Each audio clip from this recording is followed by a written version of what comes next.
Chapter 201, the hidden chess piece is activated, and the goal is to control the Ministry of Magic. The moon was shining brightly in the middle of the sky, faintly illuminating the woods. The winding path can be vaguely seen by the moonlight. The location of the Quidditch World Cup was originally a Muggle camping site close to an old forest. Naturally, there is no lighting device. As for the roads, most of them were opened up by people who like hunting. Pine Caro, a member of the Saints who had been lurking in the Ministry of Magic for more than 2 years. At this time, he was walking cautiously to the depths of the woods.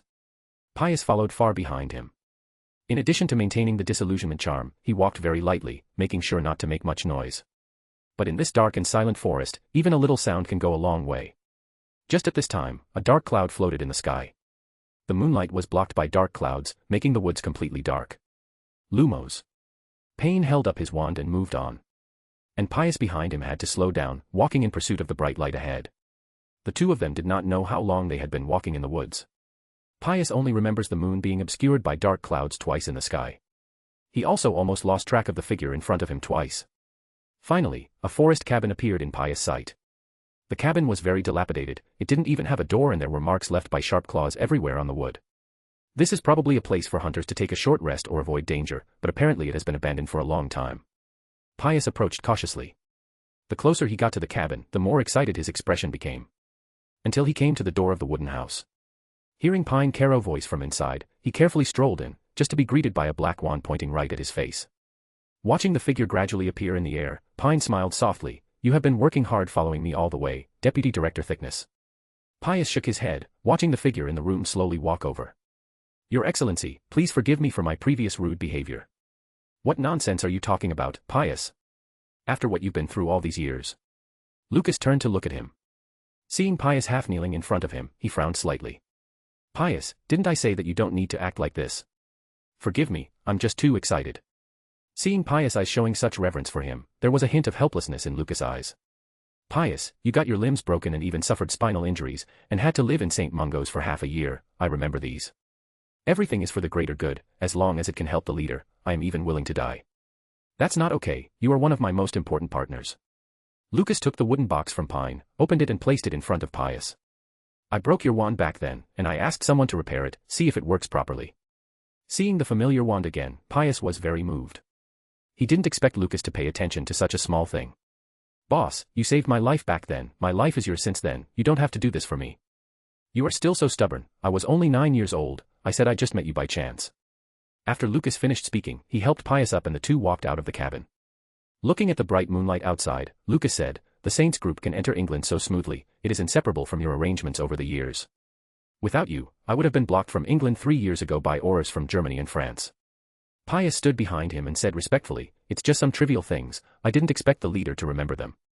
This is not a trivial matter. It is because of you that we can take root in England, turn defeat into victory, regain the stores of the 2 countries, and reinfiltrate our power into the Ministry of Magic of the 2 countries. There are still the records of my trace over the years. If you hadn't dealt with them, I would have been summoned by the Wisengamot long ago, right?" Pius just smiled slightly at this. At this time a cool breeze blew from the depths of the woods with a little chill. Accompanied by the breeze, there is also Lucas' cold voice. "Tell me, how are things in your side going?" Pius straightened his face, and replied in a low voice, "According to your instructions, I have a very good relationship with the head of the Aura Office, Rufus Scrimgeour. In addition, during the past 2 years of getting along, I have subtly influenced him. At present, some colleagues in the Ministry of Magic are already dissatisfied with his handling style. As for the relationship with Cornelius Fudge, it is at a stage of deep contradictions. This is something that everyone in the Ministry of Magic knows." Lucas nodded slightly. "What about the others?" "For other people, I have always adopted a friendly way of getting along, and my popularity is not bad." "That's good." Lucas looked up at the moon in the sky. Pius saw that he did not speak and chose to also keep quiet. Until 10 minutes later, he asked cautiously, "Leader, I heard from Pine that man is coming back. Is it true?" "That's right, by this time next year at the latest, the news of his return will spread throughout the magic world." Lucas turned to look at Pius. "At that time, I will try to get Fudge out of office, and I want you to sit in the position of Minister of Magic, are you sure you can do it?" Pierce did not immediately give an answer, but thought carefully for a long time. Only then did he raise his head. "Don't worry, leader, I will firmly hold the position of minister in my hands." Seeing the strong confidence in his eyes, Lucas smiled slightly. "At that time, Pine and our people in the Ministry of Magic will help you. When you become a minister, you don't need to change anything. It will be the same as now. The way I get along with you is also In front of outsiders, you will keep treating me the same way you have been, even more vicious than now, understand? Pius frowned, and it took a long time before he nodded in agreement. When you become minister, put Rufus Scrimgeour in your current position and make Pine Caro the head of the Aura office. Ascending brightly and falling darkly. Lucas gave him an appreciative glance. At least in Lucas's plan, the early stage is indeed ups and downs. Whether Scrimgeour can save his life in the later stage depends on if he can seize the opportunity to change his destiny. In addition, Barty Crouch may not be able to be the director of the Department of Magical Cooperation next year. I arranged for the person to enter in advance, and tried to find a way for him to take over the position of director. Remember this appointment, and Fudge must personally come and issue it. Pius took careful note of everything Lucas said, then he just bid farewell to Lucas and returned to the camp alone. Not long after, Lucas also returned to the tent using the void to travel. Seeing Hermione sleeping on the couch, he cautiously approached her. "Honey, why did you come out?" Hermione breathed a sigh of relief when she saw him. "I didn't see you when I got up just now, so I thought something might have happened to you." Lucas sat on the sofa, hugged her and comforted her softly. After a while she fell asleep again. That night, Hermione felt that she slept very soundly. When she woke up the next day, she noticed that she was lying in Lucas' arms and that he actually sat on the sofa all night for her comfort. "Fool, why didn't you wake me up?" Hermione wanted to blame her boyfriend, but was afraid of waking him up by talking too loudly. Unexpectedly, Lucas, who had his eyes closed, suddenly said, "Looking at you sound asleep, I couldn't bear to wake you up." Why are you pretending to be asleep?" "I've been awake all the time. Have you gained a little weight recently?" "My arms are numb from the pressure." "You are the fat one." Hermione got up and went back to her room, but she suddenly stopped halfway and asked, "Am I really getting fat?" "Just kidding." "Humph." Hermione rolled her eyes and ran back to the room quickly. Hearing the sound of the door closing, the doors of the two rooms at the side were opened immediately. Cho and Ginny poked their heads out to look at Lucas on the sofa, with obvious smiles in their eyes. Time always slips away quietly and summer vacation is over before you know it. The students once again set foot on the Hogwarts Express. Incompetent Ministry of Magic, incompetent Fudge. The Festival of the Dark Wizards, disgrace to England.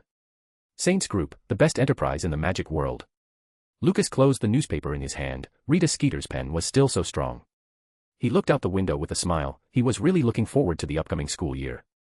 Whether it's the tournament or baby Mort growing up. He just hopes it can bring him enough stimulation. Speaking of the Triwizard Tournament, Lucas thought of Fleur Delacour whom he had met once in France. "Lucas, do you remember what you promised me last year?" Looking at Draco who broke into the compartment, Lucas blinked suspiciously. Has he promised him so many things? Cho tugged at the hem of his clothes and reminded him in a low voice, "Quidditch, you said you won't participate in any games this year." "Yes, don't worry, I swear to Merlin, I will definitely not participate in a single game this year." After being assured, Draco left the carriage contentedly. But once everyone arrived at the Great Hall and took their seats, Draco was absolutely dumbfounded by the first words Dumbledore said. "I announce that, for special reasons, this year's Quidditch Cup will not be held." There was an immediate uproar in the room, and the Weasley twins even jumped to their feet in protest. In the Slytherin long table, Draco looked at Lucas who was sitting in his usual place with cold eyes. If ice could kill, Lucas must have been riddled with countless holes at this moment. Support with Power Stones or comments.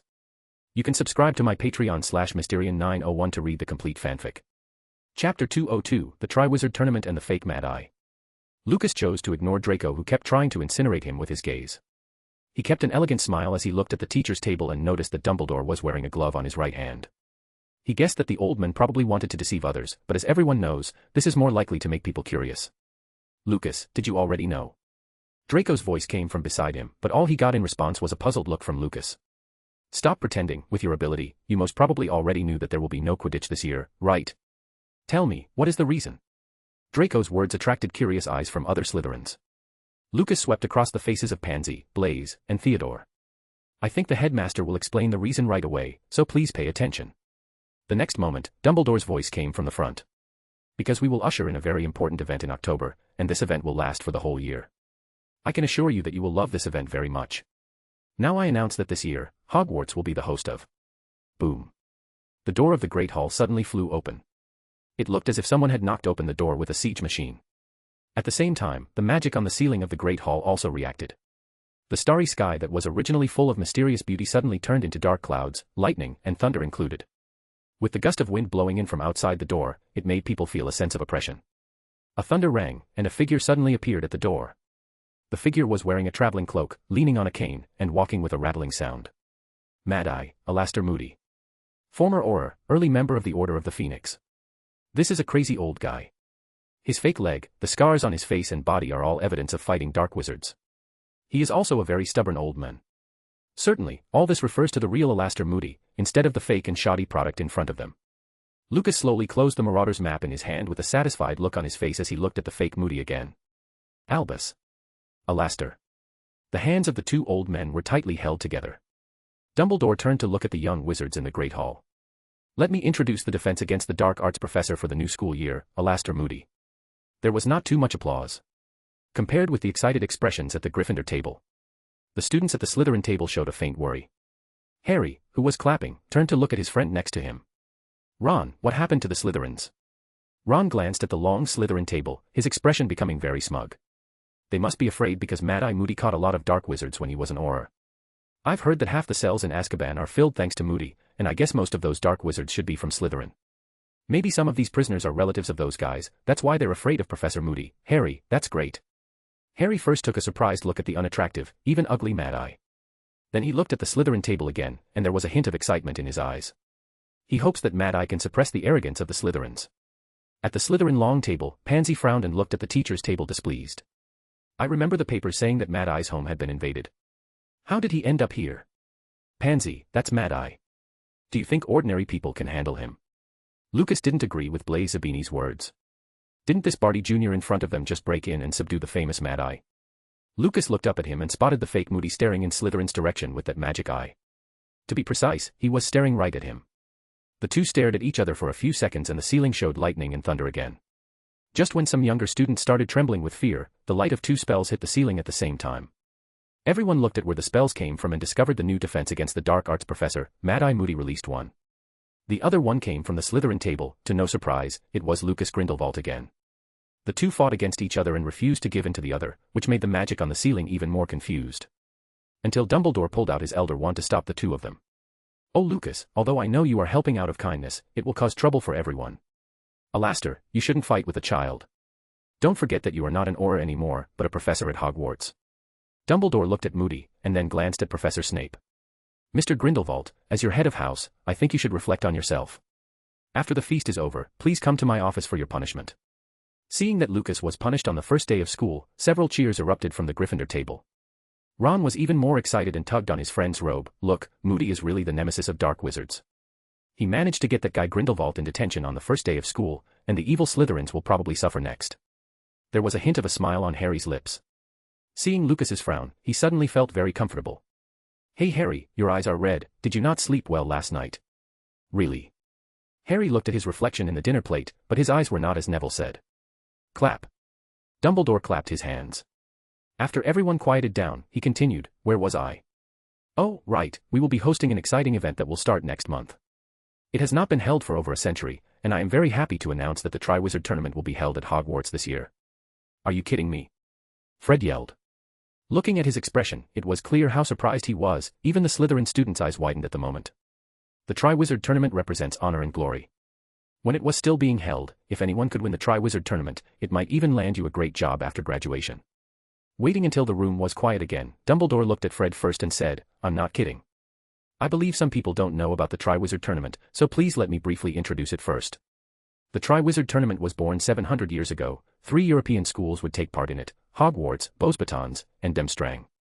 The 3 schools selected a representative student to participate in 3 magical competitions, and to carry out friendly exchanges through the competitions. The 3 magic schools used to take turns to host the competition every 5 years, but about 200 years ago, it was suspended because of the high death toll. The students of Gryffindor and Hufflepuff seemed to only understand that this is a competition between the 3 schools, and didn't even pay attention to the latter sentence that mentioned it was stopped because of too many deaths, so they cheered the loudest. Dumbledore gestured again, and continued after the hall had quieted down. For a long time, many people have tried to restore the tournament, but they have not succeeded, but with the efforts of the Department of International Magical Cooperation and the Department of Magical Sports of the Ministry of Magic. Our Ministry of Magic along with the ones of France and Bulgaria have finally reached a consensus that the time is ripe to try again. The schools of Beauxbatons and Durmstrang are expected to arrive in October, and the election of the champions will be held on Halloween night. At that time, an impartial judge will select the champions who will represent the 3 schools, and the winner of the Triwizard Tournament will be rewarded with 1,000 galleons. I want to participate, I will definitely participate. Hearing that 1,000 galleons were the reward, the Weasley twins roared at the top of their lungs. Even Ron's breathing became heavy. For them, honor comes second. The point is that the bonus of 1,000 galleons is just too tempting. Unfortunately, their dream of getting rich was quickly shattered. Dumbledore looked at everyone and said again, I know you all want to participate in this competition. But the headmasters of the 3 schools and the ministries of magic all believe that a restriction should be added to the participants for security reasons. Only students aged 17 and above can participate. I will personally take protection measures at that time, in case some of you want to secretly sign up. Dumbledore's words were immediately protested by many of the 6th years. Because most 6th years won't be 17 by Halloween. Dumbledore wasn't going to bother about the students' dissatisfaction. He concluded by emphasizing the timing of the arrival of the other 2 schools. When he announced that the opening feast was over, the students left the Great Hall still discussing the Triwizard Tournament. Lucas heard the Weasley twins whining from a distance. However, it can be heard from the words of the 2 that they do not intend to give up just yet. Arriving at the dungeon, the chief challenge begins again. Since Prefect Gemma Farley has already graduated, the task of hosting the challenge fell to Lucas, the chief of the house. Once it was over, Lucas looked at everyone in the lounge and said, You already know about the Triwizard Tournament. I am now announcing the first chief order of this school year. No one is allowed to put their name in the Goblet of Fire and is prohibited from participating in this dangerous competition. Listen, everyone, I'm talking about anyone, including qualified 6th and 7th years. The cunning snakes realized early on that this Triwizard Tournament was accompanied by great danger. So for the chief order of Lucas, the students of Slytherin House have no opinion. After dismissing everyone, Lucas hurried to the potions office without stopping. Let's go, the headmaster has been waiting for you for a long time. As soon as he entered the door, he heard Professor Snape's deep voice. The 2 walked shoulder to shoulder to the headmaster's office on the 7th floor. Chapter 203, Trigger a new set of achievements. Looks like the plan needs to be adjusted. Lucas walked side by side with Professor Snape in the dark corridors of the castle. The lights of their wands woke up the people on the portraits that were about to fall asleep. Some grumpy guys didn't care who it was and the cursing words immediately resounded in the corridor. Then more portraits were awakened and the corridor suddenly became lively. It was not enough that the portraits were arguing with each other, some even moved to other portraits to fight. However, none of this affected the 2 who were heading to the headmaster's office. Professor, what of the thing I asked you during the summer vacation? A poison that poisons people but doesn't kill them. I think it's an interesting challenge, and I'll give it to you before the Triwizard Tournament is over. Lucas nodded lightly. Don't worry about the ingredients of the spirit purification potion, I will bring you the blood of the dragon before Christmas. Professor Snape nodded too. After that, the 2 of them stopped talking until they came to the door of the headmaster's office on the 7th floor. Sit down, Lucas. Dumbledore got up and ushered the 2 of them to the sofas and the round table. You confronted Alastor at the dinner party, you must have discovered something. In fact, the school opening feast was just a play performed by the 3 of them. When Lucas fought the fake Moody, Dumbledore sensed that something was wrong. That's why there were reprimands and detention in order to deceive others. The real purpose was for the 3 of them to get together and talk. Lucas took out a piece of parchment from his robe. Professor Snape, who had seen the Marauder's map, immediately thought of something. Is there a problem with Alastor Moody? Yes, I solemnly swear that I am up to no good. Lucas' wand tapped the parchment, and the ink quickly outlined the floor plan of Hogwarts. He pointed his wand at the Defense Against the Dark Arts office. Look here. The eyes of the 2 looked at the map at the same time, only to see 2 names in the room. One is Alastor Moody, and the other is Barty Crouch. Barty Crouch, what is he doing there? Professor Snape looked surprised. Dumbledore was also a bit surprised, considering he would know if someone entered the castle in the official way thanks to the wards, so unless Crouch entered through one of the secret passages, which sounds really suspicious, he would already be aware of his presence in the castle. Both looked at Lucas at the same time, waiting for his explanation. Lucas cleared his throat and said, I've been wondering about Mr. Crouch's behavior since the Quidditch World Cup. He actually let his house elf take his seat, but he didn't show up until the end of the game. So I asked someone to investigate and found a very interesting thing. Mr. Crouch's son and his wife died successively. Snape frowned and retorted, Crouch's wife was seriously ill, and it's not surprising that she died after learning that her son died in Azkaban. That's right. Lucas nodded, but no one saw his wife's body. Dementors use people's emotions to judge their location. They can't see people's appearance. The seriously ill wife and the son, Dementors don't care and won't even notice if they change places, as long as one prisoner stays. Unlikely, Dumbledore shook his head. Barty wouldn't do that kind of thing, he even sent his own son to Azkaban with his own hands. Since he could send him in by himself, why can't he also take him out by himself? I heard that Mr. Crouch is a man who loved his wife a lot. What if it was his wife who begged him when she was seriously ill? Lucas took out another piece of parchment and placed it in front of the 2 of them. This is the transaction record I found from Nocturne Alley. Borgin and Burke's antique store has sold a lot of invisibility cloaks over the years. In this list, Mr. Barty Crouch is the one who buys the most, which is strange. What does he need this invisibility cloak for? Facing so many doubts, Dumbledore and Snape became silent. They had never thought that Barty Crouch, this stern guy, would actually do such a thing. Then what do you think Crouch Jr. is impersonating Moody for? Seeing Dumbledore staring at him, Lucas thought for a few seconds before answering, I'm afraid it has something to do with Harry. We all know that Voldemort has returned to England. But one thing for sure is that Crouch Jr. doesn't want to kill Harry, at least for now. If I'm not mistaken, he should want Harry to participate in the Triwizard Tournament, and then achieve some purpose that we don't know yet. For Lucas' analysis, the other two nodded in approval. Lucas then asked Dumbledore to find out if there was any way to create a human body. He believed that this is something very simple for the learned Dumbledore.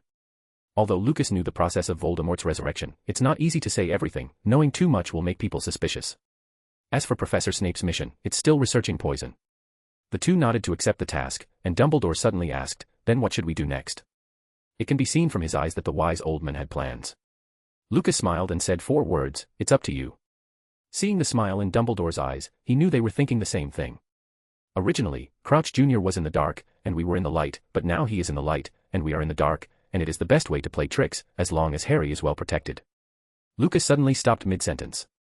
Seeing his frown, Dumbledore and Professor Snape were very puzzled. Ding, it is detected that the host triggered a new series of achievements. The champion of the Triwizard Tournament, the host has to win the first place in points in the first 2 magic competitions, and each victory can get a platinum lucky draw opportunity. Reach the final task as the number 1 scorer, and successfully win the Triwizard Tournament. After completing this achievement, you will get 10 diamond draws. Lucas didn't expect to trigger a series of achievements at this time, so his plans need to be changed a bit. Seeing Dumbledore and Professor Snape looking at him curiously, Lucas coughed lightly and said, I thought about it just now, if Harry really participated in the Triwizard Tournament, we would never be able to protect him all the time. So I decided to take part in the Triwizard Tournament as well, to protect Harry's safety. The office suddenly became very quiet. Dumbledore thought for a long time, thinking that what Lucas said made a lot of sense. But how do you make sure you compete? Confusing the Goblet of Fire. Lucas shook his head, of course we just need to let Crouch Jr. do this for us.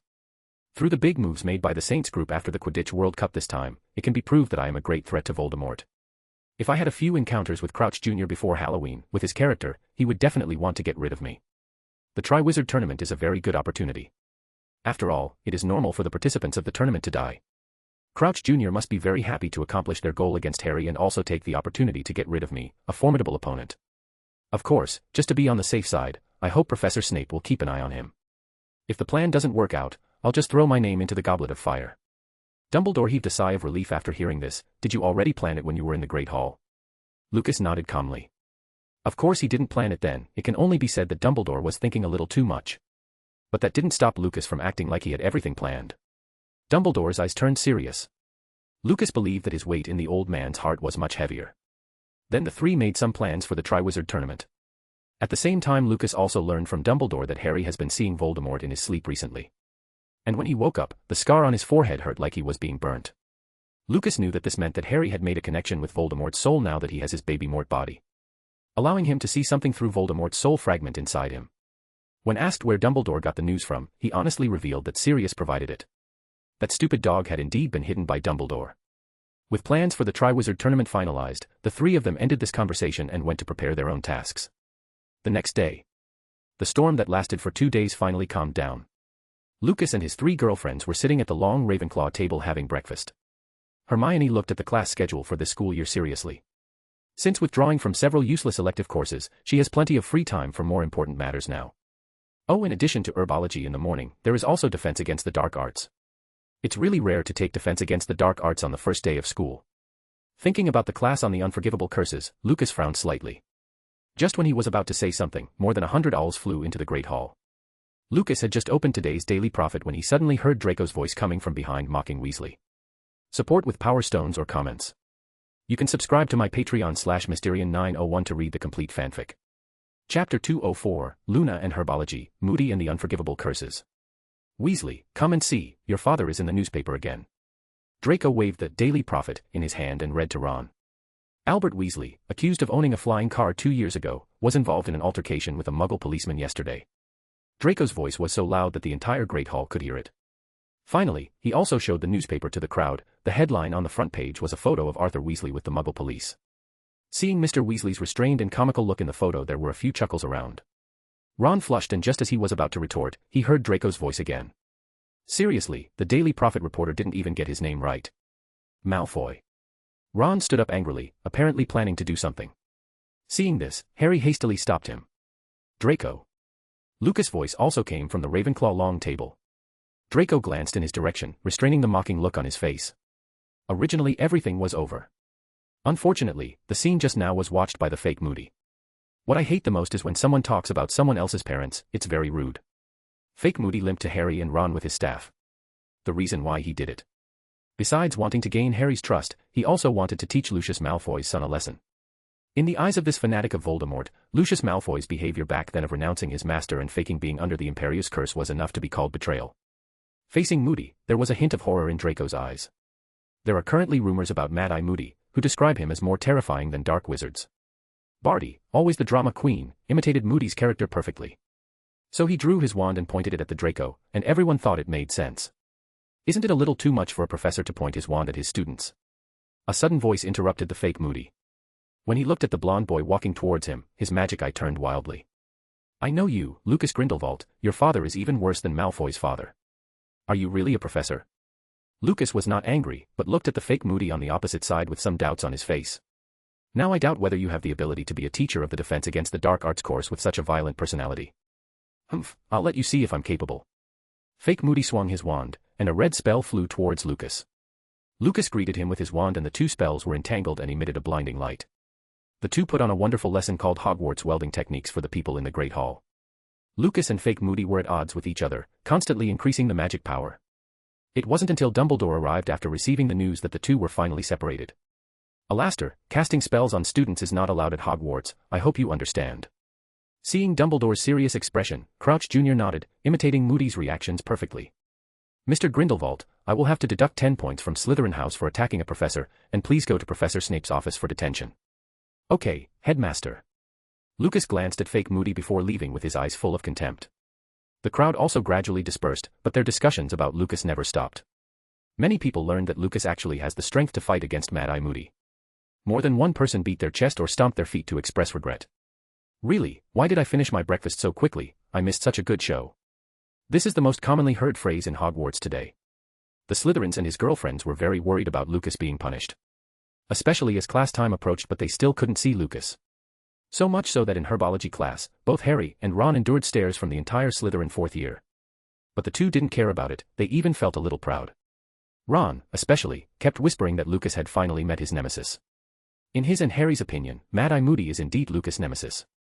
You have to know that in the past 3 years, Lucas has never been deducted points at the beginning of the term, but this time he even got points deducted by Dumbledore himself. Because of this small incident today, Harry's affection for the fake Moody skyrocketed. So, where is Lucas at this time? He was standing on the side of the road leading to the third greenhouse, accompanying Luna to observe the bowtruckles on a tree. Mr. Lucas, I heard you had a big fight with Professor Moody in the Great Hall just now. Indeed. Lucas nodded. Mad-Eye isn't very friendly with us people. Luna agreed with his words. She then said seriously, my father once said that Mad-Eye Moody may have been attacked by some kind of mysterious creature, so he became a little crazy. In short, many people in the Ministry of Magic are abnormal, such as Minister Fudge. I think he has a dangerous army of heliopaths. She had just finished speaking when she heard Lucas laugh beside her. What's the matter? Don't you think so? No, I'm convinced of that, too. It was the first time that Luna's point of view was recognized by others, which made her feel more and more attached to Lucas. The two continued to observe the bowtruckles playing until Lucas had to leave. Once the belated Lucas entered the third greenhouse, Hermione and the Slytherin students, who were originally absent-minded, were finally relieved. Seeing him coming, Professor Sprout smiled and waved. Just waiting for you, my boy, today we are collecting the pus of bubotubers, come on. Lucas walked up to Hermione and gave her a comforting look. The pus of the bubotuber is used to make a salve for stubborn acne, and at your current age, you will probably need it soon. If you do find an intractable pimple, trust your professor and try the pus of the bubotuber. Though you shouldn't try using it undiluted, it can do funny things to unprotected skin. The students who were dealing with the pus nodded while enduring their nausea. Soon it was time for herbology to end. Most students were retching when they walked out of the greenhouse, cleaning up the bad smell on their bodies. Oh! How wonderful that the next class is Defense Against the Dark Arts. Ron put away his timetable, he couldn't wait to go back to the castle. Harry was also very interested in Professor Moody's first class, while Lucas was also interested in the class. However, what he was interested in was obviously different from Harry and Ron. In the Defense Against the Dark Arts classroom, fake Moody stood upright by the podium. There were many bottles and jars on the desk, which were filled with various bugs. These are the materials that will be used in the class. Alastair Moody, Exorer, Ministry Malcontent, and your defense against the dark arts teacher. I have been invited by Dumbledore to take over the class. Lucas sat below, watching Crouch Jr. perform. It has to be said that Crouch Jr. performed Moody's crazy, manic and irritable character to the fullest. No wonder he could even fool that old fox Dumbledore. When it comes to the dark arts, I prefer practice, because only in this way can you understand the horror of black magic. So who can tell me, how many unforgivable curses are there? Hermione is still the same as ever. As soon as the fake Moody's voice faded away, her hand was already raised high in the air. Hermione Granger. There are 3 in total, sir. Fine, using any of them will get you a one-way ticket to Azkaban. After the fake Moody finished speaking, he picked up the chalk and wrote what he said on the blackboard. Put away the useless books in your hands, from now on, you will no longer need that. I read about your class from Lupin, that you've done Boggarts, Grindylows, etc. But in my opinion, your learning progress is simply too far behind. I will spend a year teaching you how to fight against evil. And today, our first class starts with understanding the unforgivable curses, Ron Weasley. Ron was shocked when he heard him shout his name. You're Arthur's kid, right? Fake Moody smiled, but his horrible face was even more terrifying when he smiled. Seeing Ron nod, the smile on fake Moody's face widened. Then tell me about an unforgivable curse you know. Well, I heard my father talk about one, the Imperious Curse. That's right. It caused a lot of trouble for the Ministry back then. Fake Moody nodded fiercely. He turned and took a spider from the bottle on his desk. Ron leaned back unconsciously when he saw it. Engorgo. The spell made the spider the size of a crab. Fake Moody looked at the students in the classroom with a big spider in his hand. Maybe it was because he was too excited, which caused his blue magic eye to spin wildly. It made his madness look even more serious. He aimed his wand at the spider on his palm, and his expression suddenly became fierce. Imperio. The originally lively spider suddenly became dull.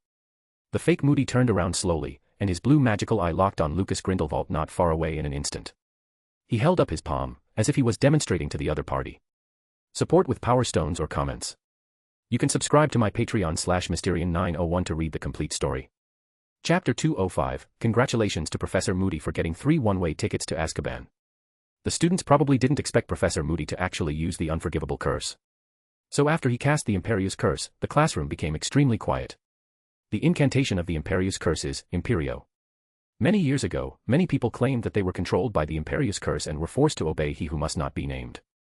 For this reason, many people have escaped the punishment of wizarding laws. The most important work of the Ministry of Magic at that time was to distinguish whether those people were working for that man actively or passively. Moody kept his eyes on Draco Malfoy when he said this. Obviously, his father was one of those who used this excuse to escape punishment. After saying this, Moody waved his wand, causing the spider to stand up in 2 legs and tap dance in his palm. Most students were amused by the funny appearance of the spider, but their laughs managed to piss off the fake Moody. As a representative figure of moodiness, he needed no reason at all to get angry. If I cast this spell on you, would you still find it funny? His ferocious face successfully made the classroom fall into silence again. He stopped controlling the spider, looked at everyone with a cold expression and said. The Imperious Curse, the person under the curse will be completely controlled by the caster. If I tell you to jump off the stairs, you won't hesitate. I can even make you swallow this grown spider alive in your throat. This is the horror of the Imperious Curse. The magic eye of Moody spun quickly, taking a panoramic view of everyone's terrified expressions. But when he saw Lucas, the magic eye paused. Don't worry, I will teach you how to resist this curse. Of course, this requires a certain amount of willpower. If you feel that you are not strong enough, try to avoid the person who might cast this spell. He then actually taught everyone how to resist the Imperious Curse. Lucas didn't know if that counted as training the enemy. After all, when they fought against Voldemort later, many of the people present were the main force. What's even more ridiculous is that the only person who has taught the students how to fight in so many years of school is actually a Death Eater. Once the teaching of the Imperious Curse was over, fake Moody looked at the students in the classroom again. Probably because they felt that sincerity under his fierce appearance, many people raised their hands to answer questions this time. Lucas even spotted Neville among the raised hands. The same Neville that besides answering questions on herbology never raises his hand in any other class. I think your name is Neville Longbottom, right? Neville stood up and nodded. Come on, tell me what you know about the unforgivable curses. The Cruciatus Curse. Neville's voice was very low, not even Seamus next to him heard it, but the fake Moody clearly heard what Neville said. He looked at Neville with sympathy, as if he wasn't the one who tortured Neville's parents back then. That's right, Barty Crouch Jr. pretending to be Mad-Eye Moody. In the past, he was a member of the Death Eater squad led by Bellatrix. It was also Bellatrix's squad that was responsible for torturing Neville's parents into insanity. So it's very disgusting for him to put on this look of sympathy now. But when it comes to acting skills, he might actually be deserving of a few Oscars. The Cruciatus curse is a very terrifying curse that makes life worse than death. Moody picked up the enlarged spider again. Crucio. As soon as the words fell, the spider started screeching in pain. Its 8 legs were bent upwards, its body was constantly twisting and twitching, and people could feel its pain just by looking at it. And the other person who suffered was Neville. Looking at the appearance of the spider, he seemed to think of his parents going through the same torture. At this moment, Neville finally realized what kind of torture his parents had endured. The spider's screeching made everyone in the classroom uncomfortable, and some even covered their ears. But fake Moody didn't intend to end it just like that, he seemed to be caught in some strange memory. Looking at the tortured spider, a smile appeared on the corner of his lips. Conf Ringo.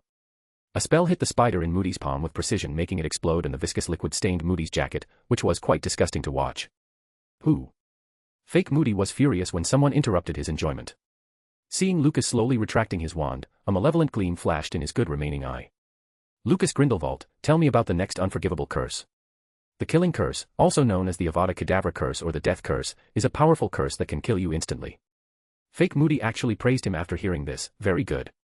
The killing curse is different from the Cruciatus curse just now. The Cruciatus curse is more suitable for torturing others by causing extreme pain in your whole body. As long as you learn the Cruciatus curse, you will no longer need those instruments of torture or knives. And the killing curse is a good way to kill people, as Mr. Grindelwald said, the person who gets hit by the curse dies. The killing curse, a very vicious curse, said the fake Moody, taking another spider out of the jar. He limped up to Lucas and placed the spider on his desk. Avada Kedavra. The sudden incantation startled everyone. A green light flew from the tip of the wand, and at the same time, there was a miserable howl. The sound made the students in the classroom shudder. The person who feels the deepest about this is probably Harry. He seemed to hear his mother scream in the green light just now. Harry, are you okay? Harry looked at his friend and shook his head. Yeah, I'm fine. Even though he said this, his hand touched the lightning scar on his forehead unconsciously. Back to fake Moody. When he was casting the killing curse, his eyes were fixed on the blonde boy in front of him, as if he was regarding the spider on the table as Lucas himself. When the killing curse demonstration was over, he said in a cold tone, the killing curse requires strong magic power and intent to cast successfully. If you were to cast it at me, I would probably only have a little nosebleed at most. Lucas saw the fake Moody staring at him and guessed these words were probably meant for him. Watching the spider that had curled up as it died, his expression didn't change, and he even gave the fake Moody an appreciative glance. Professor, I remember you said just now that no matter which of the 3 unforgivable curses you use, you will get a one-way ticket to Azkaban, right? Seeing the fake Moody nod, Lucas suddenly smiled. Didn't the professor get 3 one-way tickets to Azkaban just now? When he had finished speaking, he drew his wand again. Accompanied by the appearance of a silver light, his long dragon Patronus quickly flew out of the classroom. This is... Of course I sent the Patronus to inform Headmaster Dumbledore that someone has used the unforgivable curse in the school, and it's 3 in turn, so I'm afraid the Ministry of Magic must be notified. Fake Moody's expression changed. Was he afraid of being held accountable for using the unforgivable curse? After all, with the credit and fame of Alastor Moody, there is nothing wrong with demonstrating the unforgivable curses in class. What fake Moody is afraid of is giving away a tell by being in too much contact with Dumbledore and people from the Ministry. Looking at the kid who was staring at him with a smile on his face, fake Moody gritted his back molars hard. Snort. Just now we talked about the issue of instant death under the killing curse. As far as we know, the only person who has survived the killing curse is the one in front of me. At this point the fake Moody had already walked in front of Harry, and he looked at the savior with pity and distress in his eyes. Sadness flashed across Harry's eyes when he saw this, and he couldn't help but think of his parents. They died to protect him after all. Then he thought of Peter Pettigrew's heinous behavior of betraying his parents, but immediately afterwards he felt a sharp pain in his scar. Hey kid, are you okay? The pain came and went quickly. Seeing Harry shake his head to indicate that he was fine, fake Moody turned to look at the other students again. As I said just now, the killing curse requires powerful magic power and intent to cast. If you use too little magic power, it will only cause nosebleeds. And even if you have the magic power, if you don't really want to kill, it won't kill anyone. Then I'll pick someone and let him tell you what it's like to be under the killing curse. Lucas Grindelwald, it's up to you. Hearing the fake Moody calling Lucas' name, Hermione nervously took her boyfriend's hand. Don't worry, it's fine. Soothing her, Lucas stood up and looked at Mad Eye across the way. He knew that the other party was just trying to find fault so he could punish him or something. If he gives in, then this matter will be over. But if he is not convinced that fake Moody might really dare to cast a weakened version of the killing curse on him. Professor, how about we cast spells on each other to be fair? He didn't wait for Moody to answer and swung his wand, sending a disarming charm at him. Chapter 206, Hardy's Foolishness, Lucas is enraged. Barty Crouch Jr. was an Inner Circle Death Eater. In terms of combat, he is not inferior to the Aurors of the Ministry of Magic. So facing the disarming spell flying towards him, he didn't panic. Instead, he calmly drew out his wand to deal with it. Conf Ringo. Afflicto. Bombarda. Incendio. Lucas wasn't about to stop. He threw 4 spells at the fake Moody in a row, forcing the opponent to fight back. Whether it's Crouch Jr. or the real Mad-Eye Moody, they are not the type to swallow their anger. So a battle between professor and student started. The other students in the classroom ran to the walls on both sides, looking worriedly at the 2 people dueling in the middle. How did it become like this? What's wrong with Grindelwald? Why does it sound like he's deliberately troubling Professor Moody? Would you be angry if you were subjected to the killing curse? That would be to joke with your own life. Someone in the crowd stood by Lucas and spoke for him, while others chose to defend Mad-Eye Moody. Harry and his companions, obviously, are on the second list. Harry looked at Lucas, who was dueling with Professor Moody, with envy in his eyes. He didn't know when he would reach this level. Ha!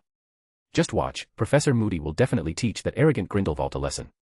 Ron simply looked at Lucas annoyed. He believed that Mad-Eye Moody would win the final victory. The duel was still going on and the spells used were getting more and more advanced, even dangerous. Crucio. Protego Diabolica. The unforgivable curse and blue fire appeared in the classroom. But fortunately, both of them restrained their strength. The fake Moody's Cruciatus seemed to miss Lucas' body on purpose. Lucas' fire just raged around him, and it didn't actually burn anything. Both of them understood in their hearts. If they really fight, none of them can escape the investigation. As long as they don't go over the top, they can still use the excuse of a friendly duel. The 2 seemed to have reached a strange understanding. Lucas raised his wand again, but just when he was about to cast the spell. A loud shout came from behind, Expelliarmus. The disarming spell hit Lucas' wand. He turned his head to look at the attacker indifferently and saw that Harry was pointing at himself with his wand. Lucas, Professor Moody is our teacher, you shouldn't be fighting him. Harry Potter. Lucas said the other party's name in a low voice. At the same time, Moody pointed his wand at Lucas and cast a silent stunning charm. Lucas dodged the spell, waved his right hand, and the parchments on the desk flew up. Those parchments revolved around the fake Moody, and from time to time, there were 1 or 2 hitting his face. Lucas took the opportunity to get close to the opponent and performed a jaw kick that smashed the fake Moody's jaw. At the same time, Gryffindor's sword appeared in his left hand and Lucas swung the sword, cutting off the fake Moody's prosthetic leg. The other hand recalled his wand. Before Harry could react, he used the disarming charm to knock him into the air. Harry bumped against the classroom wall, and before he could recover from the pain, he saw countless magic wands appearing in front of his eyes. The first to point at him was actually Hermione's Vinewood wand. Seeing the hatred in Hermione Granger's eyes, Harry suddenly realized that he seemed to have done a very stupid thing just now. When Dumbledore arrived with several professors, it was to find a fake Moody in distress and Harry surrounded by students from Slytherin House. Lucas, what the hell is going on here? Then you need to ask the famous Mr. Harry Potter. Seeing the anger on Lucas' face, the professors set their sights on Harry, who hesitated for a long time. His face turned red and he didn't speak clearly. In the end, students from Ravenclaw and Hufflepuff stood up and helped the professors understand the truth of the matter. Dumbledore and Professor Snape looked at Harry in disbelief. They also understood why Lucas was so angry. And what about Professor Moody? Hearing Dumbledore's question, a Hufflepuff started to explain again. Knowing the detailed process, Professor McGonagall exclaimed, "Alastor, how can you use the unforgivable curse on students? You are absolutely crazy, Headmaster Dumbledore. I recommend that Alastor Moody be removed from his position as a professor." Fake Moody was a little flustered now. He looked at Dumbledore and said, "Albus, I didn't do it on purpose, and I didn't use a lot of force. Even the Cruciatus curse I used later missed on purpose. Rather than saying that we were fighting, it is better to say that we were dueling. As for Harry, he was also just helping me, so please don't blame him." Hearing that Professor Moody did not forget to speak up for himself at this time, Harry was overwhelmed with gratitude. Dumbledore listened carefully, picking up on Moody's slurred words. "Alastor, I think you need Madame Pomfrey's help right now. But before that, I need to punish you. For the next month, you will not be able to teach defense against the dark arts. I hope you can reflect on yourself these days, and Severus will help you by taking over your lessons for now." Under the watchful eyes of Dumbledore and several other professors, Moody nodded reluctantly. This meant that his chances of getting in touch with Harry would decrease again, so he gave Lucas another look before being carried away. His eyes seemed to be filled with only anger, but there was an inextricable hatred in his eyes. Seeing those eyes, Lucas knew that his job was done. When Moody was carried out of the classroom, Lucas and Dumbledore exchanged glances. Although there was a little accident in the process, the result was still good.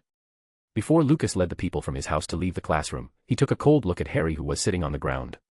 That look of his terrified Harry. Once the Slytherins left, Harry saw Dumbledore and the professors walking towards him. Harry, you shouldn't attack your classmates at any time, let alone a sneak attack from behind. In order to let you remember this lesson, I will deduct 50 points from Gryffindor. Harry didn't expect the punishment to be so severe, but before he could react and try to defend himself, Dumbledore left the classroom. Professor Snape let out a disdainful chuckle before leaving. This matter was far from over today. Under the promotion of the other three houses, the incident swept through Hogwarts like a gust of wind, and everyone learned that Harry Potter sneak attacked Lucas Grindelwald, who was busy dueling, nearly getting him hurt. Harry Potter has completely become the sworn enemy of Slytherin. Even Draco, who was a good friend of his, no longer took the initiative to speak to Harry. Look, Harry Potter is here. How embarrassing, to sneak attack someone from behind. If it wasn't for Mr. Grindelwald's superior skills, he might be injured by now. To be able to still win under such conditions is amazing. Harry walked through the corridor with his head down, not daring to look at the sneering faces of the crowd. Hearing the sound of discussion coming from everywhere around him, he quickened his pace and fled this place quickly. This situation continued until the end of September. With the arrival of October, the attention of the students in the castle was all attracted by another matter. Beauxbatons and Demstrang schools of witchcraft and wizardry are coming soon. The original dirty corners of the castle have been thoroughly cleaned. Several unattractive portraits in the corridor were also taken down and the suits of armor polished. Even the ghosts tidied themselves up. It was all for the upcoming two schools. Not only that. In order to welcome the arrival of the two schools, the Great Hall was also specially decorated. The golden lion red banner representing Gryffindor. The silver snake green banner representing Slytherin. The golden eagle blue banner representing Ravenclaw. The black badger yellow banner representing Hufflepuff. And most importantly, the Hogwarts banner surrounded by the four house emblems. The whole room was filled with the atmosphere of Hogwarts. Even the magic on the ceiling turned into sunlight in autumn. With the arrival of October 30th, the students have been a little absent-minded all day, and the professors were also very forgiving. Even Professor Snape didn't scold them too much for being distracted. The sun was almost setting. Today's classes ended half an hour early. Everyone put on clean robes as required, and also put on Hogwarts cloaks. The weather at the end of October is already very cold, but even the cold couldn't stop the enthusiasm of the students. The four houses gathered in front of the school under the leadership of their respective heads of house, getting ready for the upcoming welcome ceremony. The students gathered together, trying to guess how the two schools will appear in a while. Some people think that they are coming by train. Others suggested that the two schools would come flying on broomsticks. Just then, Dumbledore, who stood next to the professors, looked at the distant sky and said suddenly, if I read correctly, it should be the delegation from Beauxbatons School of Witchcraft and Wizardry. As soon as these words came out, everyone immediately started looking for the so-called Beauxbaton delegation. Until a student pointed to the distant sky and said, look, over there in the sky. Support with power stones or comments. You can subscribe to my Patreon/Mysterian901 to read the complete fanfic ahead of time. Chapter 207, Beauxbatons and Demstrang. The setting sun in early winter barely brought a little warmth to the students. At the same time, Beauxbaton's carriage was also brought. It was a huge carriage. From a distance, it looked very small, but once it was approaching they realized that it was the size of a house, soaring through the sky, being drawn by 12 Abraxan horses. Abrazans are a kind of Pegasus. They are very large in size, and each one is about the size of an elephant. Lucas tightened his cloak. He didn't really want to come out to meet the two schools in such cold weather. Although in the eyes of outsiders, Lucas's expression has not changed, it is still elegant and charming as always. But the three girls around him could clearly feel his dissatisfaction. My dear, they are guests. Of course I know, otherwise why would I appear here? Lucas looked at Hermione and raised an eyebrow. My lord, are you unhappy? Astoria's voice came from beside him. Seeing her concerned eyes, Lucas smiled and shook his head. Why do you ask that? Because I feel that the Lord Chief seems unhappy. The eyes of his three girlfriends looked at the petite girl instantly and this made her very nervous, feeling as if she was under scrutiny. At this time, Beauxbaton's carriage had heavily landed from the sky. The tall Abrazans put a lot of pressure on the students. The 12 horses snorted and looked at the crowd with red eyes, as if they were about to launch an attack at any time. They were clearly putting on a show of strength. Those smarter students immediately understood Beauxbaton's plan. Hermione frowned and her original expectations for the two schools dropped a lot in an instant. The strong sense of oppression made the students in the front row keep retreating. Unfortunately, Harry and his friends were in the first row. Seeing the huge horse hooves being raised, Ron became pale with fright.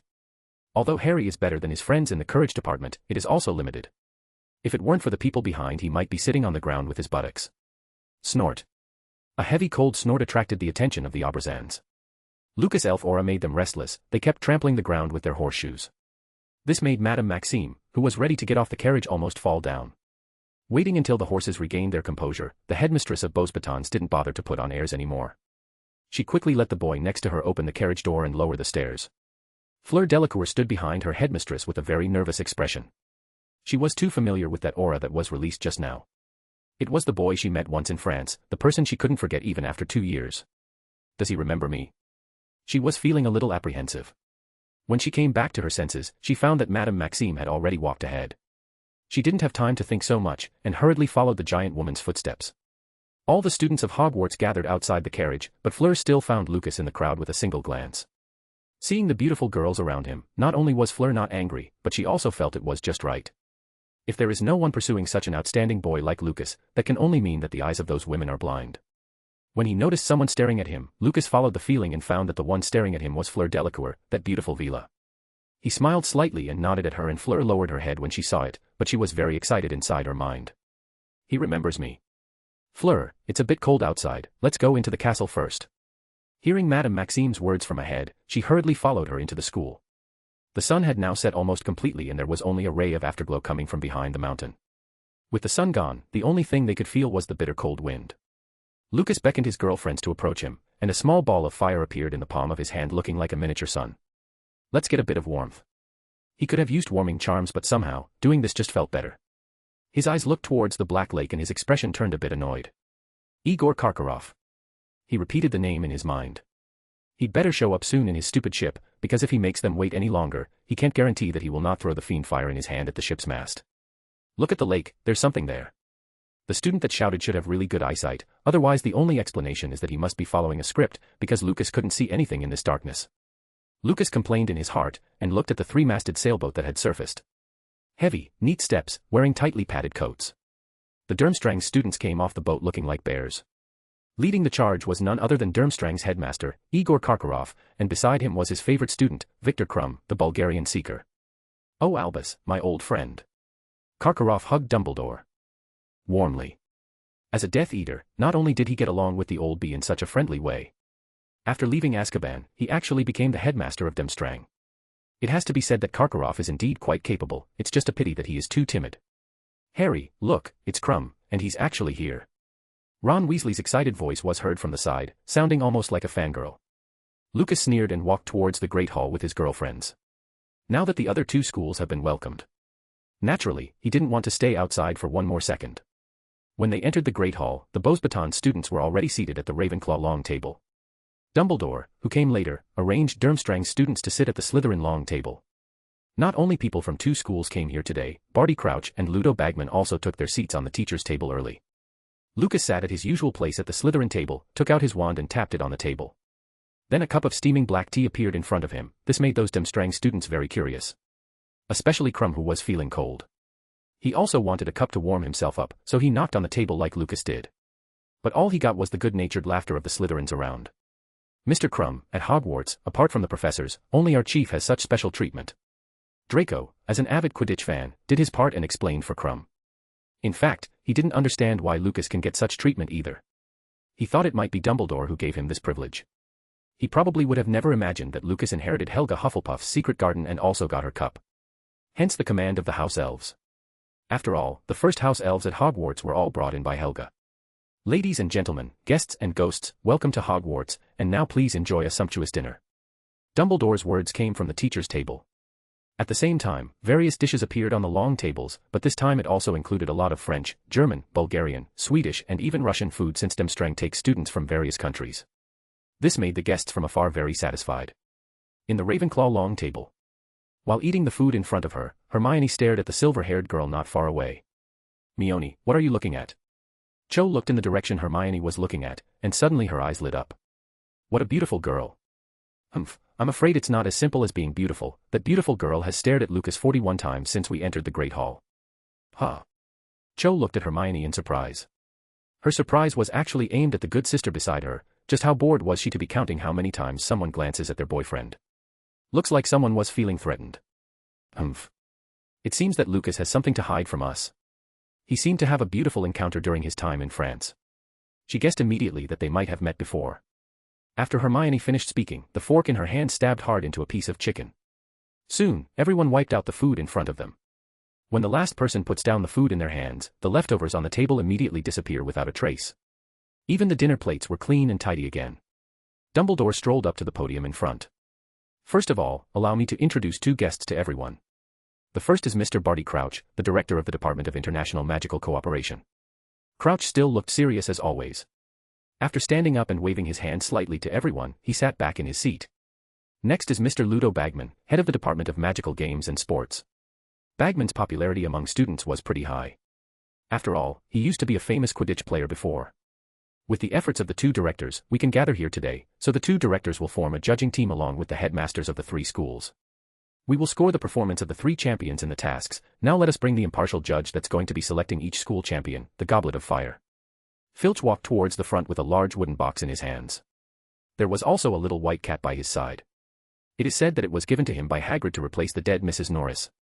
With the wooden box placed in front of Dumbledore, he drew his wand lightly and the exterior of the wooden box melted like snow. A quaint wooden cup appeared in front of everyone. Immediately afterwards, a blue-white flame rose from the cup. The Goblet of Fire, which had been dusty for many years, was once again lit in front of everyone. Support with Power Stones or comments. You can subscribe to my Patreon/Mysterian901 to read the complete fanfic ahead of time. Chapter 208, Lucas and Fleur, the Crazy Jealous Ron.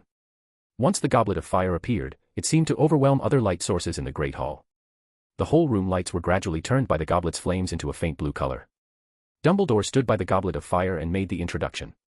This magical competition will run through the entire school year. They will measure your courage, talent, and ability to deal with danger.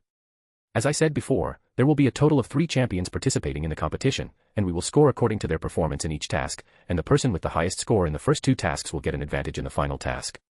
After introducing the basic situation, next comes the registration method that everyone cares about the most. Looking at the expectant eyes of the students, Dumbledore smiled and didn't continue to stall. Those who want to sign up must write their names neatly on the parchment, and then throw the parchment into the Goblet of Fire. Starting tomorrow morning, you will have 2 days and 1 night to consider whether to sign up. On Halloween night, the Goblet of Fire will select 3 champions to participate. In addition, I want to remind you that the Goblet of Fire is a very powerful item. If you are selected, you will be bound by magic. You must participate and you cannot back out of the tournament. So, please seriously consider whether you want to participate in this Triwizard tournament, because it is not for the faint of heart. Of course, I said before that students under the age of 17 will not be able to participate. I will draw an age line around the Goblet of Fire personally later. People under the age of 17 will be excluded from the age line, and the Goblet of Fire will be placed here in the Great Hall. If you want to sign up, please put your name in before the time limit. After speaking, Dumbledore drew the age line around the Goblet of Fire in front of everyone. Many students who originally wanted to register secretly showed frustrated expressions. This also included the Weasley twins. Obviously, a month has already passed, but the two still haven't given up the idea of participating. They looked at each other and immediately thought of a way. Aging potion. 3 voices sounded at the same time. The twins grinned treacherously with their pal Lee Jordan. Waiting until Dumbledore announces that they can leave, they immediately walk out of the Great Hall. Since there's still some time before the curfew, many young wizards chose to stay in the Great Hall, wanting to see if anyone signed up. Certainly, some of the guys stayed to mingle with people from the other 2 schools. Like Slytherin's resident horndog, Blaise Zabini. The moment Dumbledore announced the end of the banquet, he walked towards Ravenclaw's long table immediately. And his goal was very clear, the ladies of Beau's Batons. Harry and Ron also stayed behind. This is the second time Ron has seen Avila counting the World Cup, but it seems he still has the same resistance to their allure as the first time, which is absolutely none. So after seeing Fleur Delacour, who was incredibly beautiful even by Vila's standards, he became obsessed with her right away. Harry, what do you think I should say so as not to offend her? You have to be polite, like Lucas. Ron frowned, but nodded anyway. 2 people who never had a girlfriend discussing how to get the attention of a beautiful lady. After preparing himself psychologically, Ron finally mustered his Gryffindor courage to walk over to the long table of Ravenclaw. At this moment, Fleur was accompanying her sister to chat with Hermione and other Ravenclaws. Hearing Fleur intentionally or unintentionally shifting the topic to Lucas, Hermione blamed her boyfriend inwardly. Miss Delacour, how did you meet Mr. Grindelwald? The people who were sorted to Ravenclaw were not fools. When they saw their housemate was embarrassed to ask, several girls helped Hermione to find out the news. Fleur blushed slightly, and whispered to everyone, it was at the French Ministry of Magic. Meeting Mr. Grindelwald that day is something that I will not forget for the rest of my life. Cho remembered how her boyfriend led people straight into the French Ministry of Magic in such an imposing way and unconsciously nodded in agreement. Coincidentally, Fleur's blushing appearance was seen by Ron, who just walked over. There was no resistance to Vila allure at all, his eyes looked somewhat lost and his overall expression was quite stupid. Hi, Fleur de, Miss Delacour, hello. Ron stuttered nervously. Looking at the boy beside her, Fleur frowned slightly, but out of politeness, she nodded and asked, "Hello, sir, what can I do for you?" Seeing his friend's expression, Harry knew in his heart that it was useless. The tone of the silver-haired girl revealed her rejection when she spoke, even a bit of scorn could be seen in her eyes when she noticed that the red-haired baboon was drooling. Her expression became extremely cold. Anyone with a discerning eye can see that Fleur had a very bad impression of Ron. Only Ron couldn't see it. Hearing Fleur's beautiful voice, he was completely lost in his fantasy. Seeing that the boy in front of her didn't speak for a long time, but instead kept giggling stupidly, a trace of disgust flashed in her eyes. She has seen this expression too many times already. "Excuse me, I have more important things to do." Fleur apologized to Hermione and the other Ravenclaws, got up and walked towards the Slytherin long table. As a romantic French girl, Fleur isn't the type to watch her crush from afar. Seeing her in action, the students in the Great Hall seemed to have found something interesting. One by one they looked at the blonde boy on the long table in Slytherin. Lucas' eyes were now completely empty. In fact, he was staring at the system panel in front of him. Through the 2 months of hard work during the summer vacation and the beginning of school, he has already accumulated 12,000 achievement points. There's only one day left until Halloween and it is impossible to accumulate more achievement points. Since the number of lottery draws has decreased, I need to find a way to improve my luck. I can't keep abusing Felix Felicis, the side effects of drinking too much could be problematic. Lucas felt that he should go to Rowena's library to look for it, maybe there would be a solution. It just so happened that he needs to get some useful books for the Slytherins this time. Voldemort was about to be resurrected, so the strength of these guys must be raised to a higher level. The other thing is to participate in the Triwizard Tournament. It's also not known if the fake Moody will follow through on their plan. Lucas frowned slightly and unconsciously twirled the wand in his hand. His ability made Hermione, Draco, and others envious. Several people have practiced many times, but they still can't spin the wand as easily as Lucas. Lucas also despised a few people for this. As a student struggling in the classroom and examination room, isn't turning a pen a basic skill that everyone should know? "Hello." A pleasant voice beside him interrupted his thoughts and the spinning wand stopped at the same time. "Hello, Miss Fleur Delacour." Seeing that Lucas still remembered her name even after 2 years, Fleur felt very happy in her heart. She looked almost as love-struck as Ron Weasley just now, it's just that her innate beauty prevented her from looking stupid, instead she looked quite charming and alluring. Looking at the smiling girl in front of him that seemed lost in her fantasy, Lucas put his hand out in front of her eyes and waved it a bit. "I guess you don't remember my name." "Lucas Grindelwald, a first-year Hogwarts student. No, you should be a fourth-year student now." Seeing the satisfied smile on Lucas' face, Fleur giggled and her face couldn't stop smiling. With the blessing of her Vila heritage, her smile makes people feel that the surroundings are much brighter. Invited by Lucas, Fleur sat at the Slytherin table. Looking at the two talking and laughing, Harry sighed and patted his disappointed friend in the back. He wanted to say something comforting, but he didn't know what to say after thinking about it for a long time. After all, compared with Lucas, Ron is indeed much worse. "Grindelwald, this evil guy must have cast the Imperius curse on my Fleur." "Ron, don't talk nonsense." Harry hastily stopped his friend who never thought before speaking. He's been targeted by the Slytherin students in various ways lately. Finally, because of the arrival of the 2 other schools, he can relax a little, so he didn't want to be unnecessarily involved again because of Ron's words. Hermione was also fuming with jealousy, seeing such a beautiful girl flirting with her boyfriend made her feel an unparalleled danger towards her position. She took Cho and Ginny's hand and walked towards the Slytherin table. This woman of unknown origin dared to approach their boyfriend. This is a provocation and a declaration of war. "Honey." Using an almost simpering tone, Hermione called Lucas, then pulled the 2 other girls and sat beside him. Lucas just glanced at it and knew that she was jealous. "This is my girlfriend, Hermione Granger, and so are the other 2, Cho Chang and Ginny Weasley." Lucas didn't hide and generously introduced them to Fleur. Fleur was not surprised either. On the contrary, the other 3 girls lowered their heads shyly. It was the first time that Lucas publicly admitted that the 3 of them were his girlfriends. The unhappiness in Hermione's heart disappeared without a trace. At this time, the eyes of Krum, who was sitting not far away, became a little dim and he clenched his fists as he looked at Lucas. The next day arrived soon. Students from both schools also began classes at Hogwarts. At the end of each class, some people would gather in the Great Hall. The ones who came back from class would ask their friends if anyone threw the parchment into the Goblet of Fire. Lucas was also dragged there by Draco and others. Just when he was feeling extremely bored, the sound of orderly and heavy footsteps came from a distance. Looking at the bears who entered the Great Hall in a line, people immediately made room for them. Karkaroff accompanied his famous student proudly out of the group. Seeing the parchment in his hand, everyone guessed that Demstrang champion was probably going to be this world-class Quidditch star, Victor Krum. Krum walked towards the Goblet of Fire, and when he passed Lucas on the way, a bright light flashed in his eyes, as if he was planning something. Support with power stones or comments. You can subscribe to my Patreon/Mysterian901 to read the complete fanfic ahead of time. Chapter 209, Crumb's Provocation. Crumb stepped into the age line step by step and the Durmstrang students immediately cheered. Lucas looked at the Slytherins behind him very puzzled. Do you understand why these people are cheering? Seeing them shaking their heads, he came to a conclusion.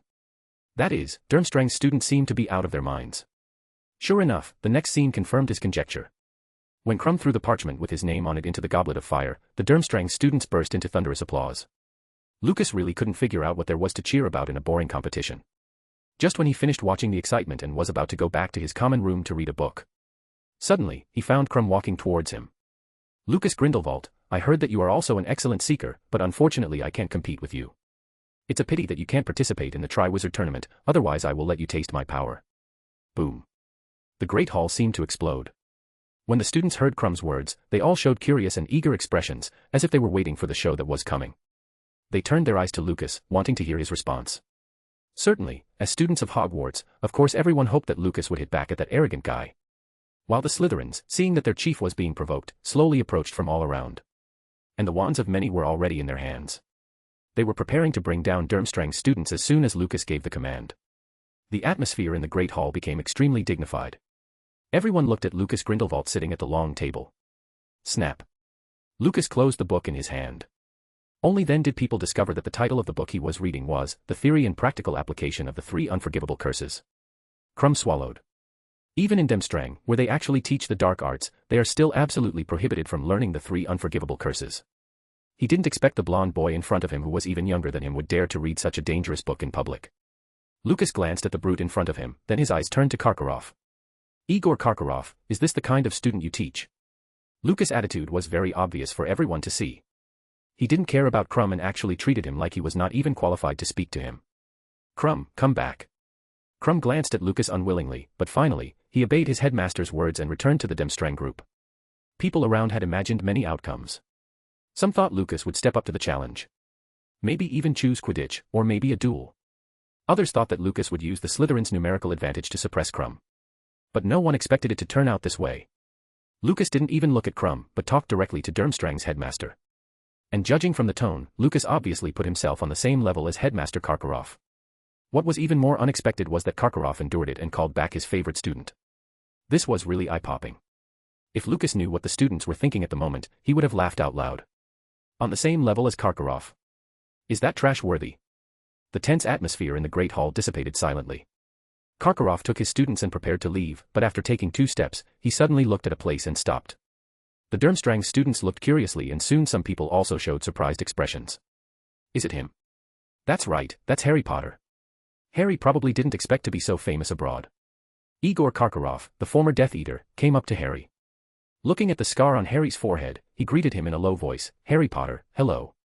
Looking at his big yellow teeth, Harry leaned back a bit. Let him go, Karkaroff. A loud shout came from outside the gate and Fake Moody limped in. Seeing Mad-Eye Moody, Karkaroff's expression became somewhat unnatural, because it was Mad-Eye who hunted him down for 6 months and successfully imprisoned him in Azkaban. Although he has an important position such as Durmstrang's headmaster now, he is still full of fear of Moody in his heart. Alastair Moody, you. What about me? What do you want Harry for? If it's nothing important, get out of here before I lose my temper. Humph. Karkaroff gave Moody a hard look, then he left the Great Hall with his students in a mighty manner. Harry, are you all right? You have to watch out for that guy, he used to be a Death Eater. Harry was taken aback and thought that Karkaroff just wanted to make trouble for himself. At the same time, his affection for the fake Moody rose to another level. After all, he had been helping him again whenever he was in trouble. In front of so many people, casually say that the headmaster of Durmstrang is a Death Eater. Professor Moody, are you really not afraid of getting yourself into trouble? Lucas' voice came from behind. Fake Moody changed the Oscar-worthy expression of concern in his eyes, and looked behind him sharply. His magic eye spinning around wildly, as if it was about to fly out at any time. Lucas Grindelwald. I'm here, is there something wrong? Seeing the teasing expression in Lucas' eyes, Fake Moody couldn't help clenching his hand holding the staff a little bit. Harry, let's go, I have something to tell you. Barty Jr. eventually backed down, but before leaving, he glanced at the goblet of fire with a hint of madness in his eyes. The next day. One after another, many people put their names into the goblet of fire. After dinner was the time where the most people registered. Some may have been egged on by others. Some were probably enticed by the 1,000 galleons. Others just did it for fun. But they all wrote their names on parchment and threw it into the goblet of fire to the cheers of their friends. They were then treated like heroes and applauded. Lucas sat at the long table, watching the farce with boredom, wondering when Crouch Jr. would make his move. At this moment, Hufflepuff's badgers surrounded Cedric, who walked up to the goblet of fire. When he threw his name into the goblet, everyone started cheering. There are 4 houses in Hogwarts. At this moment, most Ravenclaws and Hufflepuffs that wanted to enter have already signed up. Only Gryffindor and Slytherin remained. Gryffindor students have always been known for their courage, but so far no one has signed up, which makes the younger lions feel a little uneasy. Fortunately, the Weasley twins stepped forward at this time. Each of them drank a small vial of aging potion to make up for the few months of age difference. When they successfully entered the age circle, the Gryffindor students cheered and celebrated loudly. But unfortunately, their happiness didn't last long, as a powerful magic force threw the twins out of the age line just a moment after they put their parchments inside the goblet. And as if that wasn't enough, as a punishment, the hair of the two quickly turned white, and they grew long white beards. Seeing the appearance of the two, Lucas thought it was quite funny and smiled happily. Suddenly, he remembered a sentence he saw on the internet in his previous life that was used to describe the present scene. This is the only chance the Weasley twins have to see each other in old age. This sentence is a bit sad and doesn't really fit the cheerful scene in front of him. Lucas looked thoughtfully at the two brothers who were fighting and rolling on the ground together, pulling each other's hair and beards, with people cheering them on the side. In this life, the two should be able to reach old age together. Suddenly another shout of joy caught Lucas' attention. Angelina, one of Gryffindor's Quidditch team chasers, had just put her name into the goblet of fire. It's really shameful. Fortunately, I just celebrated my 17th birthday a week ago. Otherwise, no one from our house will sign up. The Gryffindor female chaser sat back in her seat dissatisfied. All eyes were now on the students of the Slytherin house. It was strange that none of the Slytherins had stepped forward. Hasn't anyone signed up for Slytherin all day? Harry looked at Colin Creevey beside him. This little guy who aspires to be a reporter spent almost the whole day in the Great Hall today. No, not a single one. Harry frowned upon hearing this. Ron sneered when he saw it. It's not surprising, those guys have always been cowards that need to fight in groups. Harry shook his head slightly, then turned to look at Lucas. He couldn't figure out why Lucas would do this. In the middle of the night, the door of the Great Hall was gently pushed open. The goblet of fire, blue and white flames, combined with the gloomy atmosphere of the room, added a bit of horror to it. Professor Snape, who was hidden, saw Karkaroff stepping closer to the goblet of fire. He wanted to immediately draw out his wand and step forward to question him, but he was stopped by Lucas in time. Seeing Lucas' calm eyes, Snape put away his wand and retreated back into the shadows. Not long after, another figure walked into the Great Hall. Seeing the man's appearance, both Snape and Lucas were taken aback. Support with Power Stones or comments. You can subscribe to my Patreon/Mysterian901 to read the complete fanfic ahead of time. Chapter 210, Another Professor Snape. The way to trick the goblet of fire. When they saw the figure walking in from the door, the faces of the two hiding in the dark became strange. Lucas drew out his wand and wrote down a few absolute rules using the spell text. When the magic took effect, he said with a smile. Professor, it seems that you were a little careless and you actually let someone get your hair. Barty Crouch Jr. The icy tone conveyed Professor Snape's level of anger. If it weren't for the fear of scaring the imposter away, it's probable that he would have already rushed forward to strangle the bastard. Don't be angry, I guess Crouch Jr. intends to blame Igor Karkaroff, because he probably didn't get his hair. So he can only use your identity to invite the other party here. Karkaroff's identity is not a secret, and it is well known that he betrayed Voldemort. He must be planning to take advantage of this incident to punish the traitor. Lucas' reassurance didn't help. No one wants to see someone else behaving like themselves and using their identity. This incident also reminded Lucas. Although Polyjuice Potion can only be used for human transformation, elves are still humanoid beings. He wasn't sure if Polyjuice Potion could make someone look like himself. Even if it doesn't work, those who use Polyjuice Potion will also be able to detect that something is wrong with Lucas. Severus, what did you call me for? Karkaroff looked around sneakily, probably because he was afraid of being ambushed or something. The fake Snape stepped forward, showing off his left arm. You can also see it, right? He's coming back soon. Looking at the dark mark that has been gradually darkening the past few weeks, a horrified look appeared on Karkaroff's face. It was clear he was terrified of the master he betrayed returning. Impossible, hasn't he already? Don't lie to yourself, Karkaroff, see your left arm, you can't fail to notice that the color of the dark mark is gradually getting darker. You should understand that this mark will only appear like this if his power starts to recover. Karkaroff swallowed, the fake Snape in front of him seemed to be his only lifeline. Severus, you must have something, right? Or what does Dumbledore have? Heh. A familiar sneer came. Lucas looked strangely at Professor Snape beside him. Professor, don't you think that Crouch Jr. is very good at imitating you? His imitation of Mad Eye is also really good. I feel like he lost his calling by not becoming an actor. His performance is worthy of an Oscar. What is an Oscar? Lucas forgot that the old bat was addicted to potions and Lily Evans, so he didn't care about Muggle affairs. It's nothing, it's just an award for actors. Humph. The conversation started with a sneer and ended with a cold snort. The two looked back at the two who were next to the Goblet of Fire. Dumbledore. He was thinking about how to arrange one more contestant for Hogwarts at the moment, and he doesn't have much free time to think about it. What? Karkaroff was very surprised. He's cheating. Seeing his angry expression, the fake Snape said slowly, "Do you still have time to think about this now? But don't worry, at least until the end of the Triwizard Tournament, the Dark Lord will not come back." Karkaroff let out a long breath. That's fine as well, as long as he escaped here before Voldemort came back, he shouldn't have any major problems. Severus, thank you so much this time. The two then talked about some of the past for about half an hour. Then Karkaroff just left the Great Hall. Not long after he left, fake Snape walked up to the Goblet of Fire. Conf undo. A blinding light was released from the tip of the wand and the blue-white flame in the Goblet of Fire began to swing from side to side, as if it would go out at any moment. It didn't take long before the flame suddenly turned red. Then it turned back into blue and white. Everything was done in an instant. Then fake Snape retracted his wand and took out 2 parchments from his pocket. Watching the parchments disappear into the Goblet of Fire, he showed a crazy smile, then turned and walked out. Lucas and the real Snape waited for another 10 minutes before approaching the Goblet of Fire. Seeing Lucas move through the age line without a hindrance, there was a flash of surprise in Snape's eyes. But Lucas just smiled and didn't give an explanation. In fact, the reason is quite simple. He has already become a mythical creature, and of course the magic Dumbledore put on for normal wizards had no effect on him. Circling around the Goblet of Fire twice, Lucas nodded and said, "Sure enough, it's exactly what I guessed. Would you be so kind as to explain further?" Seeing Professor Snape's puzzled eyes, Lucas stared at the Goblet of Fire and said, "The Goblet of Fire is a powerful magical artifact, and it's not easy to deceive it. Barty Crouch Jr. is really not weak, he is at least at the level of an elite aura." Snape looked at the boy beside him with cold eyes. "Mr. Grindelwald, I thought you would explain how Crouch Jr. got the Goblet of Fire to choose Mr. Potter. I didn't expect you to be praising the strength of the enemy. Why don't I go and just catch him so the two of you can have a good exchange? I think Azkaban is a good place, very suitable for the two of you." Lucas looked beside him helplessly. "Professor, don't worry. It's actually very simple, just make the Goblet of Fire think that there are more than 3 schools participating in the competition." Lucas raised his wand as he spoke. After a while of messing around, the 2 pieces of parchment that Crouch had thrown just now appeared in his palm.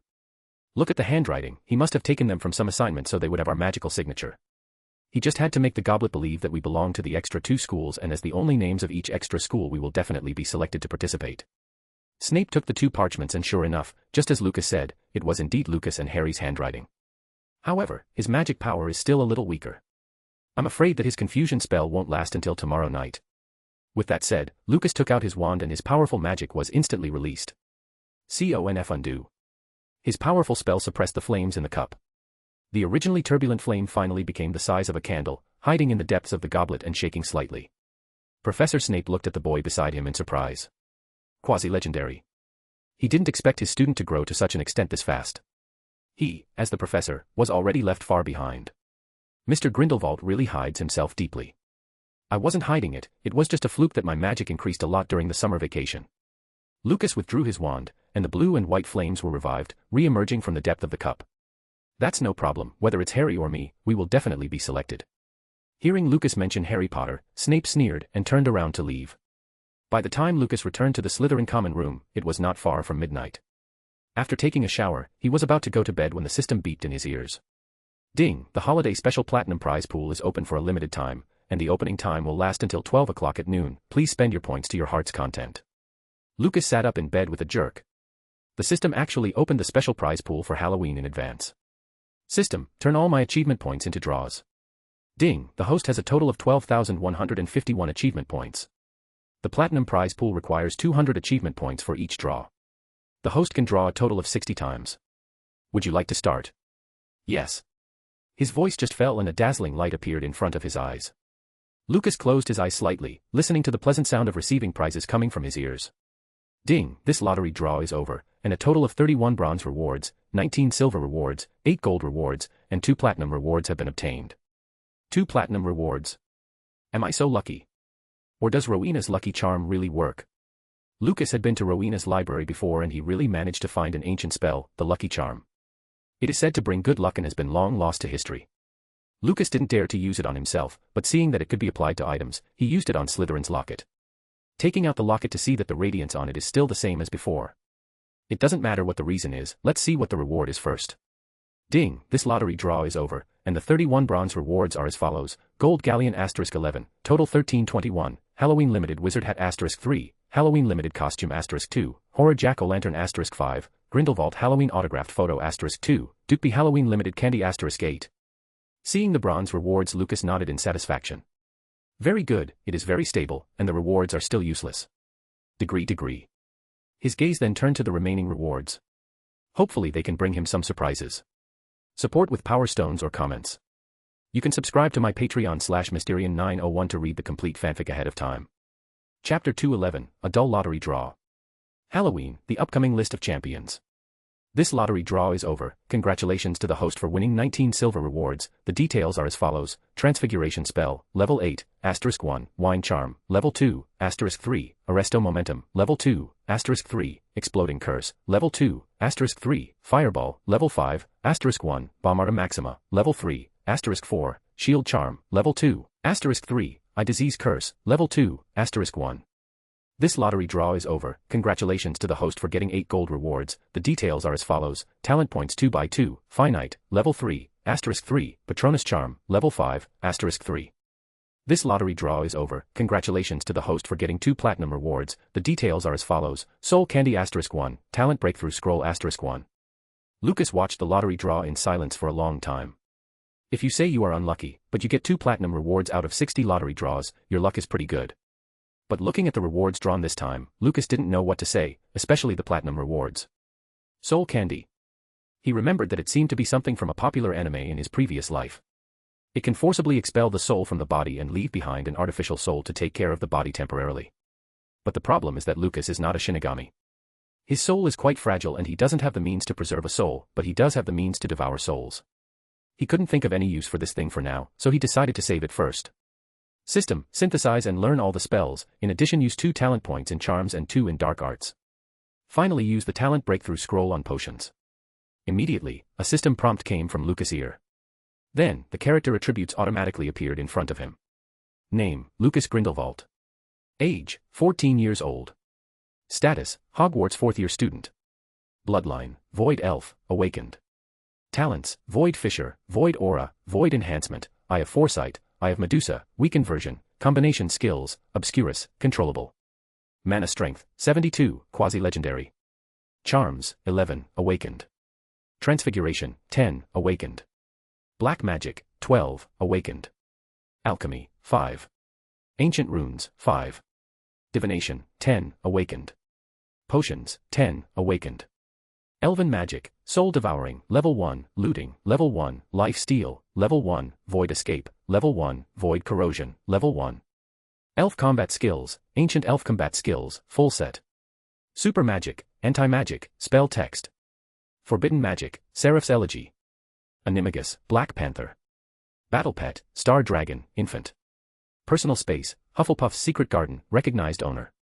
Skills, Ancient Alchemy, Beginner, Occlumency, Level 9, Fire Shield, Level 9, Imperious Curse, Level 9, Killing Curse, Level 9, Cruciatus Curse, Level 9, Sectum Sempra, Level 9, Legilimency, Level 9, Memory Charm, Level 8, Transfiguration Spell, Level 9, Patronus Charm, Level 9. Magic Items, Goblin Sword, Magic Mechanism Trap, Bridge, Soul Candy. Achievement Points, 151. The magic power has increased very little compared to before. It didn't even rise by a single point, but at his current strength, even just a percentage of a point is worth much more than a few points from before reaching quasi-legendary. All his strongest spells have reached the full level. This can be regarded as increasing his strength in disguise. And because of the Tri-Wizard tournament, Lucas added 2 talent points each to the 2 awakened talents of charms and dark arts respectively. This is also to strengthen his attack capabilities, just in case. As for the abilities brought about by the awakening of potions, it just increases the success rate of brewing potions by 10%. This ability is aimed at all potions, even lost potions. However, if it wasn't absolutely necessary, how could Lucas spend his time brewing the potions himself? Take one last look at his character sheet. Lucas' evaluation of this lottery in a single word is dull. It looked like good luck, but he didn't really get anything particularly useful. Turning off the system, Lucas rolled over on the bed and got ready to sleep. Just after he fell asleep for a while, Medusa, the star dragon, sneaked out of the garden. In the Ravenclaw Tower, Luna Lovegood was sitting on a blue sofa and seemed to be waiting for someone. At this moment, a silver-white young dragon came in from the wall. "Are you here?" Medusa nodded. Luna looked at the creature in front of her curiously and asked, "What kind of magical creature are you? You look a lot like Lucas Patronus." Speaking of Lucas, Luna's face flushed slightly. She didn't know why these days she was always thinking about her meeting with Lucas last Christmas and all their following interactions. Watching the mysterious creature wrapped around her arm. Luna suddenly whispered, "It would be great if you were his Patronus, but unfortunately you are not." The next day, it was bright and Lucas woke up with a pair of big eyes staring at him. "Medusa, why did you come out?" Seeing that she didn't want to speak, Lucas got up and walked to his private bathroom. "Lucas, do you know what it's like to be thinking about someone all the time?" Hearing Medusa's question, he first looked at her strangely. "Probably no." "No, you don't know." After that, she returned to the garden by herself. When Lucas entered the secret garden to find her, he found that she had fallen asleep coiled on a big tree. Baffling. Lucas shook his head and returned to change his clothes, then left his room. Today is October 31st, Halloween. In the evening, there is not only a sumptuous feast waiting for everyone, but also the beginning of the Triwizard Tournament. Such an exciting time is coming, so how can the students go to class with peace of mind? Let alone the students, even some professors were also looking forward to it. In the entire Hogwarts, the only ones who were still taking classes seriously were probably just Cuthbert Binns and Severus Snape. Idiot. How many times have I told you that when you put in the snake fangs, you must crush them thoroughly? Professor Snape waved his wand and vanished the content of Neville Longbottom's cauldron. If you can't finish making the potion today, you can't leave the classroom, let alone go to the Halloween feast. Snape's drawn-out and deep voice delivered menacing words to everyone's ears. The students who were not doing that well with their potion trembled all over, and hurriedly lowered their heads to brew the potion seriously. Half an hour later, in front of the potion's classroom, Professor McGonagall, who had her hand raised in preparation to knock on the door, could hear Snape spitting venom inside. She thought about it and decided to come back later. Idiot, retard dunderhead. Has your empty head been stepped on by a troll? Or are you just so dim-witted that you can even follow simple instructions? It's clearly written step by step, and I even underlined the warnings. The poor students couldn't even remember how they left the potion's classroom.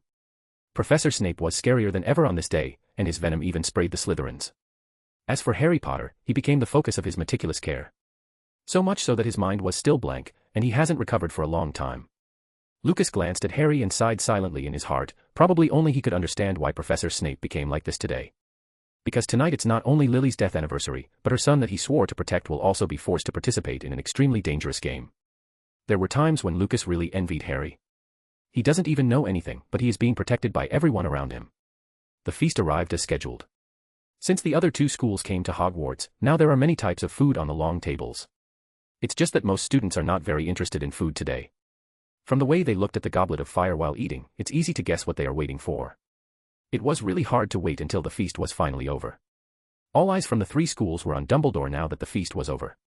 It's time, I think the goblet of fire is ready. Wait for it to select the champions. If you are chosen, please walk along the teacher's table to the next room, where you will receive information about the first task. After saying this, Dumbledore drew out his Elder Wand and pointed it at the surrounding lights. Except for those jack-o'-lanterns floating in the air, all other candles and torches were extinguished. The Great Hall was instantly plunged into darkness and only the bright, blinding light of the goblet of fire remained. Time passed by every minute and every second. Everyone was waiting for the signal from the goblet of fire impatiently. Suddenly, the flames in the cup turned from blue and white to crimson.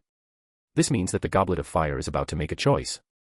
The best student of each school will be selected from among the many applicants. Dumbledore walked slowly to the goblet of fire, and everyone turned their attention to him. They were all waiting for the announcement of the first champion. Support with Power Stones or comments. You can subscribe to my Patreon /Mysterian901 to read the complete fanfic ahead of time. Chapter 212, Harry's mood turned from joy to sorrow. In the Great Hall, the flame in the goblet of fire kept burning under the gaze of everyone. But this time the shape of the flame has changed.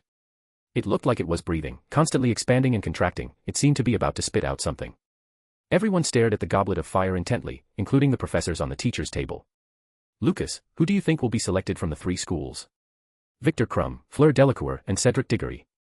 Hearing him say three names without hesitation, Hermione, Cho, and Ginny looked at the three people he just named. Lucas has proven his ability to divinate things countless times, so they believed his words unconditionally.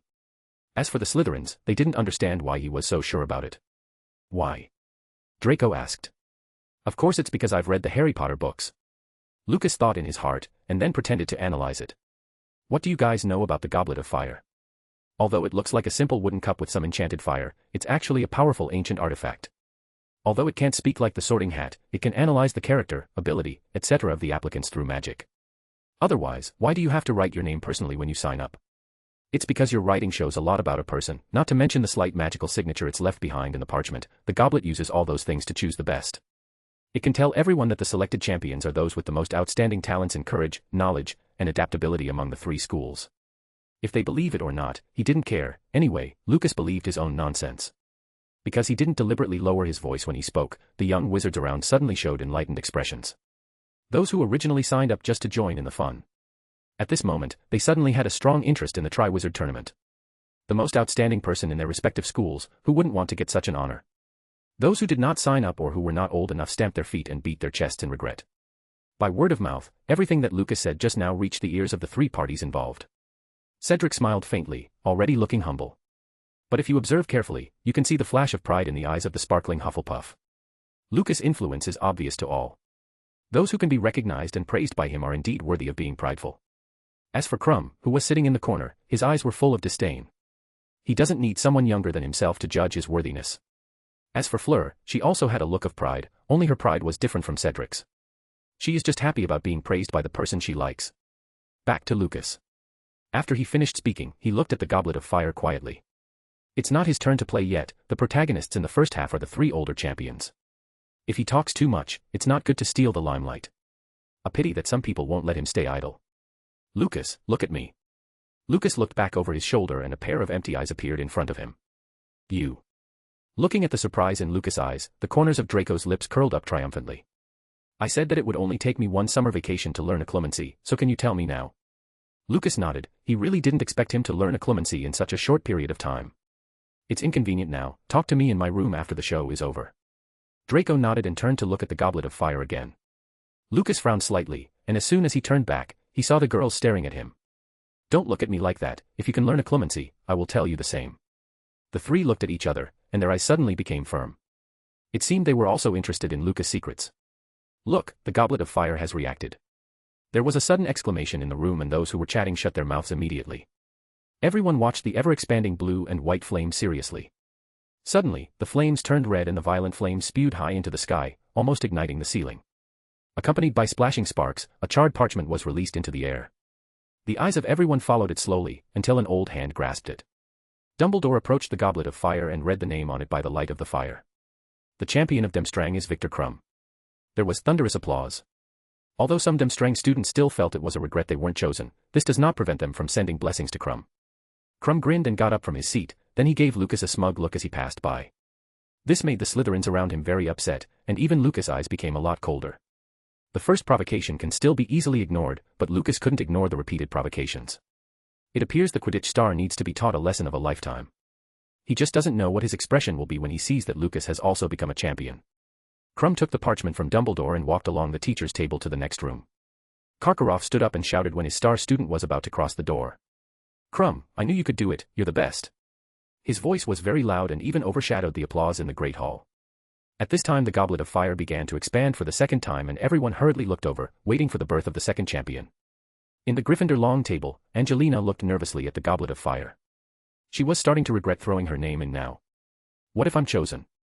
Hey Angelina, it's a good thing to be selected, think about the prize of 1,000 galleons. Yes, as a Gryffindor, how can you be afraid? The twins spoke in unison, revealing their envy for Angelina in their tone. Harry also poked his head out at this time, and as a teammate, he also came to comfort her. It's okay, Angelina, didn't you hear what Lucas said about Cedric being Hogwarts champion? Angelina let out a long breath, her nervousness relaxed a lot. Hearing Cedric's name, Ron frowned. Let's hope he's not our champion. If that idiot is chosen, wouldn't we be laughed at by the other 2 schools? That idiot Buttercup. Seamus also teased. Hearing him, laughter erupted from the Gryffindor table. It could be seen that the Lions did not have a good impression of Cedric. This is mostly because of Harry. It started when Cedric fell from his broom during their Quidditch match, and since Harry didn't rush to help him, the Hufflepuffs would keep provoking the Gryffindors any chance they got. Harry reminded them with a smile, guys, we can't do this, the chosen champion will represent Hogwarts after all.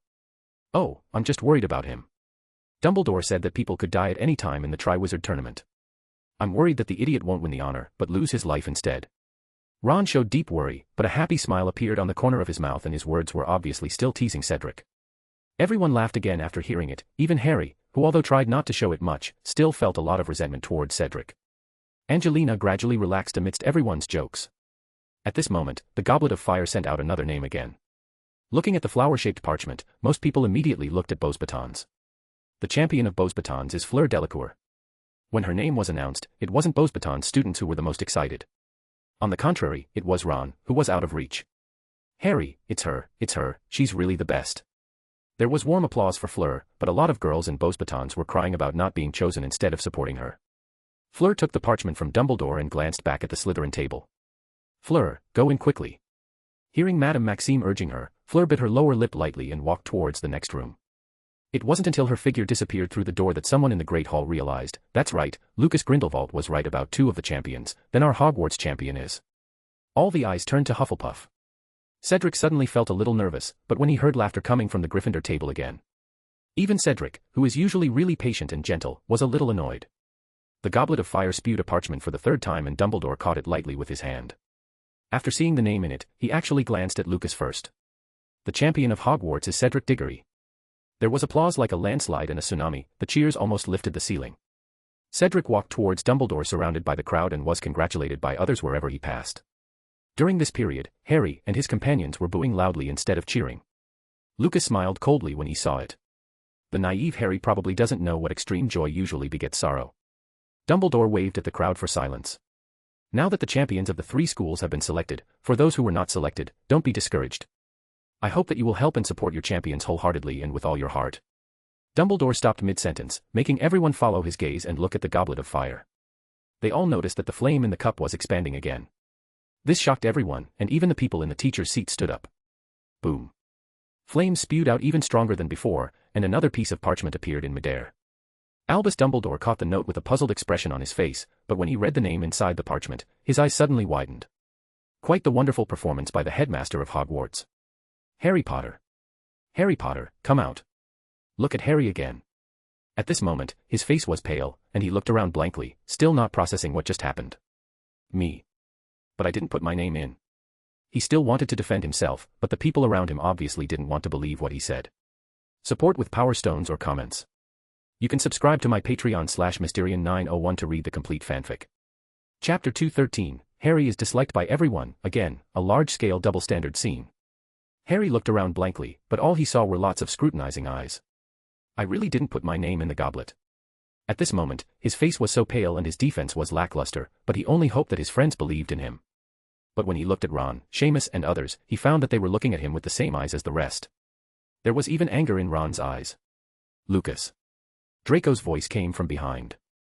Lucas understood what he wanted to say, and shook his head directly. The contract of the Goblet of Fire is absolute. Once selected, even Dumbledore would have to participate in the competition. Draco frowned after hearing this, but didn't say anything else. Harry Potter, come forward please. Dumbledore looked gravely at the bewildered Harry. Even though he knows that doing this will cause the boy to be criticized by thousands of people, the sacrifice is necessary to deal with Voldemort, so it will all be worth it. Lucas rested his chin on one hand, quietly watching Dumbledore's performance. In fact, the old bee is the one who implements the phrase, for the greater good, most thoroughly. It's just that his interest is great love and peace in the magic world. Harry Potter, come forward immediately. Seeing Dumbledore's stern eyes, Harry stood up and walked dazedly step by step to the teacher's table at the front. He cheated. Potter. You're such a stinker. What a disgrace. With his head down, Harry quickly passed between the Gryffindor and Slytherin tables. He doesn't really care what the people from other houses say. What he cares about is his friends in Gryffindor, but even they don't believe in him. Professor Dumbledore, I didn't put my name in, trust me. This was the first thing Harry said to Dumbledore. Of course Dumbledore knew it already, it's just that he can't show it. Don't say anything, go into the next room with the other champions and wait. Professor, can I not participate? Dumbledore shook his head. Harry, the contract of the Goblet of Fire is absolute, no one can refuse, understand? Harry's expression became very depressed upon hearing this. He lowered his head and clenched the parchment in his hand. When he passed by the teacher's table, he saw the vicious eyes of the headmaster and headmistress of the other two schools. He also saw the disdain and contempt in Snape's eyes. Only Professor McGonagall stepped forward and patted him on the shoulder. Son, go in. Harry, be careful. Hagrid also warned with a worried face. Harry only managed to put an ugly smile, and like going to the execution ground, he stepped into the next room. Behind the door is a passage that slopes downward. Harry walked down the passage and found that the end turned out to be the honor showroom. The 3 other champions were scattered around the room at this time. Fleur, who was closest to the passage, heard Harry's footsteps. What's the matter? Are they calling us out? Fleur thought Harry was just here to deliver a message. Cedric looked at Harry now too. Did Headmaster Dumbledore say anything? Harry shook his head, and showed the parchment to the 3 of them. Are you a contestant too? Seeing Harry nodding, Fleur's expression became very angry. It's not fair, why can Hogwarts have 2 champions? That's right, the rules say that each school can only have 1 champion, this is cheating. Harry's face turned red at Crum's words. He was eager to explain that he wasn't cheating, but even if he were to tell them, they probably won't believe it. So he cast his eyes on Cedric, hoping this honest guy from Hufflepuff can believe in himself. It's a pity that he only saw the suspicion in Cedric's eyes. Forget it. Giving up, he decided to just throw the problem at Headmaster Dumbledore. At the same time, the chatter in the Great Hall about Harry cheating continued. Igor Karkaroff and Madame Maxime even came to Dumbledore's side to complain. You guys are cheating, this game doesn't count. I agree with Karkaroff, this selection is invalid and we have to re-elect the champions. Dumbledore waved his hand, signaling to the 2 of them to be calm. From the corner of his eye, he kept looking at the Goblet of Fire, waiting for it to react again. But even after a long time, the Goblet of Fire was still unchanged. Dumbledore looked suspiciously at the Slytherin table and saw Lucas' surprised eyes at a glance. Fortunately, the Goblet of Fire reacted again at this time. Tonight's show was really exciting. No one expected that after the Goblet of Fire selected 4 people, there would be another reaction. In the corner of the Great Hall, the fake Moody was drinking Polyjuice potion from his flagon. After seeing the changes in the Goblet of Fire, a gloating expression appeared on his face. Boom. The crimson tongue of flame appeared again. Karkaroff and Maxime, who were arguing, stared blankly at the parchment falling in the air. They didn't expect that the Goblet of Fire would choose another champion. Dumbledore's eyes lit up, and he took the parchment in his hand with a look of disbelief. Lucas Grindelwald. When the name was called, the room became very quiet. The snakes all looked at their chief with eyes full of worry. People from other houses showed no resistance and only some of the lions in Gryffindor House gave a gleeful laughter. If it's Mr. Grindelwald, I have no problem. Indeed, he is a better fit than Cedric. Originally Mr. Grindelwald wasn't old enough, but since the Goblet of Fire chose him, he has no choice but to participate. After all, there is a contract, Mr. Grindelwald can't refuse. There was a big double standard scene in the Hogwarts Great Hall. The Hogwarts students didn't object to Lucas being chosen, and even thought it was a good thing. After all, Lucas' ability is known to all teachers and students in the school. His girlfriends held Lucas' hands tightly, their eyes full of worry. Don't worry, it's just a competition, trust me, I will be fine. After comforting the 3 girls, Lucas looked at the Slytherin students again. And seeing the worry in their eyes, he was very relieved. It's okay, I'll go back as soon as I finish with this. Draco, you remember to take all the students back to the common room. After making arrangements for the rest, he walked up to Dumbledore with all the eyes on him. Thank you, Professor. Getting his own parchment, Lucas strode into the next room. When he was nearing, the voices of Fleur and Crum's dissatisfaction were heard clearly. It's not fair, Hogwarts has 1 more person than us, I want to report it to the headmaster, this is too unfair. I'm really sorry Mr. Crumb, there are 3 people selected for Hogwarts this time. The sudden voice caught them off guard. Seeing Lucas walking in, the 4 immediately looked at his hands. Sure enough, a burnt parchment appeared in their sight. Lucas, have you been chosen too? Glancing coldly at Harry, Lucas obviously did not want to answer his question. Harry smiled awkwardly. Since the last time he sneaked up on Lucas in defense against the dark arts, he's been treated coldly by him. Mr. Crumb, are you surprised, shocked, discombobulated maybe? Lucas walked up to him, waving the parchment in his hand. Now we can have a good fight. Seeing Lucas' cold eyes, Crumb took a half step back. Lucas glanced at him with a sneer, then turned and looked at Fleur next to him. We meet again, Miss Delacour. Hello, Mr. Grindelwald. Harry saw Fleur suddenly soften and felt a little uncomfortable all of a sudden. What is with this difference in treatment? At this time, there was a fierce quarrel in the corridor outside. Dumbledore was being mobbed by 2 other headmasters at the moment, and he was trying to defend himself. Crouch, Bagman, and others followed behind the 3 of them. When they entered the room, Dumbledore walked swiftly and appeared in front of Harry in a whoosh. Harry, did you throw your name into the Goblet of Fire? Dumbledore was no longer as kind as ever. He had a serious expression, and there was some tension in his eyes that cannot be resolved. Harry was taken aback by his appearance. No, Professor, I did not throw my name into the Goblet of Fire. Then did you have someone do it for you? No, Headmaster. Ludo Bagman came to Harry's aid at this moment. Dumbledore, Mr. Potter was chosen by the Goblet of Fire. He was reminding him that no matter how it happened, Harry's participation in the competition was already a fact. When Dumbledore retreated, Bagman cleared his throat and introduced to everyone, these are the 4th and 5th contestants, Harry Potter and Lucas Grindelwald. As soon as he finished speaking, a disdainful snort came from the corner. Everyone's eyes immediately looked in the direction of the sound. Support with Power Stones or comments. You can subscribe to my Patreon/Mysterian901 to read the complete fanfic. Chapter 214, The Ridiculous Remarks, Lucas Counterattack. Victor Krum, Bulgaria's Quidditch star's eyes were full of disdain, especially when looking at Dumbledore. Didn't you say there is an age limit? But why are there still 2 contestants who are underage? His words were clearly aimed at Dumbledore. He also wanted to express the issue of cheating at Hogwarts. Ludo Bagman explained with a smirk, in fact, the age line is a rule that was added only this year, and there was no age limit before. Krum didn't accept that explanation and looked at his headmaster. Karkaroff let out a piercing laugh. Dumbledore, why don't I remember that the rules say that the host can have 2 more contestants? Could it be that I didn't read the rules carefully? Madame Maxime also walked behind Fleur and placed her big hands on her shoulders. It's okay, let me handle it. Dumbledore, what do you mean by this? Hogwarts can't have 3 contestants, it's too unfair. Without waiting for an explanation from Dumbledore, Karkaroff walked up to him and said, Dumbledore, we only brought our qualified students here out of our trust in you. If we knew that your age line was not effective, we would have expanded the range of students a little bit. Now I have a suggestion, let the students of our 2 schools sign up again, and then select 2 contestants each. After finishing speaking, he looked at Bagman beside him. Seeing this, the Roundman shook his head again and again. Impossible, the Goblet of Fire has been turned off, and it will not be ignited until the next tournament. Then Mr. Potter and Mr. Grindelwald cannot compete. Karkaroff made a new suggestion, but it was quickly overruled by Barty Crouch. The champions selected by the Goblet of Fire must participate in the competition or risk losing their magic. This is a contract signed with the Goblet of Fire. Learning that both Lucas and Harry still needed to participate, an angry Karkaroff walked up to Harry quickly. Harry Potter, let me ask you, how did you pass the age limit and how did you cheat yourself into the tournament? Looking at Demstrang Headmaster's fierce eyes, Moody's words flashed through Harry's mind. This man used to be a Death Eater. I didn't cheat, sir. He answered the questions carefully, as if he was afraid of annoying him. You lie. Karkaroff snapped. At this moment, the sound of wood hitting the ground sounded from out of the door. When he saw Moody enter the room, Harry seemed to see a savior, and his nervousness gradually relaxed. Karkaroff, you know in your heart that it is impossible for Harry to cheat. Not to mention Dumbledore's age line, the Goblet of Fire itself is a powerful magic artifact. If someone wants Harry to be selected, they must have enough magic power to cast a powerful confusion spell on the Goblet of Fire. Do you think the boy has such an ability? Hearing Moody's well-founded analysis, Harry nodded quickly to express his innocence. Karkaroff sneered, did you see it? Even the specific process has been thought through. Did you cheat for the 2 of them? Alastair Moody. Lucas gave him a thumbs up in his heart, this guess is really accurate. Seeing that a few people are unwilling to let go and they will continue to quarrel.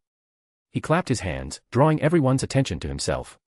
I say, what are you arguing about? Do you think it's unfair for me and Potter, 2 fourth-year students, to compete with people in their 6th or 7th year? And this competition was once banned because of too many casualties. If it is unfair, it should be me and Potter who should be complaining, don't you think so? Everyone didn't know how to refute his words. He looked around at the crowd and questioned them coldly. So what do you think this so-called Triwizard Tournament will do for us? Maybe you want to be famous or want to get that 1,000 gold galleons prize. Krum suddenly spoke at this time, with arrogance and dissatisfaction on his face. Obviously what Lucas said just now didn't convince him. Lucas laughed suddenly, and the laughter grew louder and louder. After he finally calmed down, he answered. Victor Krum, do you think everyone is going after fame like you? Or let me answer your question from another angle, do you think Potter and I care about the title of Triwizard Champion? Potter is already famous as the boy who lived, the defeater of you-know-who. Isn't such a reputation much more useful than being a Triwizard Champion? Do you think people know even a single name of previous champions? As for me, to put it bluntly, I am probably more famous in your 2 countries than in England. As for the reward of 1,000 galleons, the time I've spent talking nonsense with you here is enough time for the Saints group to earn 1,000 or even 10,000 galleons. After finishing what he had to say, Lucas turned around and walked to the side display case to look around. The showroom suddenly fell silent. After a long time, Karkaroff's deep voice sounded. Then tell me why it became like this. Isn't that obvious? Lucas looked at him strangely. Lucas' eyes made him very uncomfortable, it was as if he was staring at an idiot. The Triwizard Tournament is the tournament with the highest death rate. Isn't it normal for people to die in it? You mean someone wants you to die? I think that you wanting to be more famous is much more plausible. As soon as Karkaroff finished speaking, he saw Lucas walking in front of him quickly. Before he could retreat, the neckline of his clothes was grabbed by the younger man. There are many ways to become famous, but I always like to use the quick way, such as sending the saints to Demstrang. If this school with a long history is completely turned into history, my name should be known to everyone in the world right away. Would you like that? Listening to those words, there was a trace of cold sweat on Karkaroff's forehead. Enough is enough. Since there is no solution, Harry and Lucas can only compete in the tournament. Dumbledore showed up just in time to interrupt the flow of events. This time there was no more objection. Although Lucas said those words just now in Karkaroff's ear, his voice was loud enough that everyone in the room could hear it. Madame Maxime knew that this was also Lucas warning to herself. She remembered the scene where Lucas played around the French Ministry of Magic 2 years ago, and her expression suddenly turned ugly. Lucas took a step back, making eye contact with Dumbledore briefly as he turned around. Dumbledore then looked at Ludo Bagman. Ludo, shouldn't you explain the first task now? Oh yes, I was too distracted and forgot. Bagman took a crumpled note from his pocket. It's like this: the first match is to test your guts and capability to deal with the unknown. After Bagman finished speaking, he found that Harry and the others were still looking at him, so he opened his hands and said, I won't tell you the content of the task. My hints are only so many. Facing the unknown, courage is very important for a wizard. The task is scheduled for November 24th. You need to complete it in front of all the judges and students. In addition, I need to remind you that you cannot ask your school professors for help during the tournament, nor are they allowed to give it. You can only use your magic wand to complete the task. Those who successfully pass the first task can get the detailed information of the second one. After Bagman finished speaking, he glanced at Crouch behind him. After making sure that he didn't miss anything, he motioned for the champions to leave. Lucas was the first to walk out of the showroom, and by the time the other four came out, he had long since disappeared. As everyone left one by one. After a while, only the Hogwarts professors were left in the showroom. Alastair, please watch over Harry and don't let him do anything stupid. Fake Moody nodded vigorously. Dumbledore's mission was exactly what he wanted. Waiting for the fake Moody to leave the room, Dumbledore also asked Professor Snape to watch over Lucas more. He then spoke with Professor McGonagall about the incident. Half an hour later, Dumbledore took Professor Snape back to the headmaster's office. Looking at Lucas sitting comfortably on the sofa drinking tea, the two were not surprised. Dumbledore said with a smile, then we need to talk about the following things. When Harry arrived back in the Gryffindor common room, it was still early, and the common room was full of people. Seeing Harry walk in, everyone became quiet for a while. Immediately afterwards, everyone stood up and walked towards Harry. Hey Harry, good job. The twins patted his back and congratulated him, then they put a red scarf embroidered with golden lions on his neck. The same goes for everyone else. They looked like they were cheering and wishing Harry well. But when everyone spoke, Harry could feel the insincerity in their words, and he could also feel that they believed he put his name in the goblet. Harry took off his things angrily. When he returned to his dormitory, he did not expect to be greeted by the cold eyes of Ron and Seamus. Support with Power Stones or comments. You can subscribe to my Patreon/Mysterian901 to read the complete fanfic. Chapter 215, Betrayed Friendship. Dumbledore's Clue. On the way back to the Gryffindor common room, Harry naively thought that Ron and Seamus would believe in him, but the reality slapped him hard. Seeing Harry walk in wrapped in a Gryffindor scarf and banner, Ron asked with a sneer, how did you do that? What? I'm asking what method you used to enter your name. Harry frowned. It was that same question again. From the showroom onwards, everyone was asking how he got into the tournament. Dumbledore asked him first, then everyone kept doing the same. Harry said impatiently, I don't know, I didn't put in my name.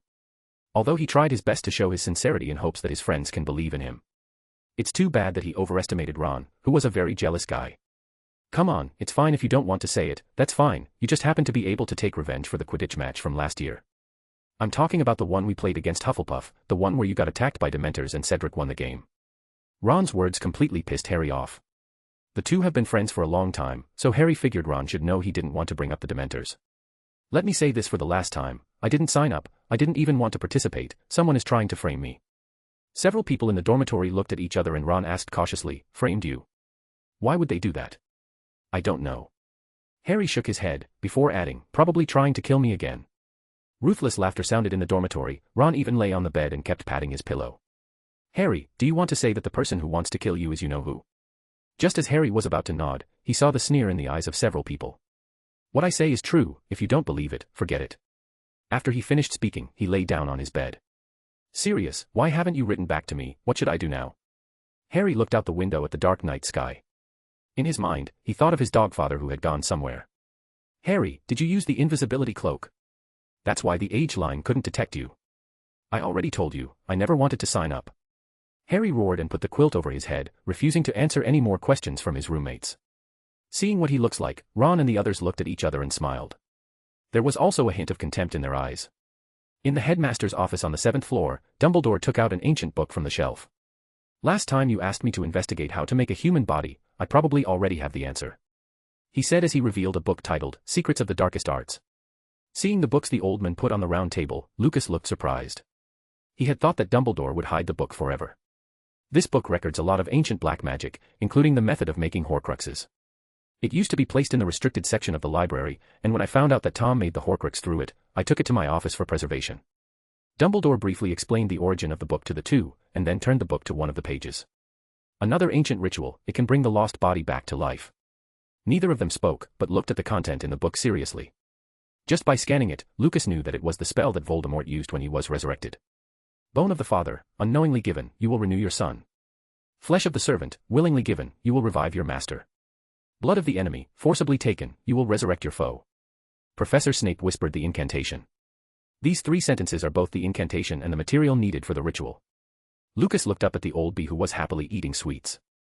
That means Voldemort needs to be boiled out of a cauldron. Dumbledore paused with the hand holding the cake. Well, it's probably what you said. If Lucas hadn't said it, Dumbledore wouldn't have imagined it. Now thinking about a Death Eater cooking Voldemort in a cauldron, he suddenly felt it was a little funny. Imagine a waiter arriving at the client's table with a big covered plate and saying, "Dear customer, here is the Voldemort you ordered, we made sure to remove the nose like you asked." Professor Snape didn't have time to listen to their jokes. He was in a very bad mood today. So after reading the content in the book, he asked Lucas directly, "So you asked me to research a poison, just to calculate the resurrection of the Dark Lord?" Oh. Dumbledore also looked over curiously. Lucas shrugged, "I do have this plan, but I don't know exactly what Voldemort is going to do. I'm just guessing, whether it's an ancient legend, or a fictional biography, mentioning resurrection requires something to be sacrificed, usually the enemy. Then, as the enemy marked by Voldemort himself, the Death Eaters will definitely do everything possible to bring Potter to their master." Judging from the ritual in the book, my guess was obviously correct. Dumbledore and Professor Snape obviously didn't believe his nonsense. But it doesn't matter if they don't believe it as long as the original intention of dealing with Voldemort remains the same. Dumbledore put the book back on the shelf, turned to Lucas and said, "The next step will be left to you. Since the father's bone is needed, finding the burial place of Voldemort's father is particularly critical. Don't worry, I will write a letter when I get back, and let the Saints group follow the clues to find the burial place of old Tom Riddle. Since that's the case, I'm going to study blood poison now." Professor Snape went to the spiral staircase after finishing speaking. It can be seen from his steps that he is very anxious at the moment. Lucas and Dumbledore were the only ones left in the headmaster's office. Lucas knew that the old man must have something to say to himself, so he didn't leave in a hurry. "Lucas, I want to talk to you about Harry. If it had anything to do with our plans, of course I would, but if you want to talk to me about Potter's sneak attack, I don't think there's much to talk about." Lucas intends to block what the headmaster wants to talk about in advance, but he obviously underestimated Dumbledore's shamelessness. "Harry, he's just an immature boy. Mr. Principal, are you mocking me?" Seeing Lucas' unfriendly eyes, Dumbledore waved his hand. "I didn't mean that. However, he really can't compare with you. In terms of suffering, the situation you have faced since childhood is much more difficult than Harry's. But I still hope you can forgive Harry. He just did something wrong in a moment of confusion, but I firmly believe that he has no bad intentions." He stared at the white-haired and bearded old man in front of him. Seeing the begging in Dumbledore's eyes, Lucas sighed. "It's probably impossible to be friends, but I can guarantee that if he doesn't trouble me, I won't take the initiative to deal with him. I also hope you can understand that the only reason I am still willing to protect him is just because he can deal with Voldemort better when he is alive, that's all." Dumbledore sighed, "Well, it's a pity that Harry lost such a good friend as you." Drinking the last bit of black tea in his cup, Lucas got up and looked at the old man opposite and asked, "Have you nothing else to tell me?" "Dragon." "What?" "The first task is to face a dragon. I hope you can break the news to Harry. From how things are right now, I am afraid that Harry will be in a very bad situation. If no one helps him, he will struggle to even survive." Lucas nodded. "Don't worry about this, even if I don't tell him, Barty Jr. will find a way to tell Potter about the task." Dumbledore suddenly said, "I actually forgot about him, it's exactly as you said." "Good night, then, Headmaster." After leaving the office, Lucas walked alone in the silent castle. Before he could reach the dungeon, suddenly, he saw a girl with a unique temperament standing in front of him with her back turned. "Luna. Why are you here?" Hearing Lucas' voice, Luna turned around quickly and hid her hands behind her back. "Lucas, is the matter over?" Lucas nodded, but wondered why the eccentric girl knew what he was going to do. Looking at the shy girl in front of him, Lucas asked softly, "Were you looking for me?" "Lucas, although the Triwizard Tournament is dangerous, I believe you can do it. This is a crumple-horned snorkack I made myself. I hope it will bring you good luck. Taking the wood carving from her hands, before he could thank her, Luna ran towards the stairs. Looking at the strange-looking beast, a smile appeared on the corner of Lucas' lips. Mr. Grindelwald is so flirtatious. The sudden voice behind Lucas changed his expression. He turned hastily and saw a mass of black shadows standing in the corner leading to the dungeon. Support with power stones or comments. You can subscribe to my Patreon/Mysterian901 to read the complete fanfic ahead of time. Chapter 216, B. Lucas backing, Slytherin. Why did he say that the black shadows standing in the corner were a mass? That's because there's not much room to hide in corners and the three of them huddled together awkwardly. The one who spoke just now was of course Hermione, who was the leader and mastermind of the three girls. Our Lucas is really amazing, he got so familiar with Luna without saying a word to his girlfriends. Cho and Ginny stood behind Hermione giving Lucas a helpless look. They had no choice in the matter since she just dragged them here without asking for their opinion. Seeing Hermione pouting, Lucas stepped forward and hugged her. Have you been waiting for long? Humph, some people go away for hours, and I'm afraid they never thought that their girlfriends were still waiting for them in worry. I had to talk something with Headmaster Dumbledore, sorry for keeping you waiting. Lucas' gentle voice melted the anger in Hermione's heart. She raised her head with concern in her eyes. Can't you just not participate? I went back and checked the historical data. Every time the Triwizard Tournament is held, some participant dies. Lucas touched her fluffy head. Then he glanced at the other two girls. No surprise there, they also had a look of worry. I'm the leader of the Saints, and I can easily pass such a small tournament like it was a child's game. And the contract of the Goblet of Fire is not so easy to dissolve.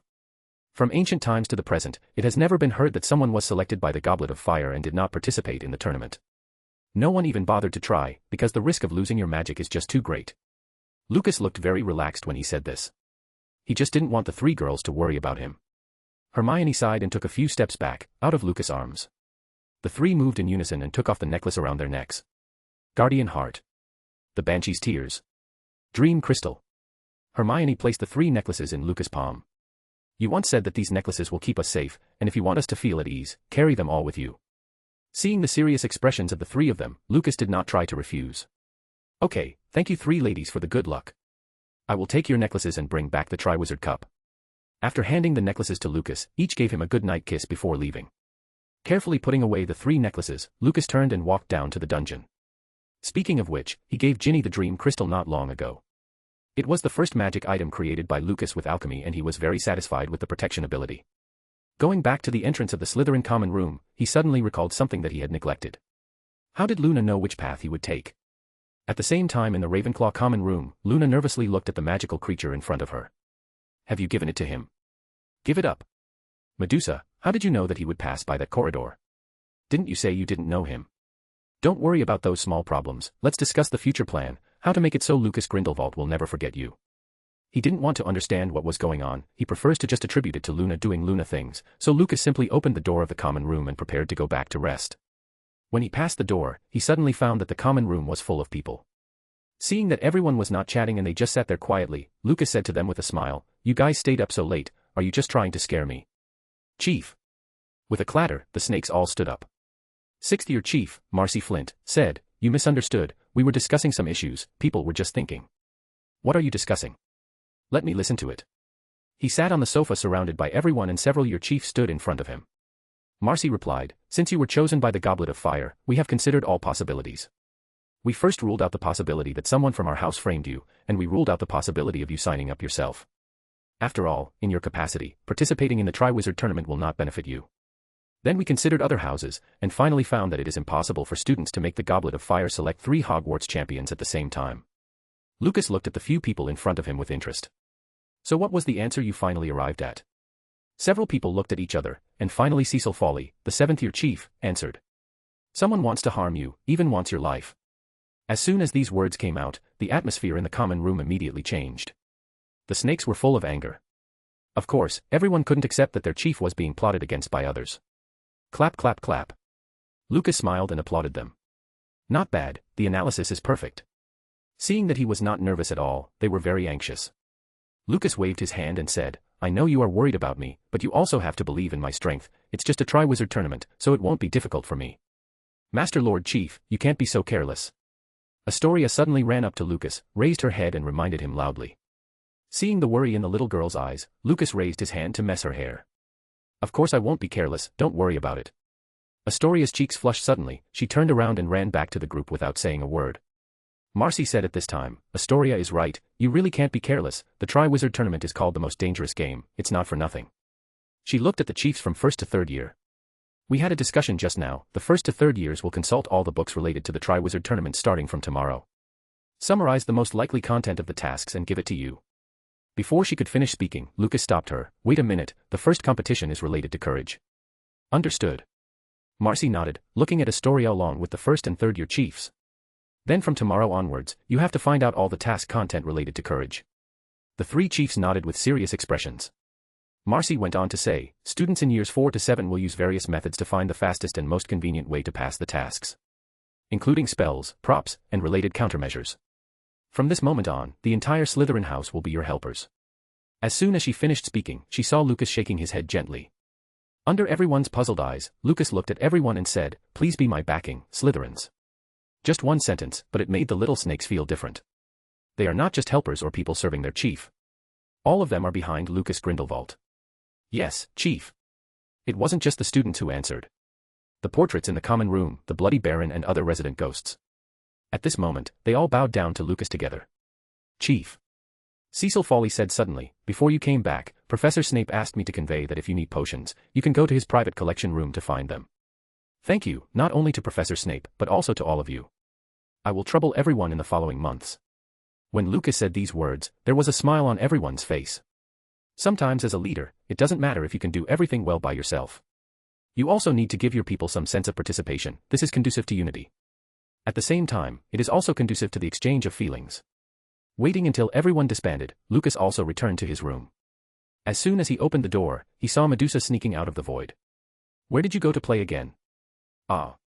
No, I slept in the garden, and now I woke up, so I came out to play. The mischievous dragon uttered a series of lies without blinking. Seeing that Lucas didn't quite believe her, she changed gears right away. Lucas, Medusa is hungry and wants a hare, a fat hare. She not only yelled. At the same time, her body became bigger, and her tail flicked around the room. Seeing the room that has become a mess, Lucas couldn't care less about calling up her lie. Okay, I just want to write a letter to Vinda, I will deliver the letter later, and I will come back after eating at the manor. Hearing what Lucas said, Hestia next to him let out a cry of protest, that is supposed to be her job after all. Seeing this, Medusa shrunk her body, flew in front of Hestia and started to play with her. Writing clearly about the investigation of Voldemort's father's burial ground. Watching the small dragon and owl wrestle together, Lucas shook his head helplessly. Aren't you hungry? Go back quickly. Whoosh. Medusa came to Lucas. Grabbing the envelope with her little claws, she disappeared into the air with a flash of silver light. Bang bang bang. There was a knock on the door. With a wave of his wand, Lucas tidied the room. Then the door opened and, as expected, it was Draco Malfoy. Come in. Calling a house elf to bring 2 cups of black tea. Lucas looked serious, staring into the other person's eyes and said, Draco, have you really thought it through? Once you get involved, there is no way out. Thinking for a moment, Draco nodded solemnly, I've made up my mind, whether it's for my family or my friends, I will not back down. Hearing his answer, there was a wicked smirk on the corner of Lucas's lips. All according to Kikaku. Support with Power Stones or comments. You can subscribe to my Patreon /Mysterian901 to read the complete fanfic ahead of time. Chapter 217, Draco takes the initiative to enter the pit. Hogwarts Dungeon, Slytherin Dormitory. The atmosphere in the room was dignified. In the room that was supposed to be sealed, a gust of cold wind suddenly blew in out of nowhere. The candlelight swayed gently with the wind, making the atmosphere even more tense. Draco swallowed his saliva, looking at the frown of his best friend. I know what you're going to say is related to you-know-who, but is it so important? He had never seen such a serious look on Lucas's face before. Do you remember what happened in the Chamber of Secrets in our second year? Of course. Draco nodded, he had been investigating with Harry for a whole year, and he had a deep memory of that incident. Does it have something to do with the Chamber of Secrets? Lucas nodded and said, that's right, remember that diary. Seeing the other party nodding again, he continued, the name of that diary is Tom Riddle's diary, and it was a very dangerous cursed item. Because a fragment of Voldemort's soul was preserved inside, we usually call such magic items Horcruxes. Draco shuddered a bit hearing him say Voldemort's name, but unexpectedly he felt a greater chill upon hearing Horcruxes, even though he doesn't know what it means. Lucas then introduced in detail what a Horcrux is, in order to let Draco realize the danger of the Horcruxes. Lucas also did some artistic work and greatly exaggerated the role of the Horcrux. Draco's eyes widened. Unexpectedly, there is such an evil and powerful black magic in this world. So what does this have to do with our family? Here it comes. Draco finally got to the key point. Lucas cleared his throat, and looking into his friend's eyes, he said word for word. You got it right at the beginning, the diary that your father, me, and Harry got later were all exactly the same diary. And the original copy of the diary was kept by your father. This is a task entrusted to him by you-know-who. Even if your father had to sacrifice his life, he must never lose it. Draco stood up from the chair, his pupils trembling with shock. My dad. Lucas raised an eyebrow. In the past 2 years, Draco has always been referring to Mr. Malfoy as father in front of outsiders. It is conceivable just how surprised he must be at this time to slip like that. That's right, it's your father, Mr. Lucius Malfoy. Do you still remember what Mr. Malfoy did in the bookstore before the second year started? Of course he gave the stupid Weasley a lesson. Hearing this answer, Lucas rolled his eyes mentally. It was clearly an evenly matched fight, but when it came to Malfoy who loved his reputation, it became a lesson. That's when your father put the diary in Ginny's cauldron, and I found it and took a closer look. As for what happened later, you should also be aware that the diary opened the Chamber of Secrets with the help of Ginny. Lucas sighed at this point. Draco, your father is in a very dangerous situation now. If you know who returns, he will probably find that the diary has been thrown away by your father. Also happened to be thrown into Hogwarts, and it was destroyed. How do you think that man will treat your family? Draco followed his reminder, and what appeared in his mind was the picture of his family in ruins. This. Although he didn't answer, the frightened expression told Lucas the answer. The most critical issue now is that Mr. Malfoy still thinks that he has done a perfect job. In fact, it's not just me, Dumbledore and Professor Snape already know, Draco, paper can't contain fire. This secret will be known to others one day. If it is known to the Death Eaters, when Voldemort returns, he will probably. Lucas left half a sentence unsaid, the rest is left for Draco to make up in his own mind. The room fell silent after that. Time passed by every minute and every second. The entire Slytherin dormitory was silent but the light in Lucas' room was still on. Draco sat in a chair and stared at the floor in a daze. From the changing expression of his face, it can be seen that his brain was not idle. He finally let out a long breath, and looked at his best friend again, noticing that he was leisurely flipping through a potions book. Lucas, what should I do? Huh? Lucas gave him a surprised look. What to do? Isn't that what you should think about? I have completed our agreement, and now you know our secret. As for how to choose and what to do, these are your own business. Of course, if you want me to give you some advice, then I don't mind. Draco sighed, showing a helpless expression. Lucas, you are my best friend, you should understand what I mean, I can't watch the Malfoy family go down the road of destruction. Snap. Lucas closed the book. When he turned to look at Draco, the candles in the room suddenly dimmed. What if Voldemort no longer exists in this world? Lucas' voice suddenly became low and hoarse. Since he is the biggest trouble, we will just solve this trouble directly, and all problems will be solved. The words seemed to scare Draco. For Death Eaters or the families of Death Eaters, it has never occurred to them to kill Voldemort. They don't even dare to think about it. But when Draco calmed down, he found that this method was indeed the best. If the trouble can be completely solved, then the Malfoy family will still be the top pureblood family in England. It's getting late, you can go back and think about it slowly. Lucas got up to see off the guest, and Draco also walked out obediently. Watching the other person walk to his own room, Lucas said softly to the side, "Go and watch him for me, and make sure he can't send letters to his family." A silver light flashed in the void as a head poked out from it. Swallowing the hair hastily, Medusa flicked her tail and disappeared. The next day, the sun was shining brightly.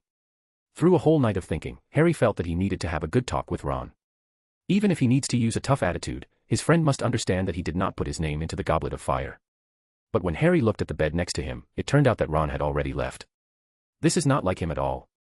Harry walked listlessly into the common room. For his arrival, everyone just glanced at him.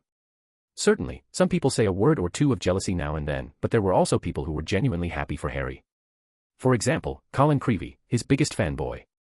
It's just that Harry's interest was lacking now, and he only said a few perfunctory words to answer Colin's congratulations. But when he left the Gryffindor common room through the portrait, the outside world seems to have changed drastically. Harry looked at the badges on everyone's chests. Support Cedric Diggory, the true champion of Hogwarts. It turned out that those who wore the badge were all Cedric supporters. It's just that the number of people who support him is too many. Harry hoped to find a bit of support from the crowd, but he was disappointed to find out that all the Hufflepuffs and a lot of Ravenclaws were wearing badges of support for Cedric. Look, it's Potter. There was an exclamation from the front and immediately afterwards, everyone pressed the badge on their chest. The pattern on the badge rotated rapidly, changing its appearance in no time. Potter stinks. See that glowing text, Harry's face darkened. Turns out the badge doesn't just represent support for Cedric, it also represents ridicule and resistance to him. For the next period of time, he felt the pain of his second year all over again. At that time, everyone thought that he was the heir, and they laughed at him and even pranked him maliciously. But at that time, he still had his friend Ron by his side. But now, even Ron had distanced himself from him. Hi, Justin. Justin Finch Fletchley, Hufflepuff fourth-year student, one of Harry's best friends from Hufflepuff. But when the other party saw Harry at this time, he pretended not to know him. This made Harry a little sad, but soon he was relieved. In Hufflepuff's view, him being chosen as a champion is robbing them of their honor, so it's understandable to be treated like this by them. Harry comforted himself in his heart. He suddenly wanted to see what Lucas, who is also a champion, would look like now. Speaking of the devil, Harry just turned the corner and saw Lucas walking ahead. Thinking that Lucas should be in the same situation as him, Harry suddenly felt a sense of sympathy, unexpectedly. Mr. Grindelwald, can you sign this for me? Several girls suddenly ran out from the side and surrounded Lucas as they dragged their school bags with both hands. The eyes looking at Lucas were shining. Harry had seen those girls before, they were still looking for Cedric and Crumb's autographs just now. Harry smiled wryly and shook his head. Sure enough, he was the only one out of the 5 champions who was unwelcome. Facts have also proved this point. Those girls were getting the champions' autographs, but when they saw Harry standing not far away, they didn't come forward to ask for his autograph. Instead, they pressed the badges on their chests and the words "Potter stinks" appeared again. He spent a difficult day in such an environment. Even when he met Professor Sprout, he found that she was no longer enthusiastic when she looked at him. At night, Lucas was sitting at his desk looking through a book he had brought back from the library. There was a knock on the door suddenly. Opening the door, Draco stepped in. At this moment, there is no more confusion in his eyes, but an unusual firmness. Lucas, I've already thought about it, what should I do to defeat you-know-who? Very good. If the small fish takes the bait, the big fish will not be far away.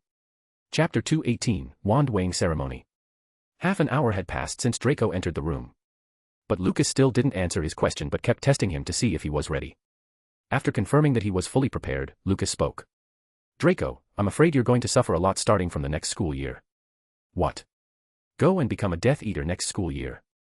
Draco was taken aback for a moment, apparently he didn't expect Lucas to say such a thing.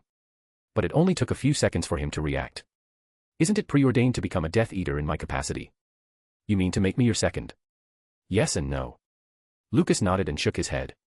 He just wanted to obtain the Elder Wand, one of the 3 Deathly Hallows, through the hands of Draco.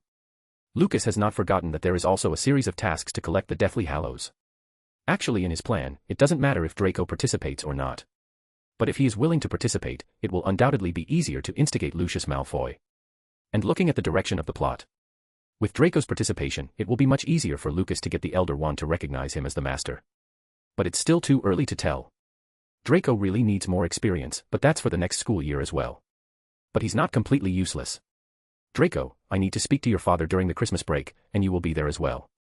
You want me to convince my father to join your plan? Oh. Did you notice it? Of course, I went back yesterday and thought about it carefully. Father and you should only be cooperating in business right now. Seeing the triumphant smile on Lucas' face, Draco sighed helplessly. Don't worry, I will arrange it. After saying that, he got up and walked towards the door. Before going out, he looked back and said, tomorrow it's going to be the wand weighing ceremony and reporter interview. I heard that the reporter who came this time is Rita Skeeter. She is not an honest reporter, so do be careful when you speak. Thanks for the reminder, Draco. Getting up early in the morning. Harry was greeted by people wearing those stupid badges all over the common room. Gryffindor was finally infiltrated by the enemy camp. Despite seeing his own housemates wearing those badges that say Potter stinks, he found himself able to face it with ease. Glancing at the schedule, he found out that he has double potions today and for some strange reason he didn't feel bad about it. A hint of surprise flashed in his eyes. He used to hate potions class, and even more so with Snape's sullen face, but now he wished he could have potions class every day. Because of Snape's strictness, the other houses dared not laugh at him in class. And also because Slytherin students never wear those badges. At this point, it made him appreciate the Slytherin students from the bottom of his heart even if their actual relationship is not very good. Getting through the morning classes, Harry came to the dungeon full of joy. Really? The Slytherins don't wear badges and they also completely regarded him as heir. Harry felt a rare sense of relief, and thought that it was nice to be ignored like this. Professor Snape's potions class was still most students' nightmare. But Harry listened with gusto. Even if he was sprayed by Snape's venom, he faced it calmly. This made Professor Snape suspect that Harry's brain was damaged. It's a pity that Harry's good times didn't last long. Bang bang bang. There was someone knocking on the classroom door. Colin Creevey appeared at the door. Professor Snape, Mr. Ludo Bagman asked me to invite Mr. Harry Potter and Mr. Lucas Grindelwald. What does he want? Mr. Bagman said that the champions' wands will be inspected, and all of them must be there. Oh yes, and presumably photographs as well. Harry lay prone on the desk, trying to minimize his presence. He didn't want to embarrass himself. Harry Potter. Snape's soft, deep voice came from beside him. Harry looked up and found that everyone in the classroom was looking at him. People from Hufflepuff and Ravenclaw were making fun of him. He knew it would turn out like this, so he sighed helplessly, then he stood up and walked outside. Colin, just checking the wands. Probably have to accept some interviews with reporters. I guessed right, I'm going to be embarrassing myself again. Harry looked over to Lucas, who was walking behind him. His relaxed look was really enviable. The three arrived at the classroom where the ceremony would take place in the blink of an eye. Good luck to both of you. Colin turned and left, leaving the two standing in front of the classroom door. Mr. Potter, if you don't intend to enter, then please step aside. Lucas, Lucas didn't listen to what he wanted to say and pushed open the classroom door, then walked in. The other three champions were already waiting in the classroom. Victor Crumb still looks like someone owes him money. Seeing how he hides in the corner by himself, Lucas wondered if this guy was antisocial or something. Cedric and Fleur were chatting at the side. But seeing Lucas enter the room, Fleur came to his side immediately. Mr. Grindelwald, I have been waiting for you for a long time. The girl's eyes were like a predator seeing its prey. But who is the hunter and who is the prey is still to be determined. Hello, Miss Delacour. Lucas took the beautiful girl's hand and kissed her knuckles lightly. This made her feel very shy. Fortunately, Ludo Bagman came over at this time. Since everyone is here, the wand weighing ceremony will start in a short while. Please don't be nervous. We just need to check whether your wands are in working order before the tournament starts, to make sure you can use it smoothly during the tasks. Now the master in charge of testing your wands and Dumbledore are discussing something upstairs, so please wait a moment. After Bagman finished speaking, he sat on the chair prepared in advance. Beside him was Barty Crouch, director of the Department of International Magical Cooperation. Oh. Harry Potter, may I have a little interview with you, please? Harry turned and looked behind him. A woman with blonde curly hair and a lot of makeup walked up to him. She also was wearing a pair of jewel-encrusted glasses that didn't match her face shape at all. My name is Rita Skeeter, a reporter from the Daily Prophet. I was commissioned by the Ministry of Magic to write a report for the tournament. Harry greeted her, but in his heart he was unwilling to accept the so-called interview. But Rita didn't think so. She grabbed Harry's arm with her hands and dragged him into the utility room close by. Sorry if it's a little cramped, it's too noisy outside, I need a quiet environment for the interview. While talking, Rita took out a notebook and an acid green quill. She put the nib in her mouth, and after a while the quill began to shake slightly. Mind if I use the quick quotes quill? Rita obviously only asked symbolically, because she had already put the quill on the notebook. Then the first question, what prompted you to sign up for the Triwizard Tournament? Huh. Harry had just opened his mouth when he saw that the quill was already writing by itself, floating next to Rita along with the notebook. I didn't sign up, someone deliberately put my name in it. He kept staring at the floating quill and notebook as he answered. Rita moved her body to block his line of sight. Honey, pay attention, don't keep staring at the quill. Rita then asked several more questions. Are you nervous or excited about the upcoming task? What do you think about the death of more than half of the participants in the past tournaments? Do you want to prove yourself by competing in the Triwizard Tournament? In the face of Rita Skeeter's aggressive questioning, Harry was very annoyed inside. At this time, Dumbledore finally made an appearance together with Ollivander the Wandmaker. Receiving Lucas' eye signal, Dumbledore went straight to the utility room door. With the door being opened, Harry finally got relief. When the old bee saw Rita, a smirk appeared on her face.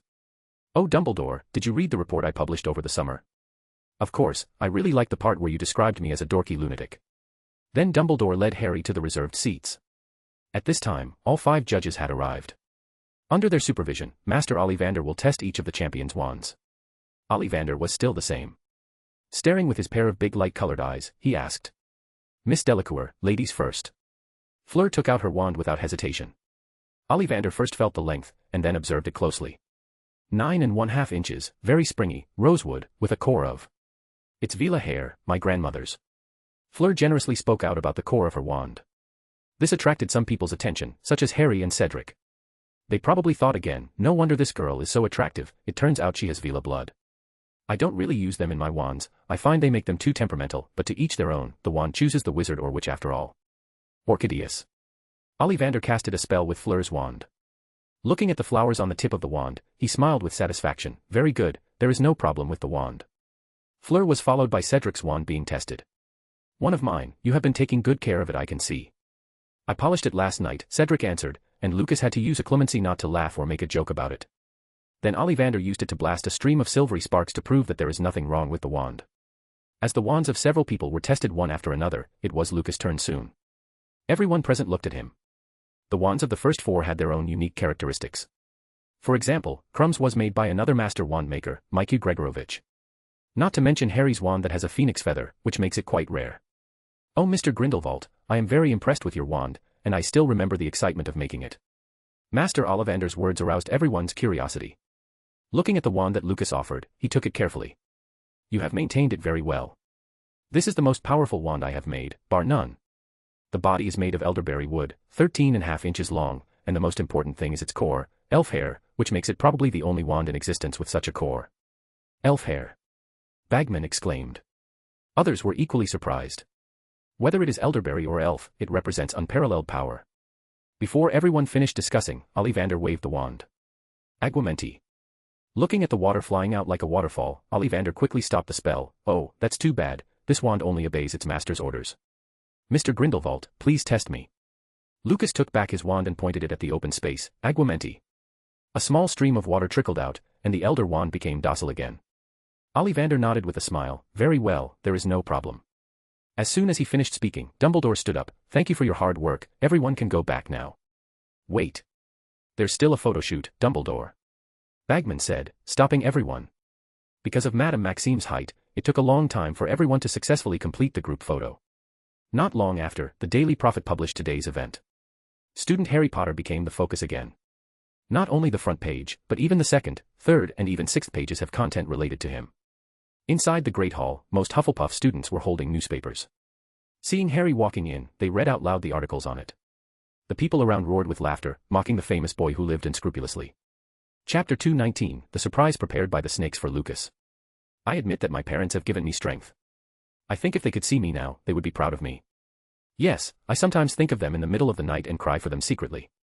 I don't think there is anything to be ashamed of. I don't think there is anything that can hurt me in the tournament, because my parents are protecting me." After reading this interview, the laughter in the Great Hall became louder. Someone even walked up to Harry and handed him the newspaper so he could read it himself. Harry threw it on the ground violently and complained about that stupid reporter in his heart. He didn't say any of these things during the interview. Originally, he wanted to use the newspaper to clarify that he didn't sign up to the tournament, but now it seems that the situation became even worse. He walked to the end of the long table with his head down. No one wanted to eat with him anyway. Seeing another Daily Prophet dropped on the long table, he hesitated for a moment and picked it up. Reading the content, he understood that he was being too naive. He was afraid that he would keep encountering more and more trouble. Seeing that a large section of the newspaper was full of content about himself, he searched hard for a long time before he saw the information of the other champions. One of the most mentioned was Lucas. But there was actually only one paragraph, introducing that Lucas has a powerful wand, other than that there was nothing else. As for the other 3 champions, Fleur Delacour and Victor Crumb were barely mentioned. Even Crumb's name was misspelled as Victor Crumb. As for Cedric, sorry, there was absolutely no information about the pride of Hufflepuff in the newspaper. Harry finally understood why Hufflepuff students were angrily mocking him by reading the contents of the newspaper in his face. He really wants to strangle that stupid reporter. The following few days, Harry's life was worse than death. Originally only Hufflepuff and Ravenclaw wore the badges.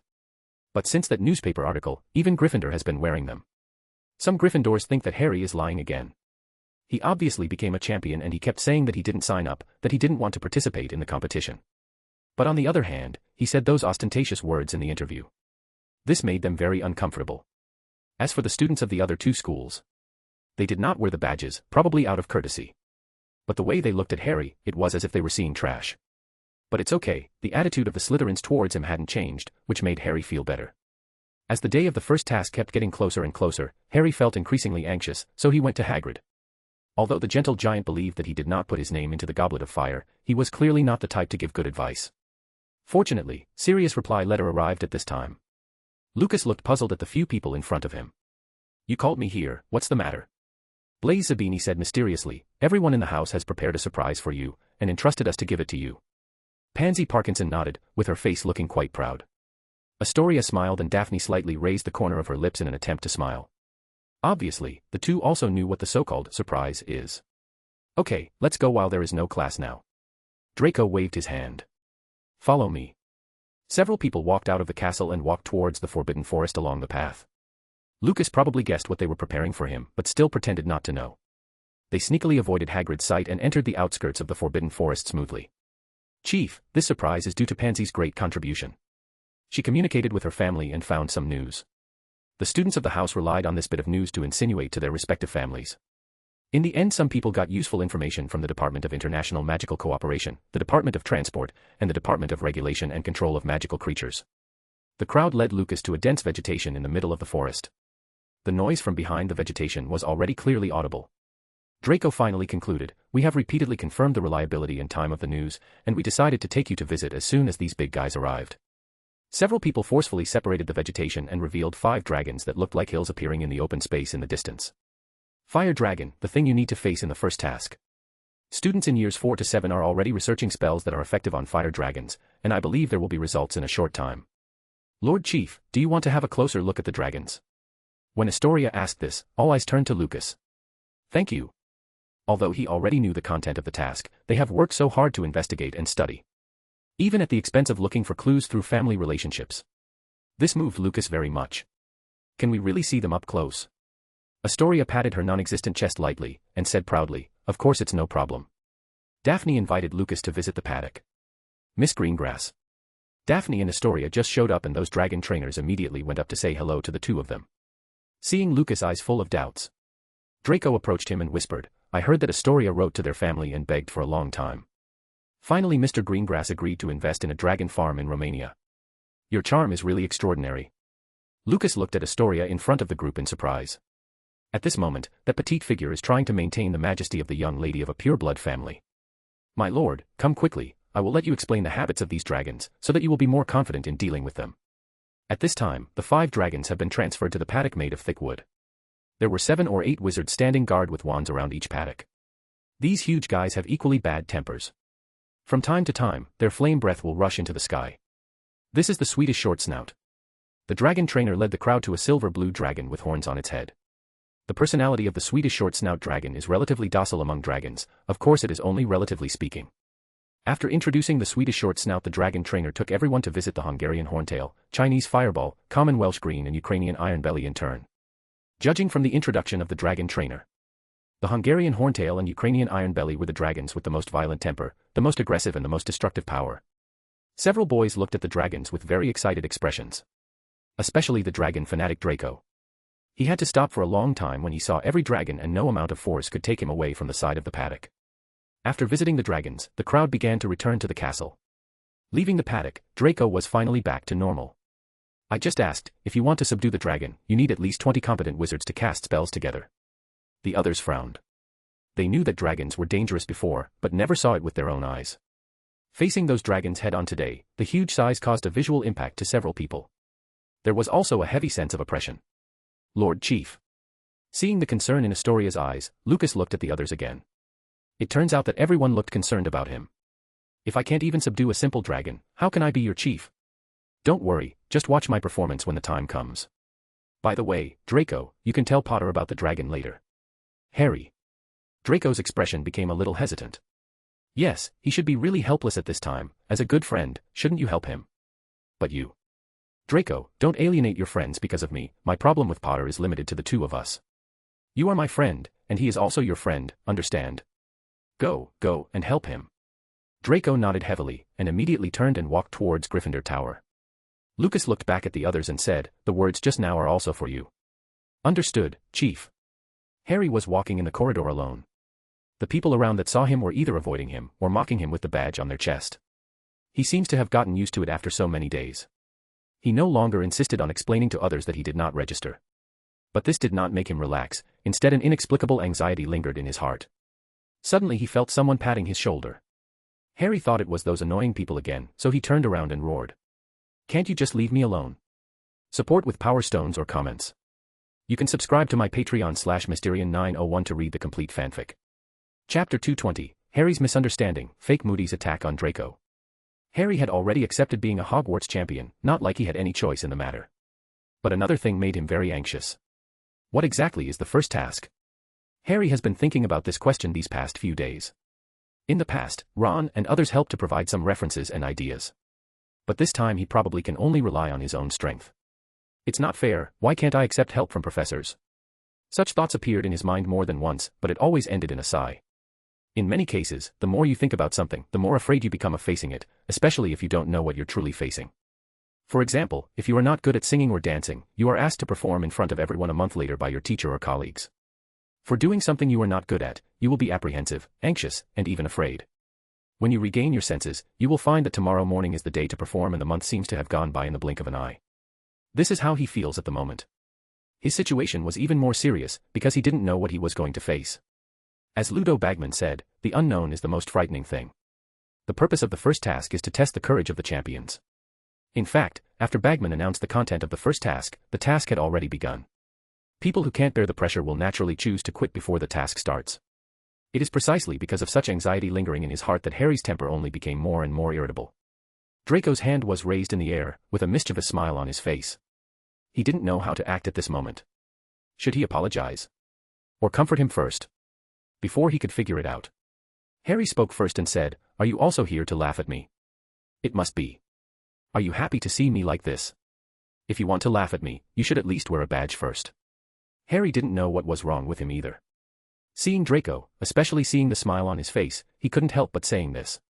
"Harry, listen to me, I'm here for. I don't care what you are here for, please stay away from me." At this moment Harry seemed to have become a hedgehog. He erected the spikes all over his body to guard against everyone. Now the only ones who can reach him are a few professors and his godfather Sirius. After Harry finished speaking, he turned around and planned to leave, but the aggrieved Draco certainly disagreed. "Harry, I know you've had a rough day, but can you at least hear me out?" "What? Since the first defense against the dark arts, haven't you been keeping your distance from me?" Hearing him bring it up, Draco looked a little embarrassed. "Actually, I have another purpose for coming today, which is to apologize to you." "No, it's too late, Malfoy." Harry was about to leave after speaking, so Draco panicked and reached out to grab Harry's shoulder from the back. "Stop it, you nasty boy." Moody's voice came from afar and his shout attracted many people's attention. When everyone saw the appearance of Harry and Draco, they immediately misunderstood the situation.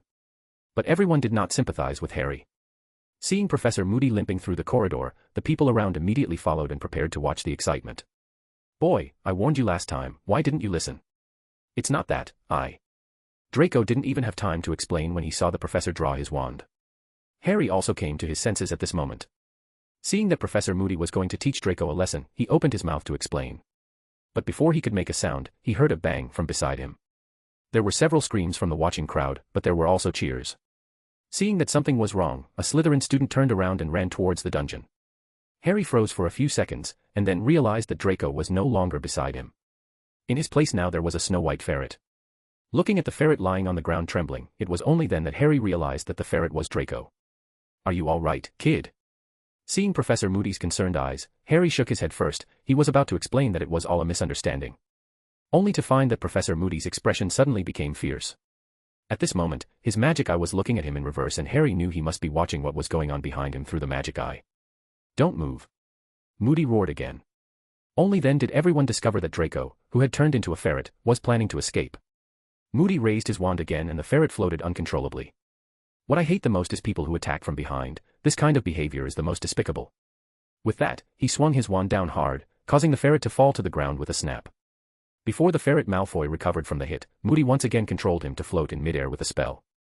"I must let you remember this lesson, lest you keep doing such despicable things again in the future." He kept waving the wand as he said every word. At this time, there was no sound around the corridor and everyone looked at Alastair Moody in horror. He was still tormenting Draco with magic and it could be seen that he was truly enjoying it. At the same time, the Slytherin who was running to the dungeon met Lucas and others who just came back in the Great Hall. "It's bad, Chief." Mad-Eye Moody turned Malfoy into a ferret. Startled, Lucas drew out his wand and ran towards the corridor.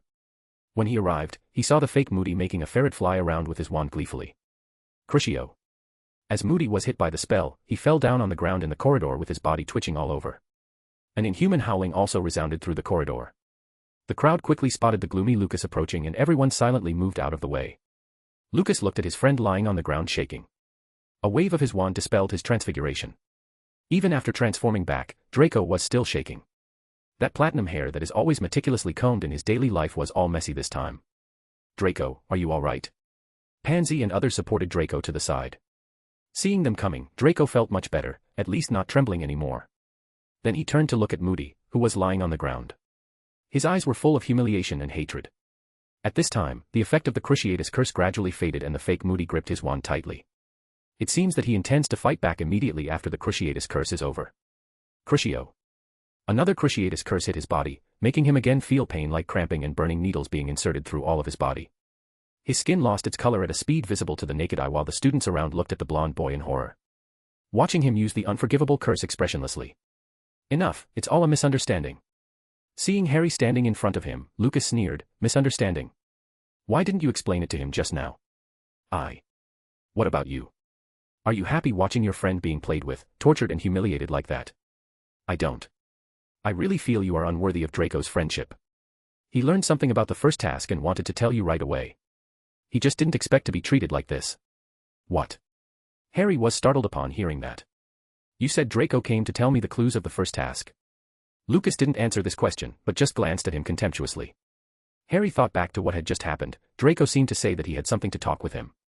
But at that time, he lost his temper and interrupted him roughly before he could keep talking. Harry turned his head to look not far away. He had never seen Draco in such a distressed state. Lucas turned to look at the fake Moody next to him. At this moment, he had just got up from the ground. Lucas swung his wand and knocked him to the ground again, then he lifted his body with magic. How he had treated Draco just now, why not return the same treatment to him? Those who watched the excitement around realized that the situation had gotten out of control. Immediately several people ran towards the castle. Boom. Boom. Boom. Fake Moody was thrown to the ground again and again. You can also feel from his screams and groans that it must be really painful. After repeating this several times, Lucas seemed to lose interest. With a flick of his wand, the fake Moody was dropped on the ground. At this moment, Professor McGonagall's voice came from afar. Someone can tell me what the hell is going on here? Immediately afterwards, a large number of footsteps came from a distance as the professors ran over under the leadership of the students. After a while, even Dumbledore showed up. Support with Power Stones or comments. You can subscribe to my Patreon/Mysterian901 to read the complete fanfic ahead of time. Chapter 221, The First Task is Coming. Merlin's Beard. How did Professor Moody become like this? Professor McGonagall exclaimed and walked towards the fake Moody. Just when her hand was about to reach him, a white light passed over her shoulder and hit Moody in the stomach. Under the gaze of everyone, he instantly turned into a white and fat pig. But this fat pig only had 3 legs. Mr. Grindelwald, what are you doing? While questioning, Professor McGonagall drew out her wand to dispel the transfiguration on Moody. But even after her wand was waved several times, Moody was still a fat pig. It's useless, Professor McGonagall, you can't undo the magic I set with your transfiguration spell. Professor McGonagall's head snapped at Lucas' words. She looked at her best student in surprise. Although she has long been expecting Lucas will surpass her one day, she didn't expect this day to come so soon. He is only in 4th year for Morgana's tits. Professor McGonagall gasped. Suppressing the surprise in her heart, she looked at Dumbledore not far away. Lucas, no matter what happens, you should not use transfiguration on a professor. Dumbledore drew his elder wand to undo the fake Moody's transfiguration. But then he saw Lucas standing in front of the fake Moody blocking his path. Not only Lucas, but the Slytherin students who received the message all came behind Lucas. Headmaster, why don't you ask what Professor Moody did first? Dumbledore looked at the young wizards from the other houses. When the professors heard what Moody was up to, they all looked at the big fat pig on the ground with surprised eyes. After pondering for a moment, Dumbledore said, well, what Alastor did was indeed wrong. I told him that our school will only take house points and give detentions as punishment. But judging from the current conflict, Alastor didn't listen to my words. I promise in my capacity as headmaster that such things will never happen again in the future.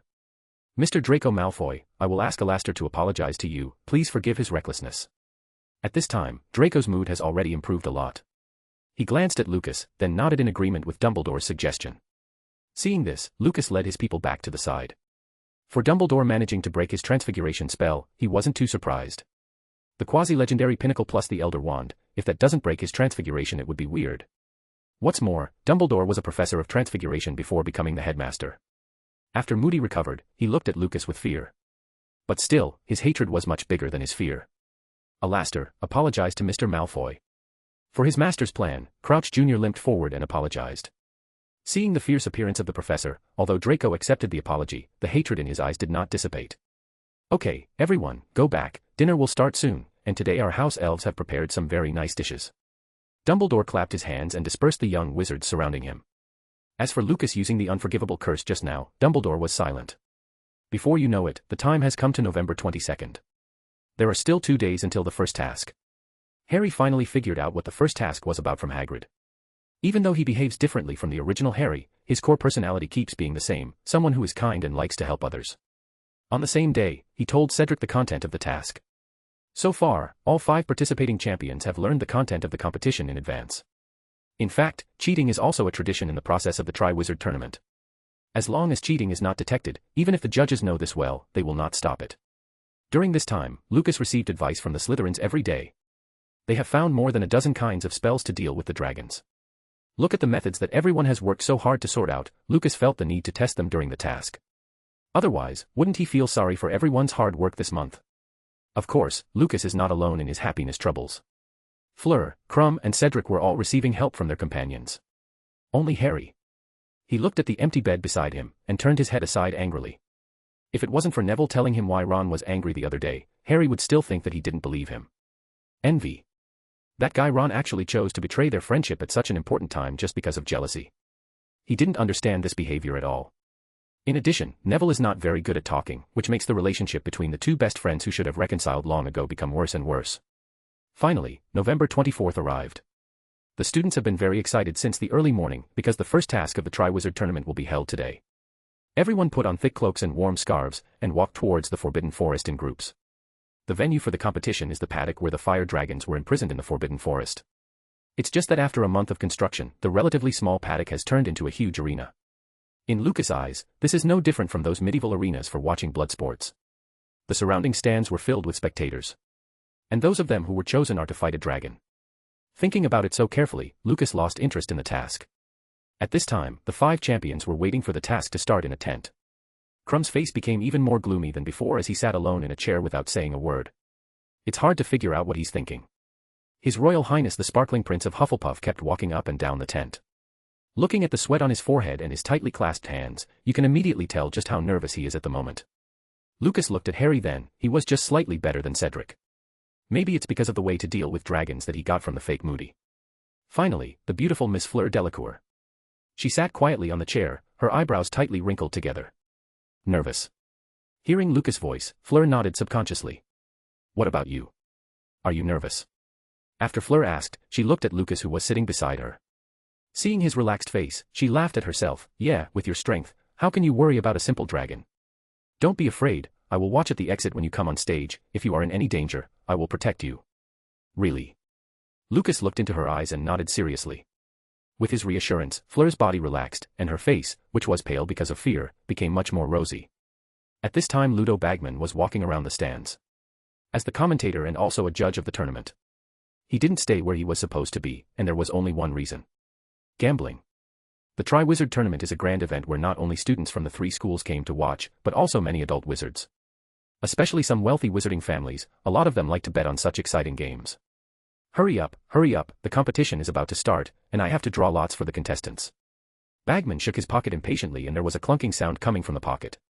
The Weasley twins asked suspiciously, Mr. Bagman, you don't intend to use Leprechaun's gold to settle the pay again, do you? Bagman blushed.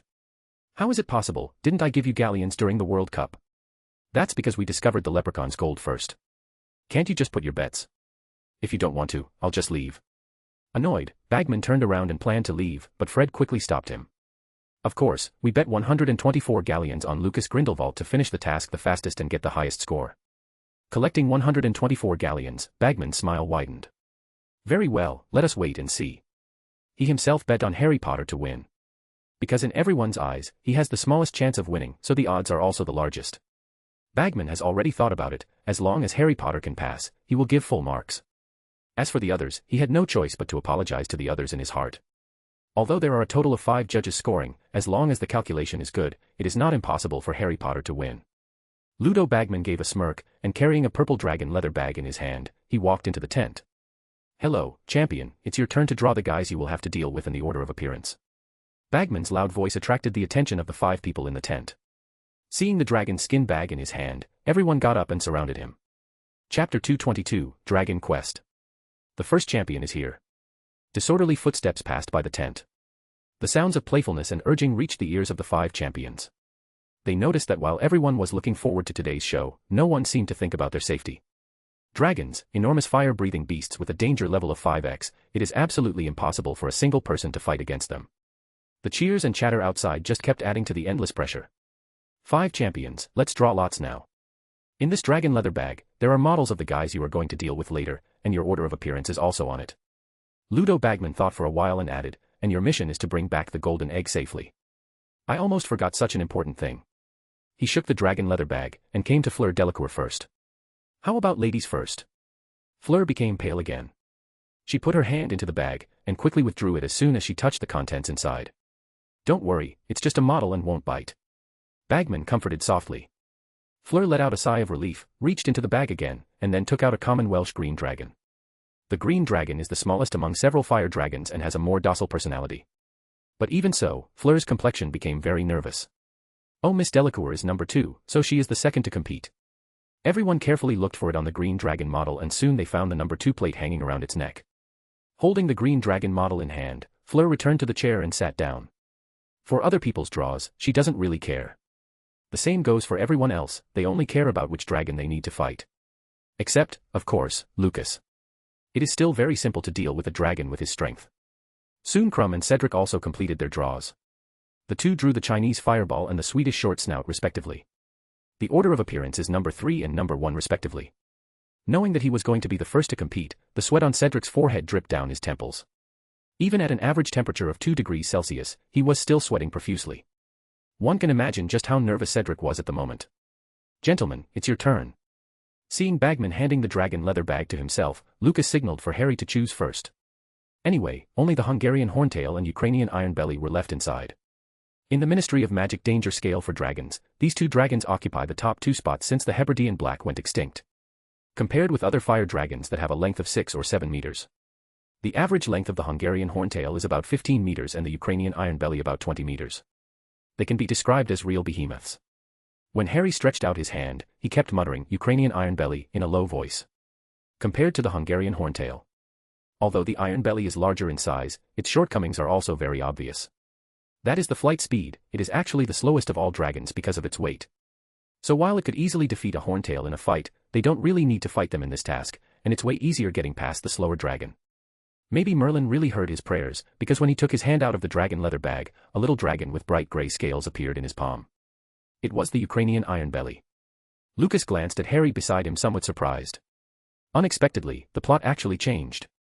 Seeing Harry taking a long breath as he finally relaxed a bit, Lucas chuckled in his heart, the Ukrainian Iron Belly is quite suitable for Harry. It should be much easier for him to deal with it.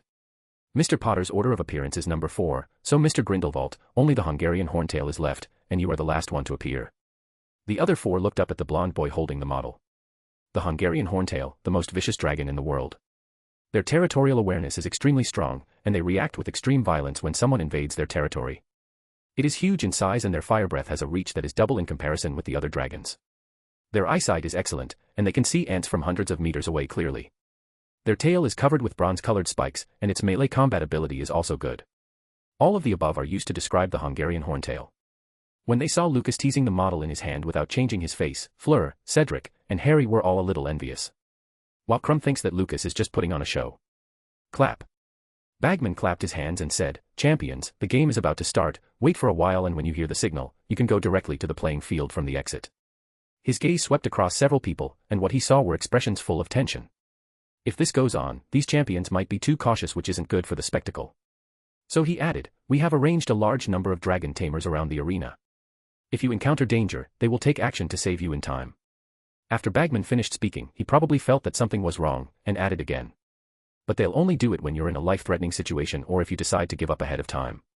They're used to dealing with dragons, so they can save your lives, well, maybe, they probably can." These last words of his seemed very redundant. It would have been fine even if they didn't help Fleur and the others relieve their tension. But unfortunately, it made them even more nervous. Bagman apparently realized this too, so smiling awkwardly, he turned to look at Harry Potter. "Can I have a few words with you?"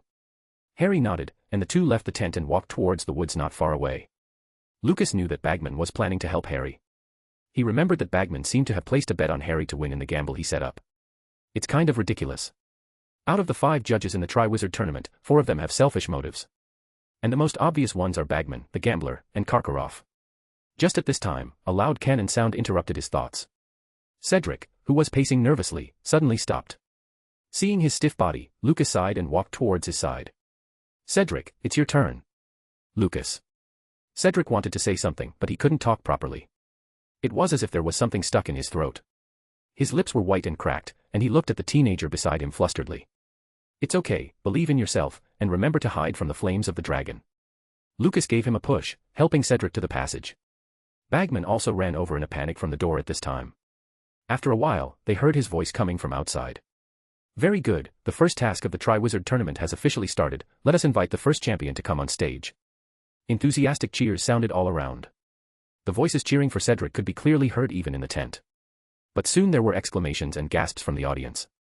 Whether Cedric outside was doing fine, Lucas didn't know. But he knew that the noise from outside made the rest of them very nervous. Especially with Bagman's thrilling commentary. Even Crumb, who usually has no expression on his face, started to turn pale and his knuckles were completely white at this moment. Everyone in the tent was already like this, and Cedric, who was facing the dragon, was even more scared. Looking at the behemoth of 6 or 7 meters lying not far away, Cedric approached the beautiful silvery blue dragon cautiously. Oh, he's trying to be silent, but dragons usually have really good eyesight, so this might not be a good choice. Bagman's voice just fell and the dragon opened its big eyes. Its cold and ruthless vertical pupils stared at Cedric, who was approaching. 2 thick forelimbs protect the nest of marble-colored dragon eggs in front of it. Among those dragon eggs, the mission objective golden egg was mixed in. This was arranged in order to increase the difficulty for the competitors, and also to increase the viewing experience. This time, the dragons brought from the dragon farm in Romania were all female dragons that had just laid eggs. During this period, their vigilance is the highest. Cedric stopped and his eyes were fixed on the dragon not far away. He didn't even dare to blink, for he was afraid that if he blinked, the dragon would rush at him to kill him. One person and one dragon stared at each other for a long time. The dragon was the first to lose its patience. Everyone saw it open its mouth wide, revealing a mouth full of sharp teeth, and a blue flame suddenly spewed out from the dragon's mouth. Although the Swedish short snout is not too big, and the reach of its fire breath is not the longest, the blue flame it spouts is the one with the highest temperature. It can easily burn trees and bones to ashes in a short time. Cedric recalled the information about the dragon. Taking advantage of the situation, he hid behind the boulder next to him. Feeling the amazing heat coming from behind, with his wand he used transfiguration on the rocks beneath his feet. Oh! Mr. Diggory is using transfiguration. He is quite good at it too, he just turned the rock into a Labrador. It seems that Mr. Diggory intends to let the dog attract the attention of the dragon. What a clever move. Bagman praised Cedric loudly, but in his heart, he was already thinking about how to give him a lower score later on. He couldn't give too high a score, otherwise it would be too difficult for Harry to win. The audience in the stands looked at the young men in the field with appreciation. Cedric was quite good in his own right. Now he was fighting a dragon, which has attracted a lot of attention for him. The Badgers of Hufflepuff waved their flags desperately, and leading the charge was Cedric's father, Amos Diggory. Everything is as Bagman said. The dog managed to attract the attention of the Swedish short snout, and even drew it a little distance to the side. Cedric took the opportunity to run to the dragon's nest, ready to take away the golden egg. Just when his hand touched the golden egg, an accident happened suddenly. When they heard exclamations and gasps from the stands, the few people in the tent were nervous and curious at the same time. They wanted to know what happened to Cedric. Support with Power Stones or comments. You can subscribe to my Patreon /Mysterian901 to read the complete fanfic ahead of time. Chapter 223, the champions successfully passed the task one after another. No one expected that the dragon would suddenly change targets. 1 second it was chasing the dog around, and in the next second, it suddenly turned around and sprayed fire at the position of the dragon eggs. Cedric had never been so close to death, but his survival instincts made his body act 1 step ahead of his brain. But even though he desperately jumped to the side, the dragon's fire still brushed against the side of his handsome face. Fortunately, he managed to get the golden egg. As long as the golden egg is taken out from the nest, the task is considered complete. Merlin, he succeeded. Our first champion successfully got the golden egg. Although he suffered a little injury. Bagman shouted excitedly, but the last part was said more quietly. Madame Pomfrey entered with a large number of dragon tamers. Seeing that half of Cedric's face was burned by the dragon's fire breath, she immediately applied the ointment prepared in advance to his face. Son, drink this, it will make it less painful. Cedric took the potion and drank it down. Fortunately, the magic potion worked fast, and Cedric felt that his face didn't hurt so much just a couple of seconds after. At this time, the dragon tamers finished subduing the Swedish short snout dragon again, then they led the dragon away from the arena like walking a dog with a thick iron chain. Bagman, seeing that the on-site affairs were handled well, immediately said, "Very good, next is the scoring session." The voice just fell and some spectators in the stands held up signs with numbers. Especially the Hufflepuffs, everyone held up signs with the number 10. A pity that the scoring is decided by 5 impartial judges. As headmaster of Hogwarts, Dumbledore was the first to give his score for Cedric. He raised his wand and the number 9 floated above his wand. He deducted 1 point because of the injury at the end. If Cedric had completely escaped the dragon's breath, he would have given a perfect score of 10 points. Barty Crouch gave the same score and for the same reason. When it was Madame Maxime's turn, she gave 8 points. This score is still acceptable. As the headmistress of Beauxbatons, of course she has to prefer her own school. But nobody could accept the scores given by the next 2 people. Bagman held up a 4-point sign, ignoring the boos around him and explained, I admit that Mr. Diggory's transfiguration spell was brilliant. But he was completely oblivious to his surroundings when he was stealing the golden egg, which was very fatal. If the position of the dragon's breath was a little bit off just now, Mr. Diggory might not be just a little injured at this moment, he could have been dead. Just as he finished the explanation, the booing got even louder. Amos Diggory even took the lead in accusing Bagman, there must be something wrong here, it's not fair. Bagman didn't care so much, he turned his head to look at Karkaroff, and motioned for the other party to quickly show his score. 3 points. A lower score just made things more chaotic and the students of Hogwarts protested collectively this time. Durmstrang's students smiled at each other, while Karkaroff didn't seem willing to explain why he gave such a low score. After holding up the sign, he closed his eyes, no matter what the people around say, he doesn't seem to hear it. The complaints lasted for more than 10 minutes before subsiding. Unfortunately, the scores already given cannot be changed. The audience reluctantly accepted this fact, and then turned their attention to the next champion to appear. The loud cannon sounded again. Fleur took a deep breath, looked at Lucas beside her and smiled slightly. Let's go, I'll walk you out. Lucas cast a disillusionment charm on himself, and accompanied Fleur to the exit. Go, I'll be here watching you. Hearing the voice from beside her, Fleur suddenly took Lucas's hand. Thank you. She thanked him in a low voice, and then strode out of the passage. The avalanche of cheers sounded again. Fleur Delacour, with her radiant beauty and virile allure, easily got everyone's favor. Everyone here refers specifically to men, but they cheered even louder than if everyone in the sight cheered normally. Power of Horny, Bonsai. The Welsh green dragon was crouching in front of a pile of dragon eggs. Like the previous Swedish short snout, it also has 4 legs, which makes it fast in land and not just in air. Its eyes were fixed on the dragon eggs in front of it, and it didn't seem to notice that there was someone else who just entered the field. Fleur approached it cautiously. When she came to a proper distance to maximize the power of her spell, she stopped immediately. Madame Maxime gripped the railing in front of her with both hands. It was obvious that she was very worried about her student. Fleur raised her wand and pointed it at the green dragon. She moved very slowly, probably because she was worried that she would attract the green dragon's attention if she moved too fast. Before the green dragon detected her presence, a blinding light flew from the tip of her wand. Hit by the spell, the green dragon started wobbling before its head fell to the ground, scattering dust. After a while a loud snoring sounded. The surrounding audience cheered. They hailed the wit and wonderful spell of the girl in the field. Madame Maxime also breathed a sigh of relief and let go of the somewhat deformed wooden railing. Lucas, who was invisible, was also a little surprised, but soon became relieved. What Fleur just used was a sleeping charm specially designed for calming fire dragons, which is usually used by dragon tamers. But this spell has a big drawback. That is, the effect on dragons who are not calm is almost 0. Luckily, the Welsh green is inherently docile, and it hadn't noticed Fleur all this time, so after being hit by the spell it worked quite fast. But if it was angry, it would probably take over 10 dragon tamers to use it at the same time for it to be effective. Seeing that the green dragon fell asleep, Fleur breathed a sigh of relief, but just when she stepped forward to pick up the golden egg, an unexpected accident happened again. The green dragon snored, causing a flame to burst from its nostrils and Fleur's skirt was instantly ignited. Fortunately, she extinguished the flame with the water-making spell just in time, so that no more serious consequences ensued. Very good, congratulations to our second champion for successfully completing the task, let's see the judges' score next. 9 points, 9 points, 10 points. Dumbledore, Old Crouch, and Madame Maxime raised their scores almost at the same time. The reason why Crouch deducted points was that the method was not exciting enough. Hearing the reason, the audience nodded involuntarily. Although it looks frightening, it is indeed less exciting compared to Cedric's task. Fleur Delacour had no contact with the green dragon the whole time. After seeing the scores of the first 3 judges, the entire audience focused on Bagman and Karkaroff. Bagman looked at the scores of the first 3 and especially focused on Madame Maxime's score. After hesitating for a moment, he raised his sign. 3 points. Another new low, but not waiting for the audience to protest, Karkaroff held up his sign as well. Also 3 points. Like last time, he closed his eyes while lifting his wand that released the score. His face showed a look that said, I'm the judge and I call the shots, so what can you do to me? Bagman meditated for a long time and whispered, as a beautiful lady, the burning of her skirt is a very serious problem, and the task was not exciting enough. Hearing his reasons, Lucas laughed first. Bagman also fought hard for the gamble, and he was able to say such a stupid reason for deducting points.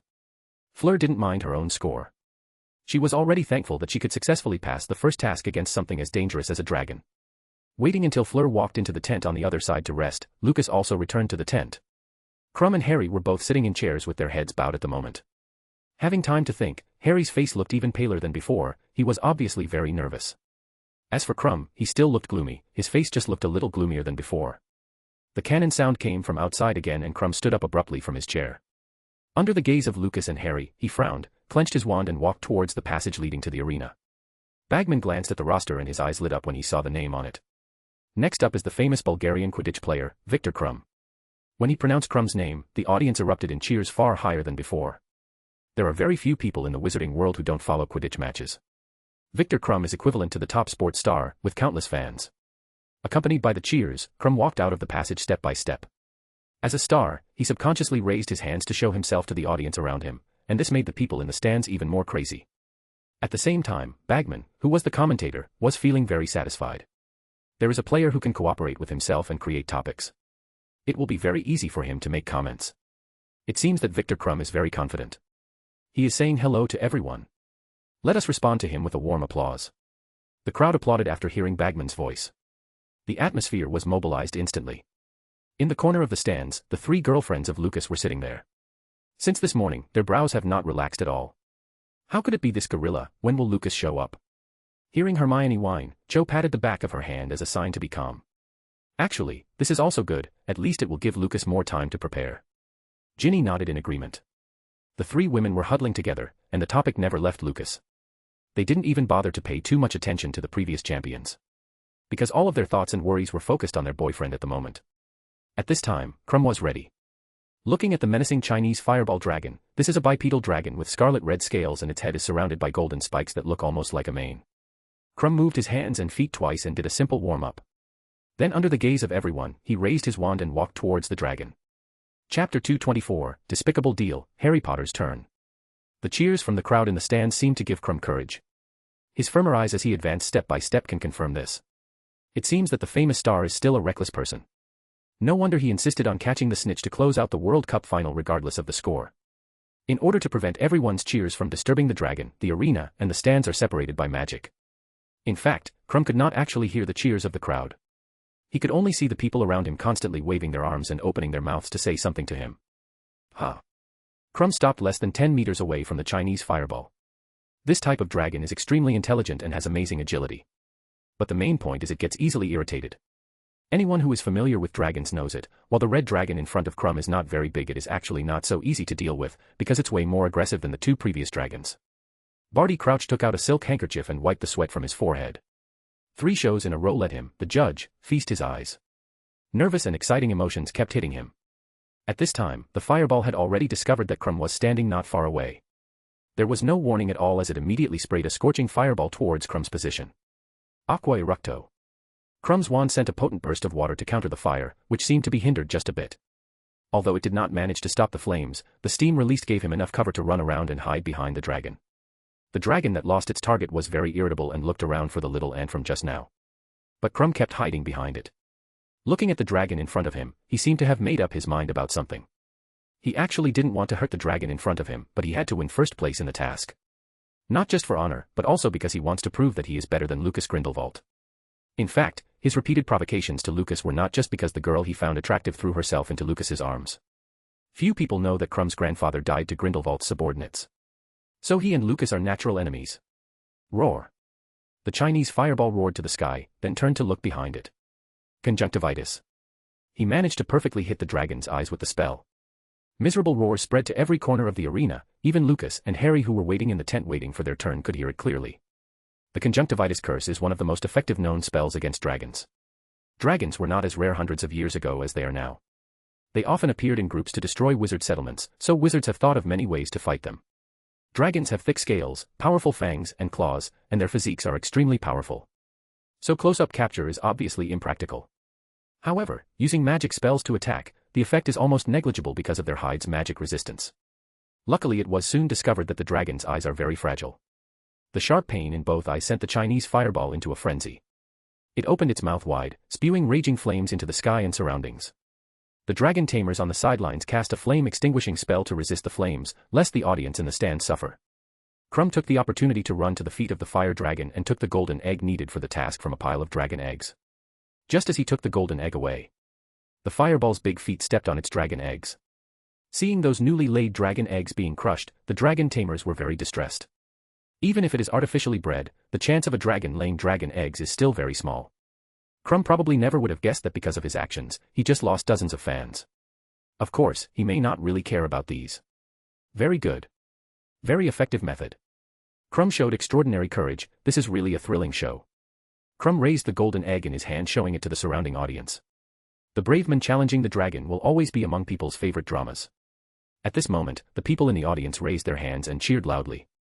It was as if they thought that whoever yells the loudest could get Crumb's attention. At this moment, the Chinese fireball was lying on the ground, its fiery red body trembling slightly from the pain. The dragon trainers hurried forward, unraveling the curse and putting it to sleep simultaneously. The dragon was appeased and was quickly taken down. Very good, the next step is for the judges to give the scores. 8 points, 8 points, 8 points. Dumbledore, Crouch and Madame Maxime gave very uniform scores this time. Although Crumb got the golden egg unscathed, the means used were too harsh. Although the rules do not expressly prohibit the use of violence, the three still couldn't agree with Crumb's methods that resulted in the destruction of the eggs. That's why they deducted 2 points each. Then just Bagman and Karkaroff remained, but to everyone's surprise, the two of them were discussing in low voices. After some bargaining, Bagman showed a satisfied smile as he raised up his score under the gaze of everyone. 6 points. Not high but not low either, but if you compare it to the scores he gave before, these 6 points are a lot. Amos Diggory got up and reprimanded, "Cheating, you are an insult to the sacred Triwizard Tournament. 2 scumbags. How can you do this?" The two turned a deaf ear to the accusations around them, even the other 3 referees cast doubtful eyes at them. But the two were still rock solid in their seats. Then Karkaroff raised his wand and released his score. 10 points. Such a biased score was immediately booed by the audience. Very well, now the current contestant with the highest score in the task is Victor Crumb. The one who will be showing up next is someone very famous. He is a legend in our magical world, the boy who lived, Harry Potter. Bagman's introduction of Harry obviously required a lot of care. At this time Harry had also come to the exit. With the hand around his wand tightening, he took a deep breath and walked out. The enormous dragon had scales that looked like steel, and it easily dwarfed all the previous dragons, being almost 3 times as big as the Chinese fireball. Gringotts kept an iron belly to guard the passage to the underground vaults. Harry looked at the metallic-looking dragon at the other end of the arena and coincidentally, the dragon was also looking at him. Harry looked around again. He didn't know whether these people were cheering for him or laughing at his overreaching. All he knew was that he needed to focus now. The audience was puzzled to see Harry close his eyes and stand motionless by the entrance. A Hufflepuff student laughed and said, "Look, he's terrified. Seeing the dragon Potter must be about to piss himself." The voice of the speaker was very loud. Anyone who knows this guy knows that he is in the same year as Cedric, and even a good friend that sleeps in the same dorm. Booing began to sound from the Hufflepuff stands, which made the Hogwarts professor sitting not far away frown. Professor Snape glared coldly at the Badgers for being annoying. Accio Firebolt. Harry raised his wand and yelled. At the end of last year, Sirius sent Harry the latest firebolt. Lucas also didn't know where he, a homeless fugitive, got so much money from. Well, he can only blame those greedy goblins that will receive any customer as long as they can get some benefits. But none of that matters. The audience saw Harry move, and their attention was immediately turned back. Harry's heart was very disturbed. He practiced the summoning charm for a long time, but he tends to fail once or twice out of 10 times. So he prayed to Merlin in his heart, hoping that nothing would go wrong this time. At this moment, he heard the sound of something flying through the air from behind getting closer to his position. Looking back, he saw his firebolt approaching from the sky at a glance. The firebolt reached his position and Harry jumped on it fast, right before the dragon's attack arrived. With a push of both feet on the ground, he flew up. The Ukrainian iron belly is very heavy, and its flying speed is extremely slow compared to other dragons, not to mention that it was still locked by thick iron chains. Harry, being on his brum, he suddenly felt like he was playing a Quidditch match, which made him enter a focused state. That dragon was nothing more than a strong opponent, while its sharp claws and fire breath were like annoying blood jares. And what he has to do is to hold the golden egg representing the golden snitch in his hand. Harry stopped in midair, looking down at the roaring fire dragon below. At this time, there was no tension on his face anymore and his face was full of confidence.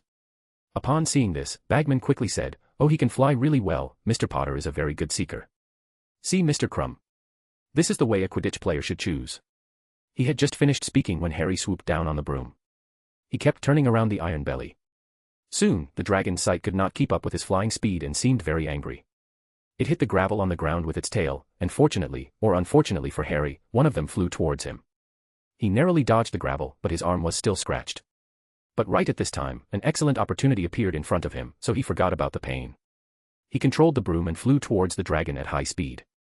The people in the stands cheered thunderously, everyone chanted Harry Potter's name, getting ready to witness his success in capturing the golden egg. Bagman anxiously stood up looking around, and when he saw Harry's figure flying out from under the dragon he immediately shouted, "He succeeded, he got the golden egg, very wonderful performance, let us all cheer for Harry Potter." When everyone saw the golden egg under Harry's arm, applause and cheers erupted immediately. When Harry got off the broom, Madame Pomfrey was already waiting nearby. "Oh dear, bear with me, this might hurt a little." The healing potion sprinkled on the wound on the arm, the blood miraculously stopped, and the cut gradually healed. At this time Bagman's voice came from the stands. "Let's see how the judges rated Mr. Potter." After speaking, he looked at Karkaroff beside him. Seeing the other party nodded slightly, Bagman's smile became more obvious. What he didn't know is that the moment he turned his head, Karkaroff also showed a cold smile. Support with Power Stones or comments. You can subscribe to my Patreon/Mysterian901 to read the complete fanfic ahead of time. Chapter 225, Bagman being tricked, Elf and Dragon confront each other. 9 points, 9 points, 8 points. Dumbledore and Crouch deducted points for the same reasons as they did to Cedric. Injured in the game, and slightly embarrassed. As for Madame Maxime, Harry's performance was much more dazzling than Fleur's, so she had to press the score. Next, it was the turn of the remaining two to perform. The audience stared at Bagman, intending to see what kind of score he would make. 10 points. The brilliant score blinded the eyes of those present. The Weasley twins stood up and protested, "You bastard, cheating, you must have bet on Harry to win, right?" "Oh. George, we've been fooled again, and we shouldn't be part of this guy's game." Many people who took part in Bagman's gambling found themselves feeling cheated. They were dissatisfied with this, and asked Bagman to return the galleons they had bet. "Refund? How is it possible?" Bagman folded his hands on his chest and smiled. Then it was Karkaroff's turn. The yellow-toothed, sinister-looking fellow grinned. Then released a big 4 points with his wand. That evil-looking guy, he gave Crumb 10 points even though he broke a lot of dragon eggs. Ronald in the stands yelled his dissatisfaction at the judge's seat. At this moment, he seemed to have forgotten that he was still angry with Harry. Bagman looked at the insidious guy beside him with a look of surprise. This is different from what they negotiated. "Karkaroff, you." "Bagman, that's only fair, they've got the same score, isn't it?" Look at the nasty smile on the other person's face, Bagman could only show his dumb face and inhale copium. "Karkaroff, you are a despicable villain." After Bagman finished speaking, he looked at the audience on the stage. The scores are out, and with 40 points Harry Potter is tied for first place with Victor Crumb. Now let us welcome the last champion. By the way, he is going to face the most dangerous dragon, the Hungarian Horntail. Are you looking forward to it? There were countless cheers from the stands. Only the Slytherin snakes and Lucas girlfriends did not cheer. Instead they frowned tightly, looking at the passage exit. "Hermione, Lucas will be fine, right?" Hermione turned to look at Cho, and found that both she and Ginny looked really worried. "Don't worry, our honey is so powerful, it's no problem for him to deal with a dragon." Although Hermione was comforting the two girls, her furrowed brow spoke of the worry in her heart at the moment. In the stands of Slytherin House, the snakes were also full of worries. "I don't know if the spells we prepared for the chief will work." "It's definitely possible, I believe in our Lord Chief." Astoria's determined gaze infected others. "That's right, we've been preparing for so long, and he's so strong as well, so everything should be fine. Now change those worried faces and cheer for the chief. Don't let the chief get distracted because of us, cheer for the chief." The Slytherins revived and took out all the prepared banners. Their deafening cheers instantly drowned out the other voices in the stands. Lucas stepped out of the tent and was amused by the exaggerated body movements of the Slytherins. Although their voices cannot be heard from inside the arena, seeing them screaming desperately, Lucas still felt warm in his heart. "In this case, let's test the spell you guys prepared for me." In the judges' seats, Bagman saw Lucas looking down at his robe, and jokingly said, "Did Mr. Grindelwald forget to bring his own wand? If this is the case, it would be too bad, and there is not much time left for him." The Hungarian Horntail seems to have noticed him already. The audience saw it very clearly. The Hungarian Horntail lying on the ground was currently guarding a nest of dragon eggs with its wide wings folded. Its ferocious yellow eyes were fixed on the exit right on Lucas' position. The tail is covered with spikes, every time it sweeps the ground, it will leave traces several meters long. The vicious appearance of the Hungarian Horntail startled the audience in the stands. No wonder it is called the most dangerous dragon. Oh, Mr. Grindelwald finally took action. He took out a piece of parchment from under his robe. As far as I know, he should be an excellent student. Bagman's doubtful voice sounded. Everyone looked at Lucas again. They kept looking back and forth between the dragon and Lucas. At this moment, they wished they could grow a few more pairs of eyes and watch the actions on both sides at the same time. The first spell he saw on the parchment was the disillusionment charm. Lucas waved his wand, and his figure immediately disappeared from everyone's sight. Disillusionment charm, Mr. Grindelwald, who is just a fourth-year student, can actually cast such a difficult spell, it's amazing. After Bagman finished speaking, he suddenly discovered an embarrassing thing. Because he couldn't see Lucas' next move, he naturally couldn't explain what he's doing either. The spectators stared at the arena eagerly, trying to find some clues. Look at the Hungarian horntail, it seems like it can actually sense Lucas' actions. Everyone's eyes immediately turned to the dragon. The Hungarian horntail stared straight ahead with a pair of vertical pupils, and its big head moved slowly to the left. Lucas stopped and took 2 steps in the opposite direction. After confirming that the dragon could really perceive him, he lifted the spell. Strange, isn't it said that the horntail's sense of smell is not very sensitive? He looked at the opposite Hungarian horntail suspiciously. He could clearly see the warning and alertness in the opponent's eyes. This made him feel even more weird since he was sure that he hid his powerful magic quite well. So what is it that makes the dragon feel so threatened? He lowered his head in thought, and accidentally saw the wand in his hand. That's it, it's the bloodline. Both elves and dragons are mythical creatures. The Hungarian horntail must have sensed my elf aura or something, that's why it is acting so vigilant. In order to verify his own guess, Lucas released the shackles on his elf presence. The Hungarian horntail immediately opened its mouth wide to roar at him. Sure enough. Lucas smiled slightly. What he didn't know is that because he released his presence, Fleur, who was resting, suddenly turned reddish, and her gaze towards the competition field became a little blurred, with her face looking intoxicated. Having verified his conjecture, Lucas scratched out the first line of the parchment with his wand. Immediately afterwards, he crossed out the transfiguration, extinguishment, conjunctivitis, and sleeping spells. These tricks have already been used and he doesn't want to lose points for copying the previous champions. Next is the projectile spell. Lucas didn't know who came up with the idea of using this spell, but he still waved his magic wand to manipulate the stones on the ground to float up. Watawasi. The stones flew towards the fire dragon at an extremely fast speed, and then hit the scales and turned into gravel. No, let's cross this out as well. Lucas simply ignored the dragon's angry roar and continued on to the next solution. Bagman was a little stunned when he saw the situation on the field. We can see that Mr. Grindelwald is very calm. He even started to walk around the field. I'm sure now that the parchment in Mr. Grindelwald's hands must have recorded many ways to deal with fire dragons. He seems to be going to try the same thing. Merlin's beard, isn't he worried about angering the dragon? That's a Hungarian horntail. Bagman spoke for everyone. Hermione kept blaming her boyfriend for being so carefree. What is he doing? What is he trying to do? Does he think he's so great? You too, no one is allowed to talk to him when he comes back, did you hear me? Watching Hermione's angry expression, Cho and Ginny nodded quickly, they didn't want to provoke her further. The fluffy-haired girl can be downright scary when angered after all. The two looked at the figure who threw a spell at the dragon from time to time in the field, and prayed for him silently. As for the Slytherin snakes, they were very excited at this moment. Did you see that? The chief used my method. But alas, it doesn't work on dragons, Blaze. What a shame, the spells I found didn't work. Is the Lord Chief planning to use all the countermeasures we came up with? Hearing what Astoria said, there was no sound in the Slytherin stands. They had prepared dozens of methods. How long would it take him to use all of them? They guessed quite accurately. Lucas really intended to try them all, and he was also quite curious to find out more ways to subdue the dragon by one person. That's when he dropped a bottle of potion on the Hungarian horntail's head to observe the effect. The female Charizard finally had enough and spewed enormous flames from her mouth. The Hungarian horntail is indeed the dragon with the longest breathing distance, and its flames can almost cover the entire arena. Lucas was busy looking down at the parchment when the raging flames came to him in the blink of an eye. The audience in the stands exclaimed in fright. Looking at Lucas Grindelwald, who was engulfed by the flames, many people stood up, wanting to see if he was the first champion to die this time. Hermione gasped, feeling dizzy. This nasty guy is doing it again, I must teach him a lesson when he comes back. Although she said so, her eyes did not dare to leave the figure surrounded by flames for a single second. Chapter 226, Seraphim's Elegy. The berserk flame breath continued. The audience sitting on the side quickly noticed the anomaly. Look at the flame, how it forked. Everyone took a closer look. The dragon's breath of the Hungarian horntail was divided into 2 flames, one on the left and one on the right. As for why it became like this, the answer is obvious. Lucas held his wand, and the flames slid past him without hurting him at all. I still have a lot of spells to try, can't you just cooperate for a little longer? Depulso. A blinding white light erupted from the tip of the wand, and the dragon's breath of the Hungarian horntail was instantly pushed back. The big dragon with a size of 15 meters and a weight of 4 to 5 tons was sent flying by the powerful spell. Its heavy body slammed into the wall of the arena, and the whole stands trembled. The audience exclaimed again, while many timid people immediately hugged their companions. Powerful.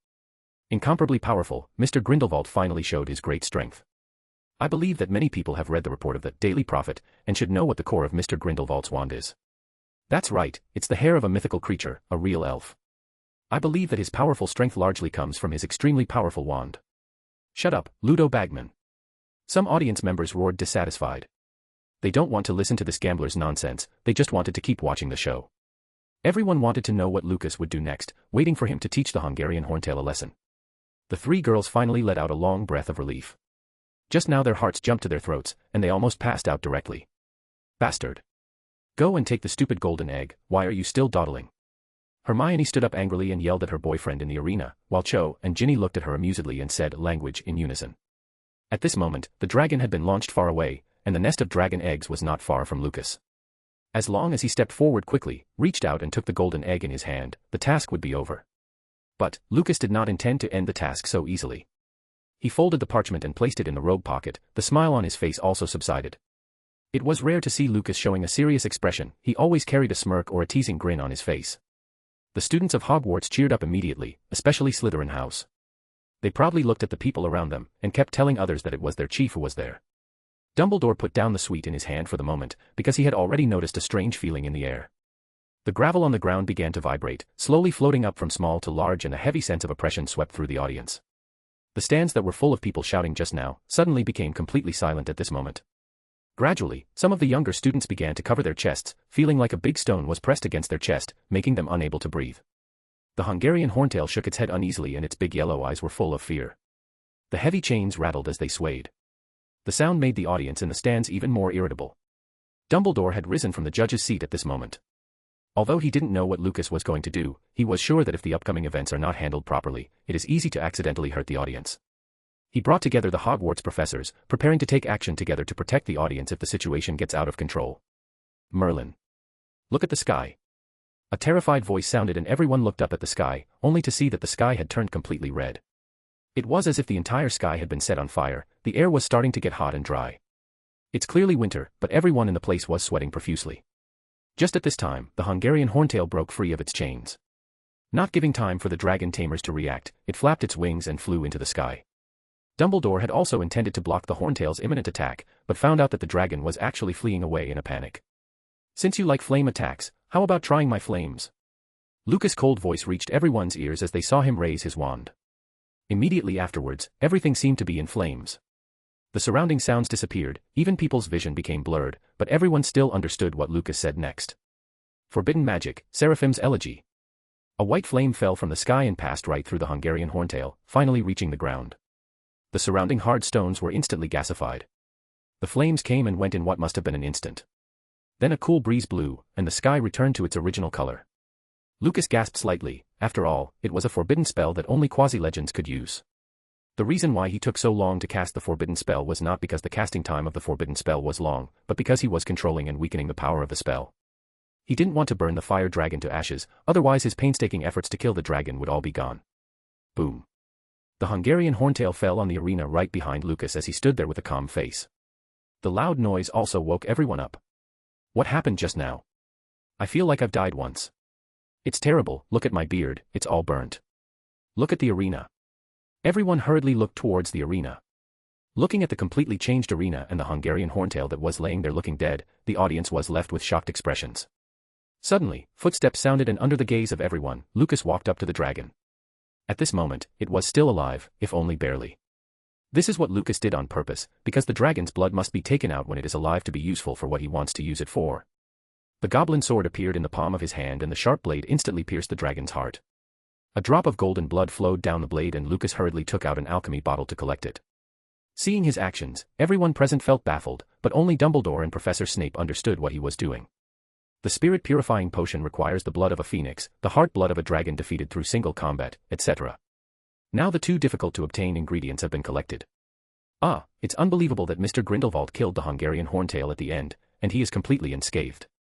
Then Bagman shut his mouth, because he didn't know what to say next. Then, judges, place your scores. 10 points, 10 points, 10 points. Dumbledore, Crouch and Madame Maxime all gave 10 points. After seeing the powerful magic just now, there's no way they could give a lower score. After a short rest, the audience has finally recovered from the shock just now. Seeing the scores given by the 3 fair judges, they shouted loudly, and many people also held up 10-point signs to show their support. Next up is Ludo Bagman. Lucas looked at him with a slight smile, definitely non-threatening. The surrounding sound insulation magic has long been destroyed by the forbidden spell, so he can hear clearly what everyone is saying now. I give 9 points. Lucas' cold eyes brought him tremendous pressure. Between money and life, Bagman decisively chose his own life. In the end, only Karkaroff was left. Lucas raised his wand and kept tapping his palm. Karkaroff swallowed his saliva, and finally gave a high score of 8 points. The 2 points deducted were probably his last stubbornness. Okay, the scores are now in and the lowest scorer is Cedric Diggory, who scored 33 points in this first task. Followed by Miss Fleur Delacour, who scored 34 points, while Victor Crumb and Harry Potter are tied for second place, and they both have 40 points. Finally, the winner of the first task, Mr. Lucas Grindelwald, he scored 47 points, let us applaud and congratulate him. There was thunderous applause and cheers all around. The Slytherin students were probably going to need a potion to fix their vocal cords from so much shouting. Lucas turned on the system to check his achievements. Ding, congratulations to the host for winning the first victory in the Triwizard Tournament, currently ranking first, and receiving a reward, a chance to draw a platinum prize. Closing the system feeling satisfied, he noticed that the other 4 champions had come to his side. Ludo Bagman continued, then I'm going to say something about the next task. The next task will be at 9 a.m. on February 24th next year, and you can have a long break. But I want to remind you one thing, look carefully at the golden egg in your hand, it can be opened. The clues for the second task are inside. You need to decipher the clues during this period. The sooner you do it, the more time you have to prepare. Okay, I announce that the first task of the Triwizard Tournament is over. Amidst the cheers, the 5 champions left the venue first. Slytherin Common Room. The celebration party lasted until late at night. Everyone cheered for Lucas, happy for him, and proud of having such an amazing chief. Even Professor Snape, who hated such occasions, joined the party for a while. Lucas felt that he actually came to ask him for the dragon blood. Really, as soon as he handed it over, Professor Snape turned and walked outside in a heartbeat. But at least he said, congratulations, before leaving. At this moment, Gryffindor and Hufflepuff are probably having a party too. If nothing unexpected happens, the life of Harry should be much easier in the future. His victory against the dragon should wake up most of those who are jealous of him. Lucas, quickly open the golden egg and see what the clue is. Draco turned and walked towards the golden egg. Lucas, who had no time to stop him, only had time to put a spell to protect his ears. After the loud shrieking sound, the Slytherin Common Room suddenly fell silent. It took a while until Pansy Parkinson said, "What was that screaming just now? It's just horrible. I suspect that if I listen too much, I will bleed to death." The little snake who was devastated by the Selkie sound wave seemed to lose interest in the party all at once. Lucas only gave a 4-word evaluation on this, it's your own fault. The party was finally over and Lucas, who returned to his room, locked the door. System, immediately use the platinum lottery. The familiar prize pool appears. Accompanied by a ray of platinum light flying out of the prize pool, the system prompt also sounded in his ears. This lottery draw is over, congratulations to the host for winning the platinum reward, Elven Magic, Void Grasp, Level 1. Void Grasp, Level 1 use the power of the void to pull the target soul out of the body, and give the user the ability to attack spirit bodies. Note, the casting distance is determined by the strength of the user's magic power, and the quasi-legendary casting distance is 5 meters. Seems to be good. Checking out this reward, Lucas was quite satisfied, elf magic never disappointed him. After such a tiring day, he fell on the bed right after taking a shower. Currently in London. The Daily Prophet was printing the latest news about the Triwizard Tournament. All the wizards and witches of England, even the ones from other countries were waiting for this newspaper. The night passed quickly. With the first task over, the students returned to their regular classes. In the Transfiguration classroom, Professor McGonagall announced the arrangements for Christmas. What? The Yule Ball. Professor McGonagall looked at the loud Ronald Weasley with displeasure. "Mr. Weasley, will you please sit down and listen to me?" Ron nodded with a red face, and sat back in his seat in embarrassment. Support with Power Stones or comments. You can subscribe to my Patreon/Mysterian901 to read the complete fanfic ahead of time. Chapter 227, Christmas Party and Dancing Partner, Good News from Draco. Christmas is just a holiday for the students to go home and reunite with their families. If you have to add some other meaning to it, the Christmas holiday probably also marks the end of the first half of Hogwarts term. During the previous years, most students would choose to go home during the Christmas break, while the remaining small group of people would gather in the Great Hall on Christmas Eve to celebrate, that's all. Professor McGonagall, I've never heard of a Christmas ball before. Hearing the voice of Harry, Professor McGonagall smiled. This is a traditional event of the Triwizard Tournament, and a grand ball will be held at Christmas, which is conducive to improve relationships with the foreign schools. The Yule Ball will start at 8 p.m. and end at 12 p.m., and each of you must wear a dress robe. In addition, only the 4th years and above can participate in the Yule Ball. Of course, if you personally invite a lower year student as your partner, that's a different matter. Professor McGonagall didn't even finish talking when Ronald poked his friend beside him. No wonder there's a dress robe in my trunk, I bet Mum already knew about it. Harry nodded in agreement. At the same time, Hermione also had a big headache about the ball. I seem to have forgotten to prepare the dress, dear, I need to use Hestia, I don't know if it is too late for my mother to prepare one for me. Honey, you seem to have forgotten that your boyfriend owns a high-end clothes shop. Hermione's eyes lit up, but she quickly pulled her face away. Seeing that she was still angry about him messing around in the first task, Lucas smiled helplessly. I promise, there will never be a next time. Seeing her glare, he hastily added, I swear to Merlin. Only this once, if I find out that you behave like this again, I will never talk to you again. Of course, I swear. Ahem. Professor McGonagall's reminder came from beside them. She looked at the two who were busy whispering and raised her eyebrows. Although the Yule Ball can give everyone a proper relaxation, we will not relax the rules of Hogwarts. It's better not to let the professors find out that someone has embarrassed Hogwarts.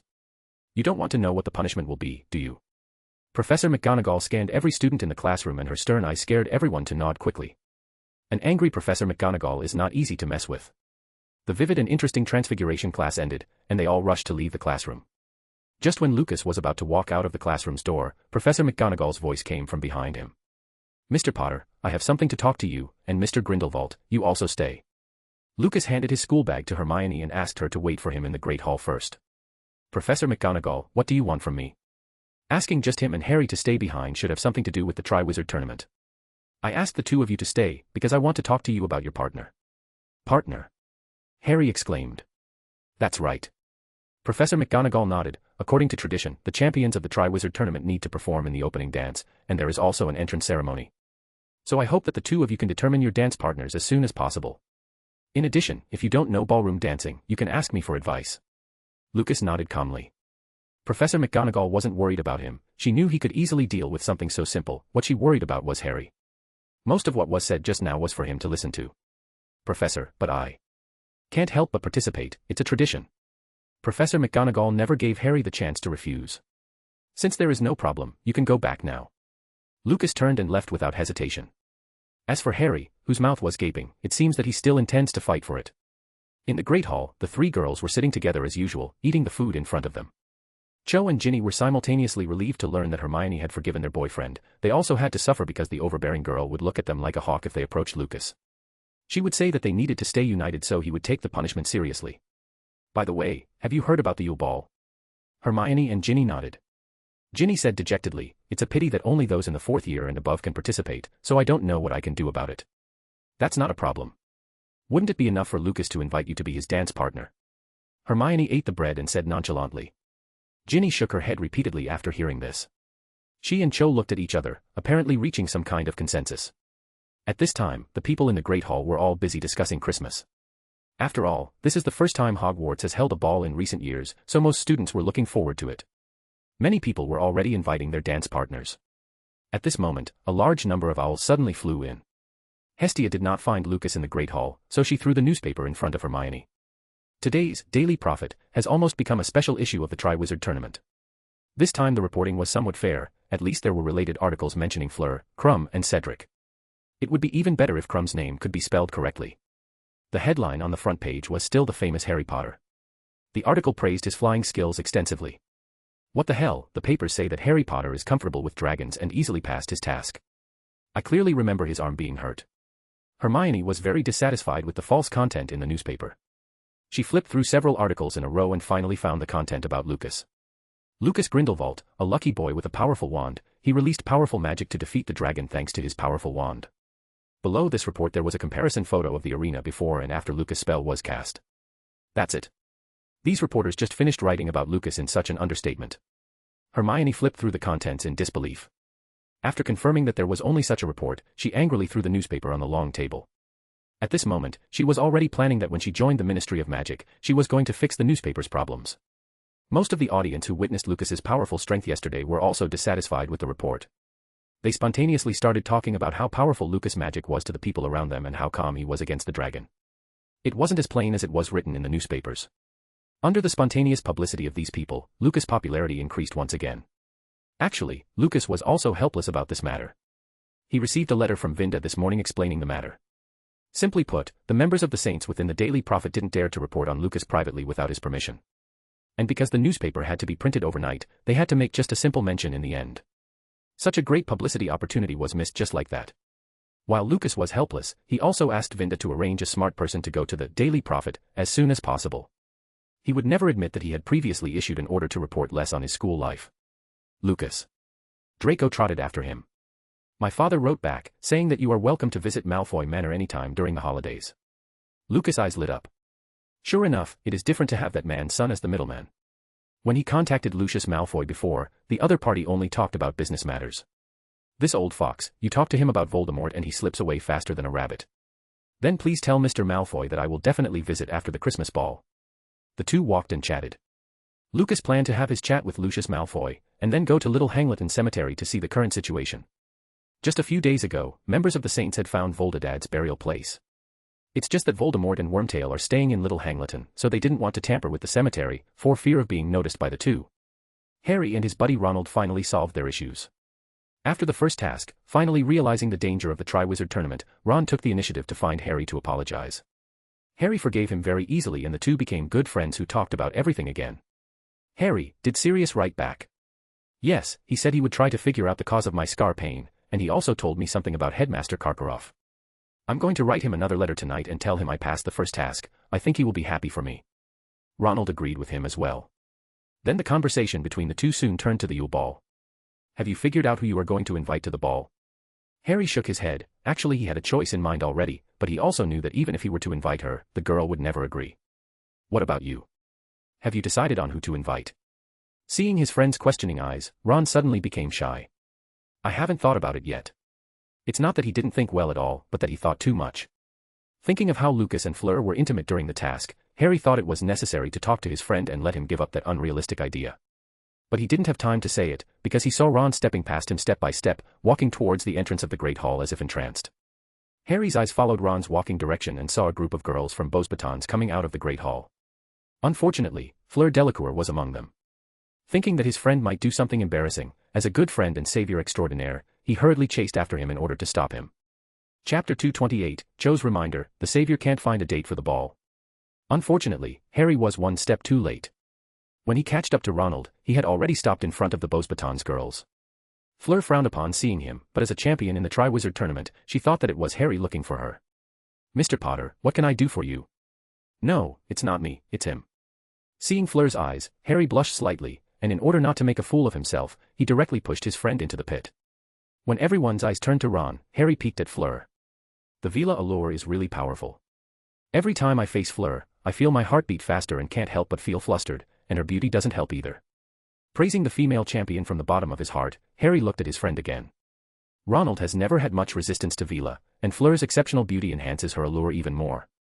Monsieur, what do you want? Fleur was disgusted by Ronald's gaze, so her tone became cold and stiff when she spoke. Miss Delacour, may I ask you to be my partner for the Yule Ball? Ronald said those words almost shouting and even Harry felt a little ashamed. The Beauxbaton girls looked at Fleur with teasing smiles in their eyes, and this look made her even more annoyed.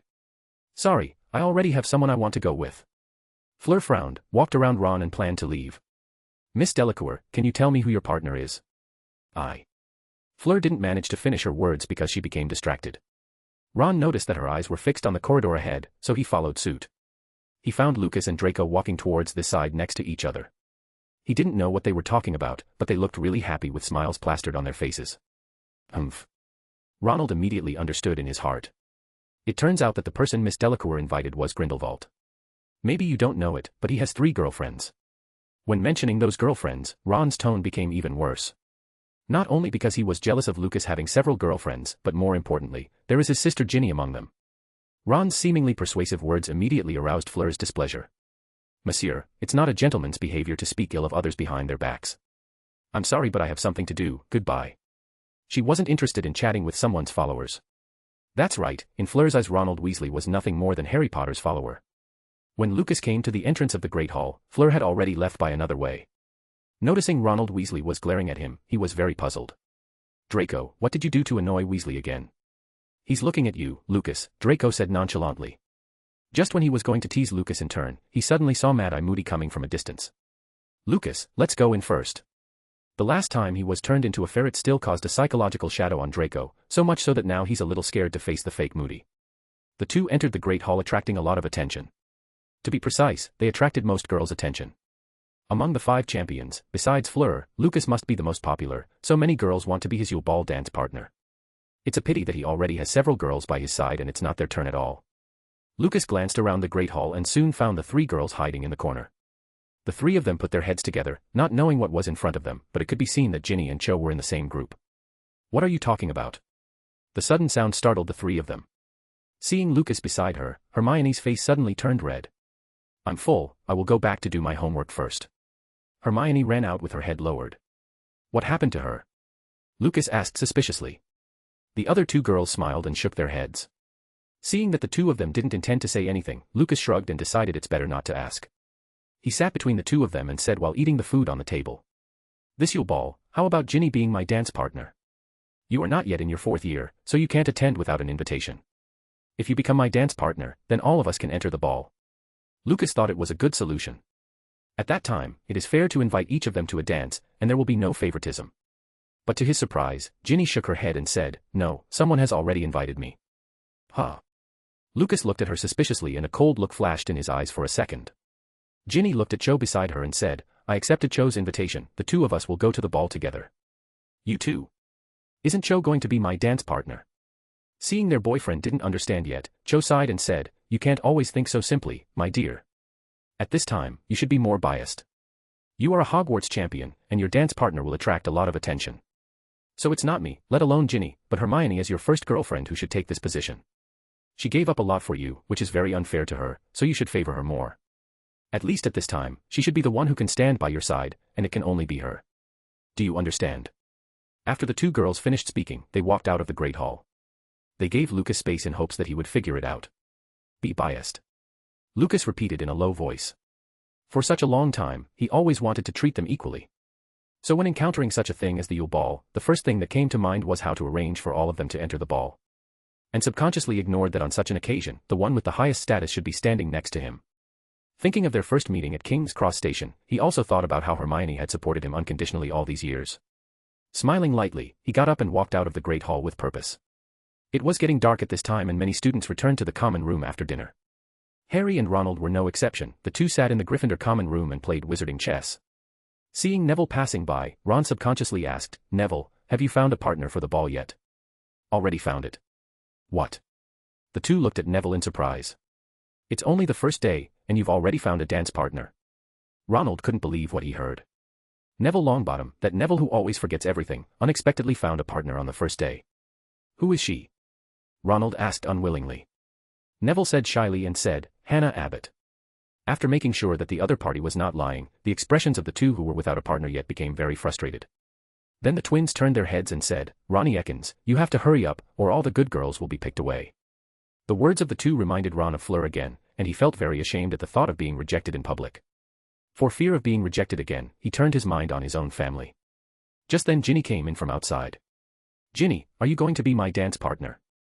I don't think it's possible for Grindelwald to invite 3 people to be his dance partner, right? Seeing the charity-like expression on her brother's face, the smile on Ginny's was immediately retracted. Sorry, someone has already invited me. What?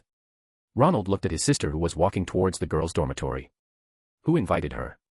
Could it be Grindelwald? Maybe someone else. Harry suggested beside him. If it's someone else, it means that Ginny and that slimy Grindelwald have broken up. This is really good news for everyone. I must write to tell Dad. Harry ignored his friend, what he needed right now is to find a dance partner as soon as possible.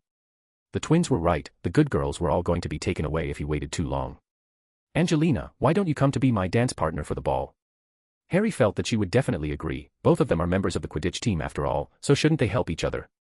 Sorry Harry, I already have a partner. Who?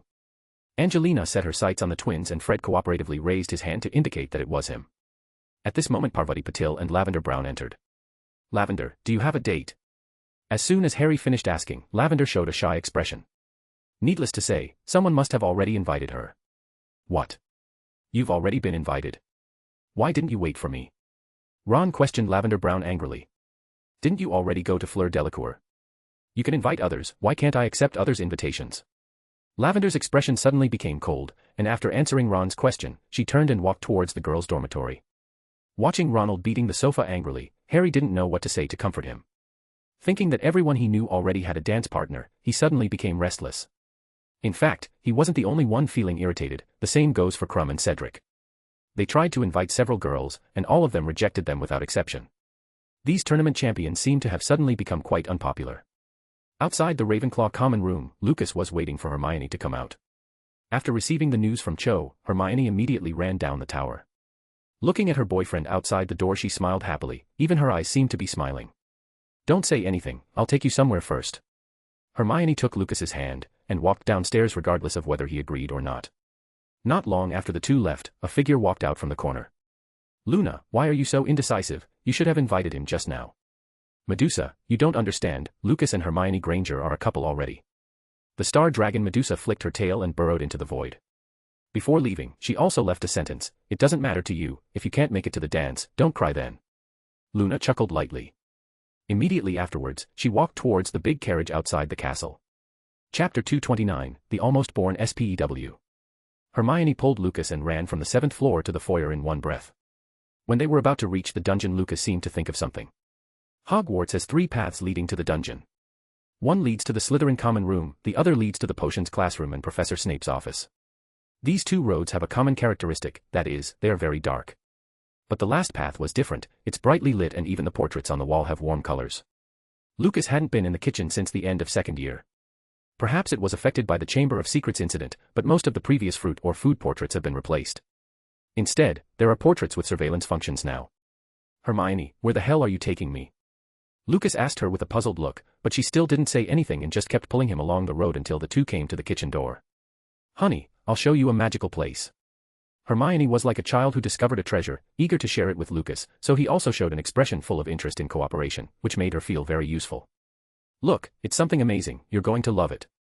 Hermione turned around to the huge fruit portrait and tickled the pear in the bowl, which proceeded to giggle a few times and then transform into a doorknob. Well, isn't it amazing? Seeing Lucas nod, Hermione took his hand and said, come in, it's even more magical inside. The kitchen was still the same. A large room with long tables mirroring the great hall, neatly placed copper pots and basins, along with meticulously arranged ingredients. And house elves who are always hard at work. Noticing someone coming in, the elves immediately looked towards the door. They were ready to say hello when they saw Lucas, but seeing him signal them to pretend not to know him, many elves covered their mouths with their hands. What's wrong with them? Maybe we broke in too suddenly and startled them. Hermione nodded knowingly. Honey, I never knew there were so many house elves in Hogwarts. It turns out that they make the food we eat every day, tidy the common rooms, change the sheets in our beds and so on. Seeing her frowning slightly, Lucas suddenly had a bad premonition. And he was right, Hermione took out a book made of parchment from inside her school robe. Honey, I just talked to them some time ago, and I just realized that house elves don't get paid. Not only do they have no wages, they don't even have holidays. And because of the contract, they have to serve wizard families for generations. It's too bad, right? Doesn't this make them slaves? I think the conditions and nature of their work must be improved, they at least should be paid for their work, what do you think? Seeing her casting a questioning look at him, Lucas thought for a moment and said, honey, you know I'll support you in anything. As he spoke, he wrote his name on the parchment and expressed his attitude with practical actions. When she received support and understanding from her boyfriend, Hermione became very happy. She looked at the names on the parchment and said, I'll go find Cho and Ginny when I get back. Honey, listen to me first. Seeing that she was turning to leave, Lucas quickly reached out to stop her. When she saw him take out a book from behind his back as if by magic, there was a little doubt in Hermione's eyes. What is this book? The Encyclopedia of House Elves. I know you're doing it for their good, but you need to understand why they are like this first. Hermione took the encyclopedia and turned to glance at the elves beside her. They wear uniforms made of pillowcases and carry tea towels with the Hogwarts crest on them. When they noticed that Hermione was looking at them, they immediately showed smiles on their faces and greeted her enthusiastically. Some elves even curtsied, which made Hermione very uncomfortable. Let's go out first. The two returned to the hall and went to the garden outside to enjoy the bright moon in the sky. Lucas used his wand to conjure a wide, large woolen blanket, which he used to wrap around them as he held the witch in his arms. Honey, house elves are not like that just because of a contract. The concept they have accepted for thousands of years is to serve wizard families unconditionally. Just as we think that work should be paid, they think that their work should be unconditional. This kind of concept is deeply rooted and cannot be easily shaken. So your proposal will not only be resisted by the old wizard families, it will even be resisted by the elves themselves. Why? Hermione didn't understand. She thought the elves should be grateful for her doing something like this, it's for their benefit after all. That's why I gave you that book, you don't know enough about house elves, and your behavior is an insult to them in their eyes. Hermione frowned tightly, and spoke after a long time. Well, I'll take a deeper look, but I won't give up, I'll definitely find a suitable method to improve their living conditions. Of course, after you finish this book and think of a suitable method, I will definitely support you with all my strength. At that time, not only Cho, Ginny, and I, but all the students in Slytherin, including the Saints, will support your decision. Hermione snorted and smiled in satisfaction. Lucas gently kissed her forehead, then should we talk about another matter? What matter? Hermione froze for a moment. Then she looked at the dark environment around them, and her cheeks suddenly turned red. This is not good, we're in the school. I was talking about the Yule Ball. Hermione was taken aback again, raised her fist and hit Lucas lightly on the chest. Then why didn't you speak clearly from the start? A hearty laugh came from Lucas's mouth. He hugged the little witch tightly until she was embarrassed by his smile. Hermione, sorry for ignoring your feelings for so long. Hermione leaned her head down in Lucas' arms. I have prepared for this a long time ago. In fact, you don't have to blame yourself. Hermione's voice was very small. That being said, who would really be willing to share their beloved with others? So Lucas has always felt very lucky and happy to have her. But this time I should be more partial to you. They are right. You are the only one who can stand by my side at a time like this. Miss Hermione Granger, would you accept my invitation to be my date for the Yule Ball? The moonlight suddenly enveloped the two of them and Hermione looked up, smiling beautifully. It is my honor to receive your invitation, Mr. Lucas Grindelwald, I will gladly accept. Her voice was very soft, but Lucas' ears could clearly hear it. The two looked at each other smiling, then slowly approached each other. When the two of them finally returned to the castle, only then did a figure walk out from among the bushes in the distance. Looking at the sturdy body covered in fur clothes, it looked like a bear. Time always flies by and in the blink of an eye, it's already December. There's only 1 week left until Christmas. Hogwarts was fully decorated for Christmas. Because it was Christmas with 2 other schools, the festive atmosphere in the castle this time far exceeded previous years. On the marble stairs, icicles that will never melt have been conjured by magic. There are 12 Christmas trees in the Great Hall decorated with many ribbons and bells, there were even several real fairies and golden owls perched on them. The armors in the corridors were also enchanted. As long as someone passed in front of them, they would sing some Christmas carols. Affected by the environment and atmosphere, how can the students concentrate in class? So most professors turned a blind eye and the classroom became a place where everyone discussed the incoming Yule Ball. As time went by day, news about the Yule Ball came one after another. For example, Dumbledore invited the famous music group Weird Sisters to sing at the ball. Another example is that today someone saw people from the 3 broomsticks come to deliver tankards of butterbeer and mead. Every time there is news, the students will become excited for a long time. Except for Harry, because he has not found his own dance partner so far, and his good friend, Ronald Weasley was also in the same situation. The two looked at each other and sighed at the same time. Harry, why don't we go outside and ask casually? With your status as a champion, there should be many girls willing to be your date for the ball.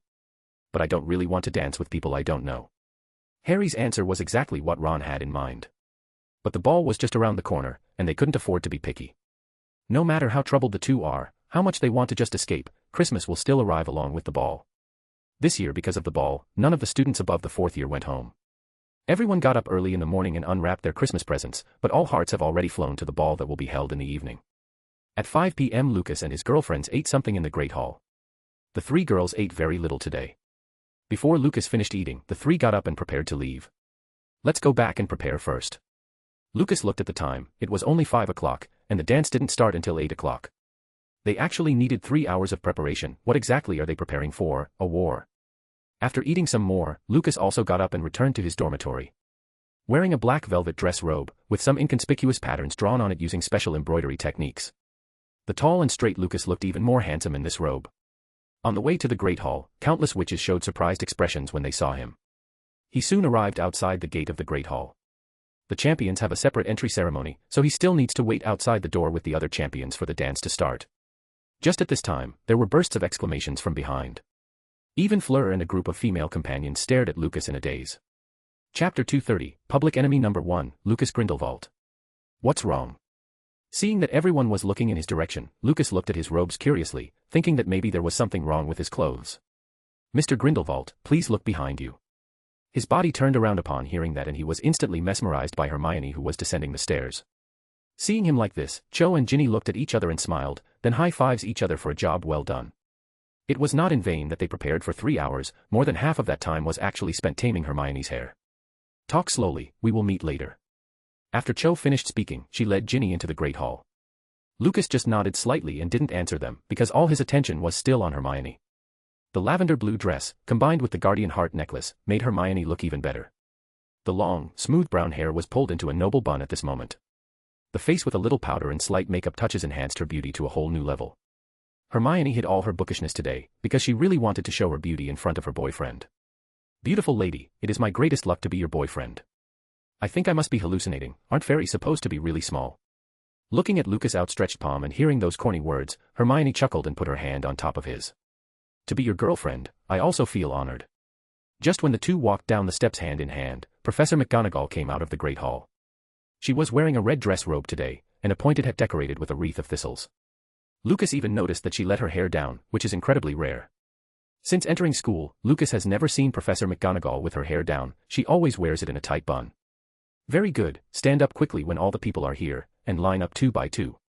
After Professor McGonagall finished speaking, she began to adjust their formation. She was also taken aback when she saw Hermione. Very well, you are the last to enter, the grand finale. Professor McGonagall said with a smile.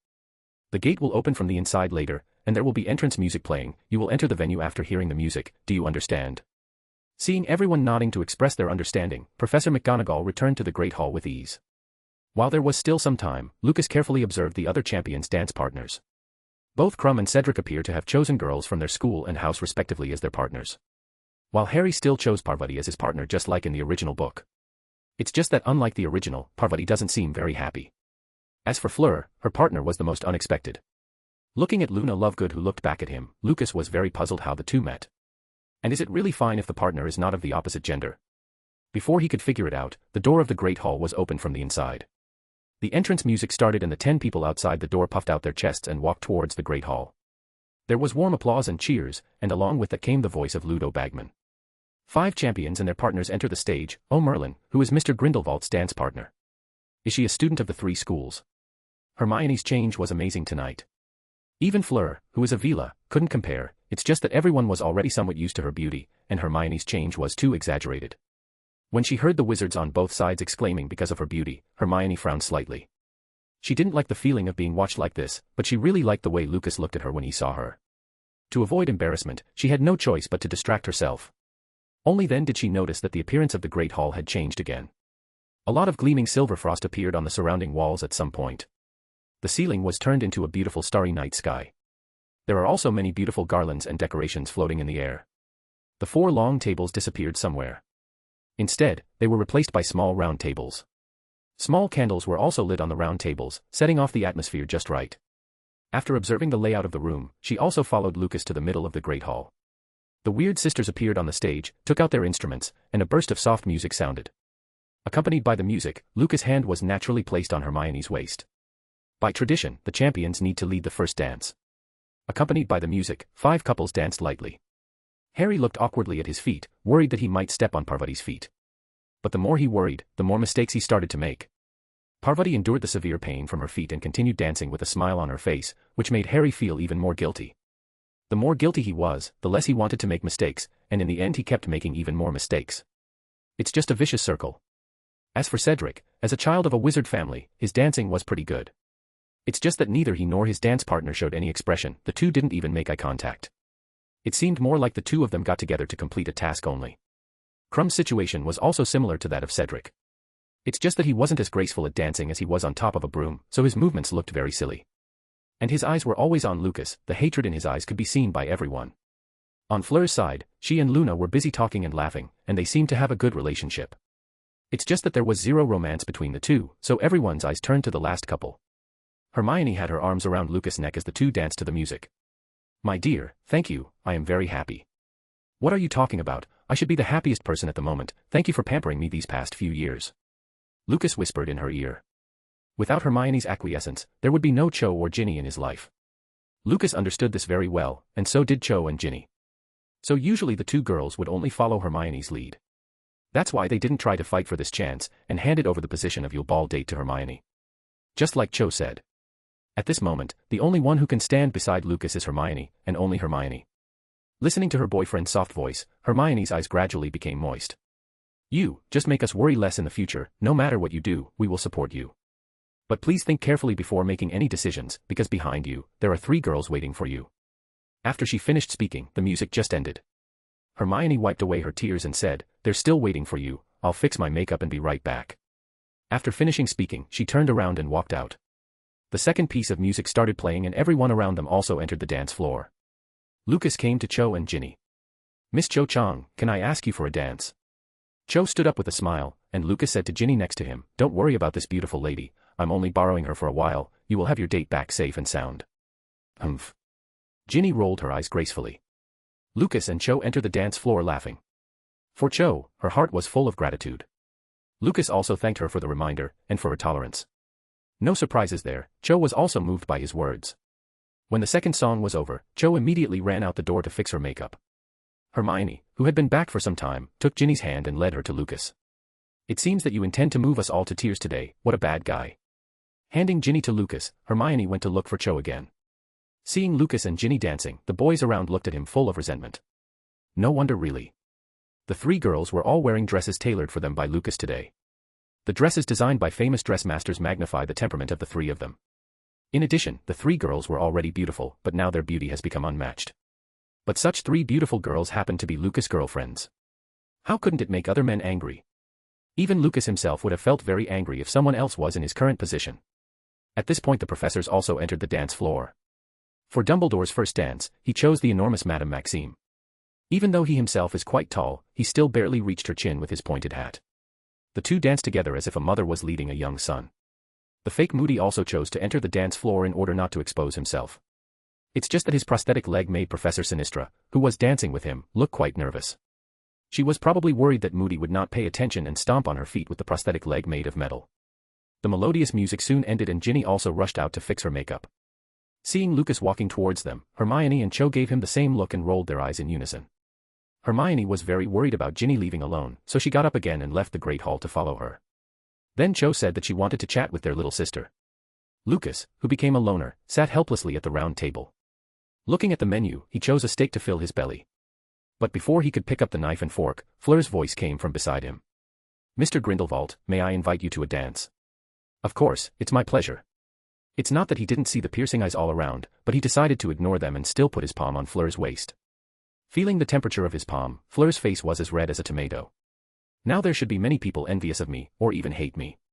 Fleur looked at him suspiciously, not understanding what he meant, so he explained with a smile, because I'm dancing with the beautiful Miss Fleur, it's normal for everyone to be jealous. Hearing the praise from the boy who was several years younger than her, the blush on her face became even more conspicuous. Ron sat at the round table eating angrily, staring at Lucas's hand that was close to Fleur's behind. Damn it, why is it Grindelwald again, isn't 3 enough? Harry, we have to warn him, he's an embarrassment to us at Hogwarts. Harry smiled and said nothing, then he turned to look at the Gryffindor students next to him.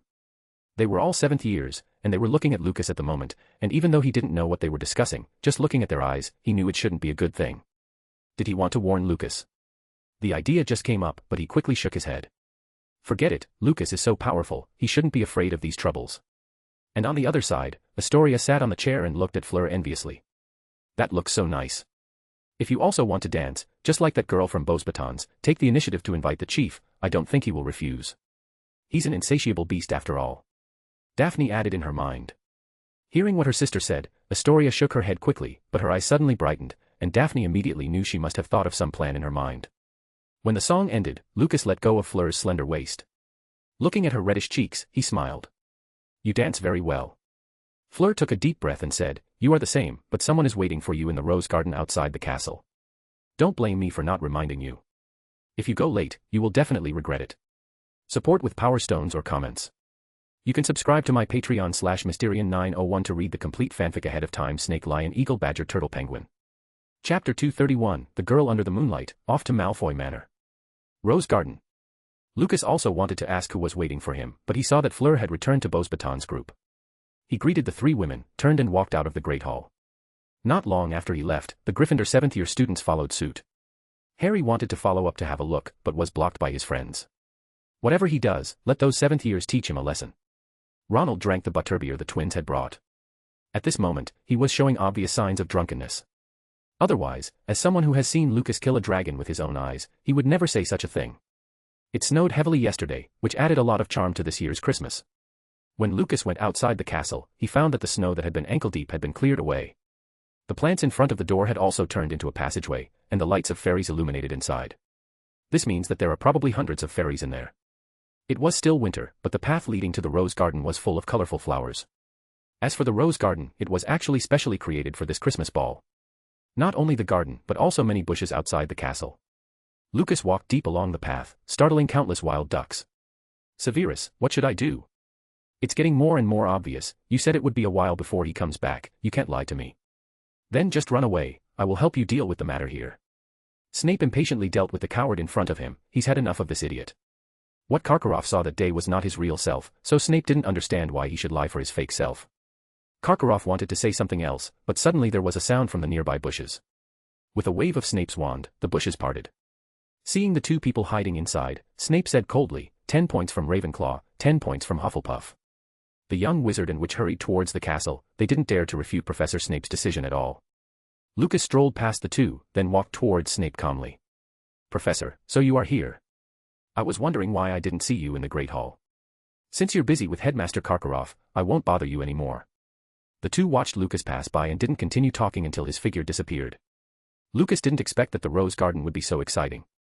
It seems that all the people who hide secrets were gathering here.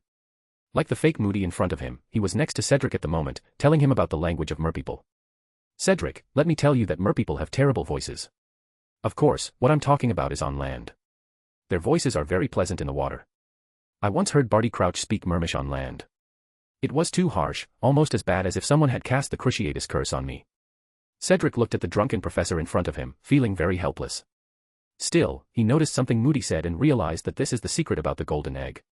Then he prepared to leave in silence, but unexpectedly, Moody suddenly grabbed his hand. I heard that before the first task, Potter went to you and gave you a hint about the task. He is quite a good lad, maybe you should return the favor. After saying this, Moody immediately let go of Cedric's wrist and fell asleep on the bench he was sitting on. Seeing the snoring Professor Moody, Cedric turned away and walked towards the castle. It wasn't until he was gone for a long time that the fake Moody opened his eyes. After making sure there was no one around, he limped out of the rose garden. A rift opened in the void right after and Lucas' figure appeared in the position where the two had just been. Alastair Moody's magic eye was a real nuisance. Something like the disillusionment charm is completely useless in front of him. After all those unexpected detours, Lucas finally arrived at the center of the rose garden. Looking at the girl standing quietly under the moonlight, he didn't bother her. Luna means moon. At this moment, Luna really looked like a moon goddess. Especially the pair of silver eyes, which look very beautiful against the moonlight. Lucas Grindelwald, why don't you speak when you're here? I was afraid to disturb you, you usually look cute, but today you're beautiful, stunning even. Looking at Luna in a long dress, Lucas said words of praise from the bottom of his heart. Thank you, can you dance with me? Of course, but why not in the Great Hall? Luna didn't answer. But looking at her shy look, Lucas probably understood the reason. Under the light of the moon, Lucas bent slightly, and the girl in front of him made an invitation.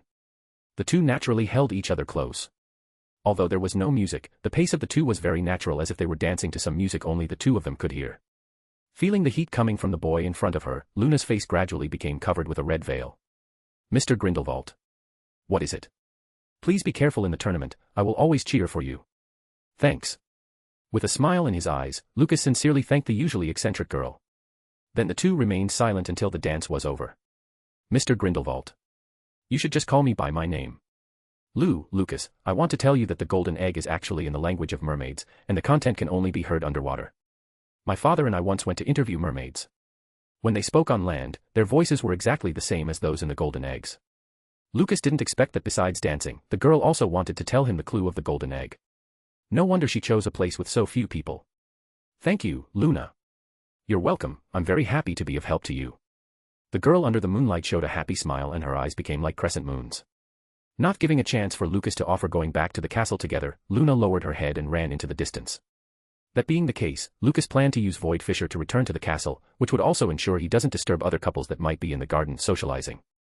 But when he sensed the space coordinates, he felt that not far away there was someone who opened a rift in the void, so he followed the feeling to a bench in the distance. Isn't my idea great?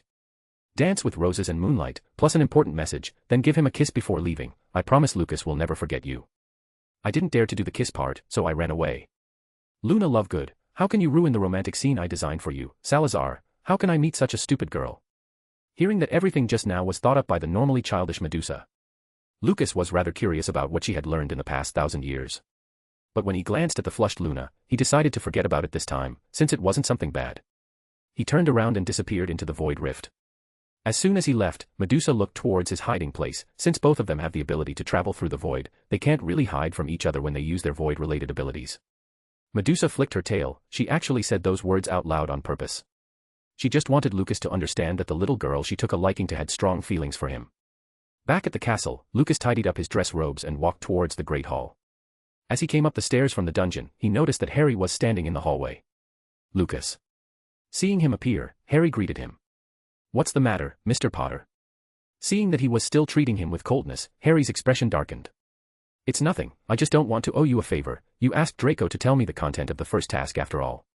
Although he was interrupted by Professor Moody, it was really kind of you, so I came this time to tell you the clues of the second task. Seeing Lucas raise his eyebrows, Harry continued, put the golden egg underwater, and you can hear what's inside. I haven't tried it yet, but Cedric told me. Believe it or not, I'm leaving. Seeing Harry walking quickly into the Great Hall, Lucas suddenly laughed. Harry is quite interesting. Even after being under the curse of desire for so long, he could still have kind thoughts in his heart, which is not an easy feat. Lucas felt a lot of emotion in his heart, and then entered the Great Hall. The dance ended promptly at 12 midnight. Lucas returned to the Slytherin common room late because he had to send the 3 girls back to their dormitories. The students, who were dancing and partying all night, fell asleep as soon as they returned to their dormitories. So when Lucas entered the common room, there was no one in it. Lord Chief. The sudden voice startled Lucas. Looking at the sofa in the corner with the help of a Lumos spell, he saw Astoria sitting there quietly. Astoria. What can I do for you? Well, sir, can you dance with me? Seeing the anxiety in the little girl's eyes, Lucas showed a gentle smile. Of course, it's my honor to dance with Miss Astoria. As Lucas danced with Astoria, the professors who were making their night rounds found several unconscious Gryffindor students in the rose garden outside the castle. They didn't even know why they were unconscious or why they appeared in the garden. But this does not prevent the professors from deducting Gryffindor's house points. The following morning Lucas really wanted to sleep in, but unfortunately, today is the day he made an appointment to meet Lucius Malfoy. After dragging his tired body from the bed, he proceeded to change his clothes. Lucas and Draco left Hogwarts together. Right after leaving the school grounds and Hogwarts wards, Lucas took Draco's arm and operated them both to Wiltshire. Looking at the luxurious Malfoy manor in front of him, he took a deep breath. Whether or not the old fox Lucius can be successfully won depends on today's discussion. As soon as the gate of the manor was opened, Lucas and Draco stepped in. Chapter 232, Dumbledore's Little Trouble, Shock Brought by Muggle Technology. When Lucas entered Malfoy Manor, Harry walked towards the prefect's bathroom on the 5th floor with the golden egg under his arm. Although he would have liked to decipher the golden egg alone in order to prove his ability, he had no choice but to give up after many attempts. Since someone else has already told him the correct way to do it, why not give it a try? With such an idea, he went to the prefect's bathroom on the 5th floor. Oh, Harry. Just when Harry was about to say the password, Ludo Bagman's voice suddenly came from behind. Hello, Mr. Bagman. Harry's eyes were full of doubts. He couldn't figure out why Bagman came to school during the holidays even though there is nothing related to the Triwizard Tournament right now. Without waiting for him to express the doubts in his heart, Bagman first walked to the corner of the corridor with his arms around his shoulders. After carefully confirming that there was no one around, he approached Harry and whispered. Harry, your performance against that Ukrainian Iron Belly was really wonderful. I have a lot of admiration for you. He glanced at the golden egg in Harry's hand again. Do you have any clues about the second task? Probably. I believe I should have it solved in a few days. Harry faltered and said something, but anyone with experience could tell right away that he was lying. Listen, Harry, as I said just now, I appreciate you very much, so if you make some small requests that are not excessive, I can consider helping you. Bagman glanced at the golden egg again. Obviously, he was reminding him that he could help him cheat. Cedric and Lucas, have you looked for them too? I admire you more, so. Hearing the answer, Harry knew that Bagman was trying to help him cheat. Sorry, but I think the clues should be solved by us alone, right? Yes, that's right. If you think so, you can do whatever you want. I'm going to the headmaster's office to discuss the next task. Bagman's expression was a bit displeased, but he deliberately revealed some information before leaving, mentioning that he was going to discuss the content of the next task. But Harry let him down again and didn't say anything. When Bagman completely left the 5th floor, Harry arrived at the door of the prefect's bathroom with the golden egg in his arms. Fresh pine. Click. The bathroom door opened a crack. Seeing no one around, Harry got in immediately. At the same time, the atmosphere in the Hogwarts headmaster's office was a little tense. Professor Snape glared at the fake Moody beside him, while Moody also glared back at him. "Headmaster, I don't understand why Professor Moody has the right to search my office." "Well, it's an Auror's prerogative, Severus Snape." Seeing Moody's vicious and smug expression, Snape sneered, "But you're just an ex-Auror, Moody." Dumbledore sat in his chair with a headache, while Karkaroff and Madame Maxime on both sides were watching the show with relish. Just then, Ludo Bagman walked in. "There are so many people already. Now that Ludo is here, let's start discussing the people for the second task. Severus, Alastair, you go back first." The two did not refuse, and walked out of the office after glaring at each other. Bagman walked towards the sofa and sat down with a smile, and seeing that there was still one person missing, he asked, "Why didn't old Barty come?" "Mr. Crouch is ill and is recuperating at home at the moment, and his assistant will help us bring the news to him later." After Dumbledore answered the question, he planned to move on to the next topic. But he hadn't had time to speak before Bagman pulled out today's Daily Prophet. "Dumbledore, why didn't you tell us that Hagrid is a half-giant?" Looking at the Rita Skeeter coverage in the paper, Dumbledore didn't answer for a moment. Lucius Malfoy put aside the newspaper in his hand, and warmly invited the boy in front of him to sit down. "Uncle Lucius, what makes you so happy? The identity of that stupid half-giant has finally been exposed, and now Dumbledore is going to be in trouble." Lucas took the newspaper from the other party. Seeing the content about Hagrid's identity as a half-giant and the questioning of Dumbledore, he smiled knowingly. There seems to be a passage in the original book where Hagrid revealed himself to Madame Maxime and was coincidentally overheard by Rita Skeeter in her animagus form. Something that can cause Dumbledore a little trouble and put him in a bad mood. Lucas was more than happy to see it happen. "I heard Draco say that you wanted to talk with me. What do you want? Could it be that you have a new business?" Mr. Malfoy asked the house elf to prepare tea, and then asked Lucas about his purpose for coming today. Lucas held the tea and said, "No, I'm here today to talk to you about Riddle's diary." Mr. Malfoy, who was sweetening his coffee, paused. "What diary? I don't have the habit of keeping a diary."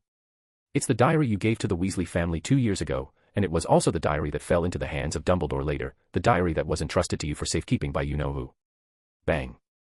Lucius Malfoy put the coffee on the table and his face became very serious. "Draco, you go out first." Mr. Malfoy didn't want his son involved in this conversation. But what surprised him was that Draco, who was very obedient in the past, didn't turn around and leave. "Draco. Uncle Lucius, Draco knows everything, even more than you." Lucas had just finished speaking when a powerful magic pressure hit him. Draco, who was standing by the side, suddenly felt short of breath. But Lucas, who was in the center of the magic pressure, sipped his tea leisurely. At the same time, the quasi-legendary pressure enveloped Lucius Malfoy, completely overwhelming his own magic. The fight between the two came to an end immediately, and Lucius Malfoy, who was just at the elite aura level, was completely defeated. It took him a long time to recover from the terrifying pressure. "You were the one who released that pressure in Grindelwald Manor that day." Lucas nodded. "Uncle Lucius, can we have an honest talk now?" Lucius Malfoy is an extremely shrewd man, the perfect example of a Slytherin. So feeling the powerful strength of Lucas, he suppressed the fear in his heart and showed a sincere smile. "Of course, I don't know what you want to talk about. What do you know about the diary?" "It's a very powerful piece of black magic that seems to be important to the Dark Lord, that's all I know." Lucius Malfoy wasn't actually lying, he really only knew this much. Even when Voldemort handed over the diary to him for safekeeping, he didn't reveal the truth of the diary. Lucas nodded knowingly and took out the Salazar's research notes again, and at the same time, he also took out the book, Secrets of the Darkest Arts. In order to increase the reliability of the information, Lucas specifically asked Dumbledore to borrow the book. "Horcruxes," exclaimed Mr. Malfoy. He didn't expect the diary he kept to be something so important. Immediately afterwards his face turned pale, there was even a thin layer of sweat on his forehead. Lucas handed a silk handkerchief to him after noticing. "It seems that you have also thought of it. You threw that man's Horcrux away, and this Horcrux was destroyed. If he were to know." He didn't need to hear it, as one of Voldemort's most trusted men, Lucius Malfoy knew his character quite well. Naturally, he also understands the punishment for such an act equivalent to betrayal. It became very quiet in the study, only the logs in the small fireplace crackling with flames could be heard. Uncle Lucius, splitting his soul many times to make Horcruxes, has turned the once talented, knowledgeable, and shrewd Voldemort into an old madman. At the moment, in his mind, there is only killing Harry Potter, killing Dumbledore, killing all those who betrayed and disobeyed him. If he dominates the wizarding world, we can already imagine the crazy things this lunatic will do. Malfoy murmured, he hates muggles, advocates the theory of blood supremacy, and wants to unify the wizarding world under his leadership. He will definitely lead everyone to attack the muggles and treat them like slaves or cattle. That's right, the magic world will not be far from being destroyed by then. If you Think about it carefully, if he returns, the Malfoy family will only be destroyed in the end. Lucius Malfoy looked at the boy opposite. Why do you think that? Isn't it obvious? If you let you know who know that you lost his diary, I think that with his temperamental character, you, your wife, and Draco will all die at his hands or because of his orders. Lucas looked up at Mr. Malfoy who was sitting opposite him, whose expression was depressed, and there was still a deep fear in his eyes. It seems that he also believed his words.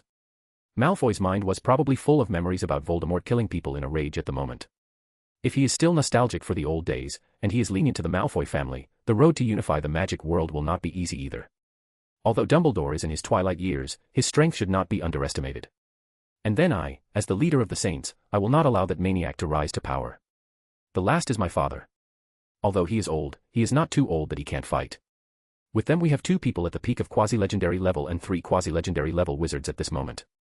Excuse me, but among the Death Eaters, besides Voldemort, who else can fight against the 5 of us? Lucius Malfoy was silent, probably thinking about what Lucas just said in his head. Lucas was not in a hurry. If he easily persuaded the head of the Malfoy family, he would still wonder if Lucius was trying to trick him. As for Malfoy informing what he said backhandedly to Voldemort, Lucas wasn't worried. If he couldn't convince him to join himself today, then he would just clean his memory of today. It took Malfoy a while before he let out a long breath. Please continue. Lucas put the teacup on the table and continued. Assuming again that Voldemort and the Death Eaters are lucky enough to win the final victory and unify the magic world. Then he leads the wizards who have already fought a war to attack Muggles. It will only lead to a dead end. And even if the Malfoy family has survived the previous difficulties, you will only end up destroyed when you face the Muggles. Malfoy shook his head. Impossible. I admit that Muggle guns are very powerful, and there is something called a tank, which is indeed very lethal. But we have the Muggle repelling charms, so Muggles can't find us, so naturally they can't do us any harm. Uncle Lucius, how long has it been since you paid attention to Muggles? Hearing this question, Malfoy was taken aback. Lucas pulled out his wand and waved it twice in the air. Various types of missiles and even nuclear bomb explosion scenes immediately appeared in the thick white mist. Once the war starts, the Muggles don't need to determine our exact location at all, they only need to know the approximate direction, and these missiles will drop from the sky. Even if these missiles are not the most powerful, it is easy to destroy Hogwarts and the surrounding Hogsmeade village in an instant. Looking at the scene of various types of missiles exploding in the white mist, Lucius Malfoy stood up from the sofa in surprise. Draco also couldn't believe it. How can this be? Just when the two were surprised by Muggle technology, the flame of the fireplace in the study suddenly turned green. Then a figure appeared from the flames. Support with Power Stones or comments. You can subscribe to my Patreon /Mysterian901 to read the complete fanfic ahead of time. Snake, Lion, Eagle, Badger, Turtle, Penguin. Chapter 233, Blood Pact. Lucius Malfoy muttered inwardly. Unexpectedly, there are still people visiting at this time. He looked towards the fireplace hastily, and at the same time, he was thinking about what to say to the visitor. Wearing a black robe, greasy hair, and a cold expression, Severus Snape made his appearance. Severus, what's the matter with the sudden visit? When he saw that the person who came was his friend, Lucius breathed a sigh of relief. Snape then revealed his reason for coming here in a cold tone. I'm just following the arrangement of a certain gentleman and came here to persuade a fool who thinks he is smart. Lucius looked at the blonde boy on the sofa in surprise. Even Severus has become one of your people. You misunderstood, Professor Snape has been in touch with Dumbledore since the beginning. You don't naively think that the sudden disappearance of you-know-who more than 10 years ago had nothing to do with Dumbledore, do you? Silence was the best answer for Mr. Malfoy. Lucas turned to look at Professor Snape beside him, who proceeded to roll up his cuffs consciously. The originally indistinct dark mark on the left arm was now clearly visible. Lucius, you should have found out too, right?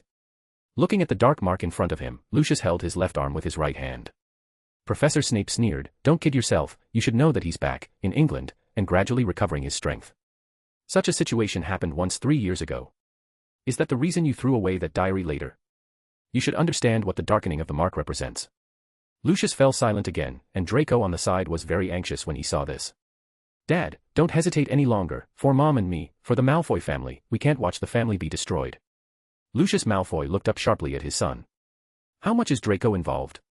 He knows all there is to know, Lucas said with a shrug. Lucius' expression became more and more gloomy, and looking at Lucas, his eyes were full of anger. Draco, you go out first. No, I'm also part of the Malfoy family. Lucius was very angry at Draco's stubbornness. Lucas looked at his friend and nodded slightly. And Draco, who was planning to continue persuading his father. In the end, he chose to trust his friend, turned around and walked out of the study. This scene made Lucius Malfoy even more angry. Heh, the future heir of the Malfoy family following your orders, Lucas Grindelwald, you are really good at it. You misunderstood, I just told him about the diary. As a qualified heir, Draco immediately sensed the crisis from that information. Don't worry, Draco is my best friend, so I will not let him encounter any danger. Lucius Malfoy gripped the arm of the sofa tightly, the sound of leather cracking reached the ears of the three. So in your plan, what does Draco need to do? Of course he has to join the Death Eaters after you know who returns. Impossible. Lucius Malfoy jumped up from the couch. Uncle Lucius, Draco has no choice. Lucas sighed upon seeing this. No choice. Yes, he really had no choice. Lucius slumped back on the sofa in a state of desperation. He knew Voldemort's moodiness better than anyone. A dozen years ago, whenever he was displeased by one of the Death Eaters, he would raise his wand and kill them. Among the Death Eaters at that time, except for a few lunatics, most of them were afraid of Voldemort. Even Lucius Malfoy was no exception. Thinking that his son will have to face that crazy guy in the future, he felt a kind of despair. Lucas met Professor Snape's eyes, then continued. In fact, we already know where he is hiding, and even know his follow-up plan. Just now I have introduced to you our strength, and I have also introduced the strength of Muggles. You should be clear that the crazy Voldemort cannot bring light to the magic world, he will only speed up its destruction. Now we have a whole set of plans to get rid of this trouble for the wizarding world, so that you don't have to worry about the Malfoy family and Draco.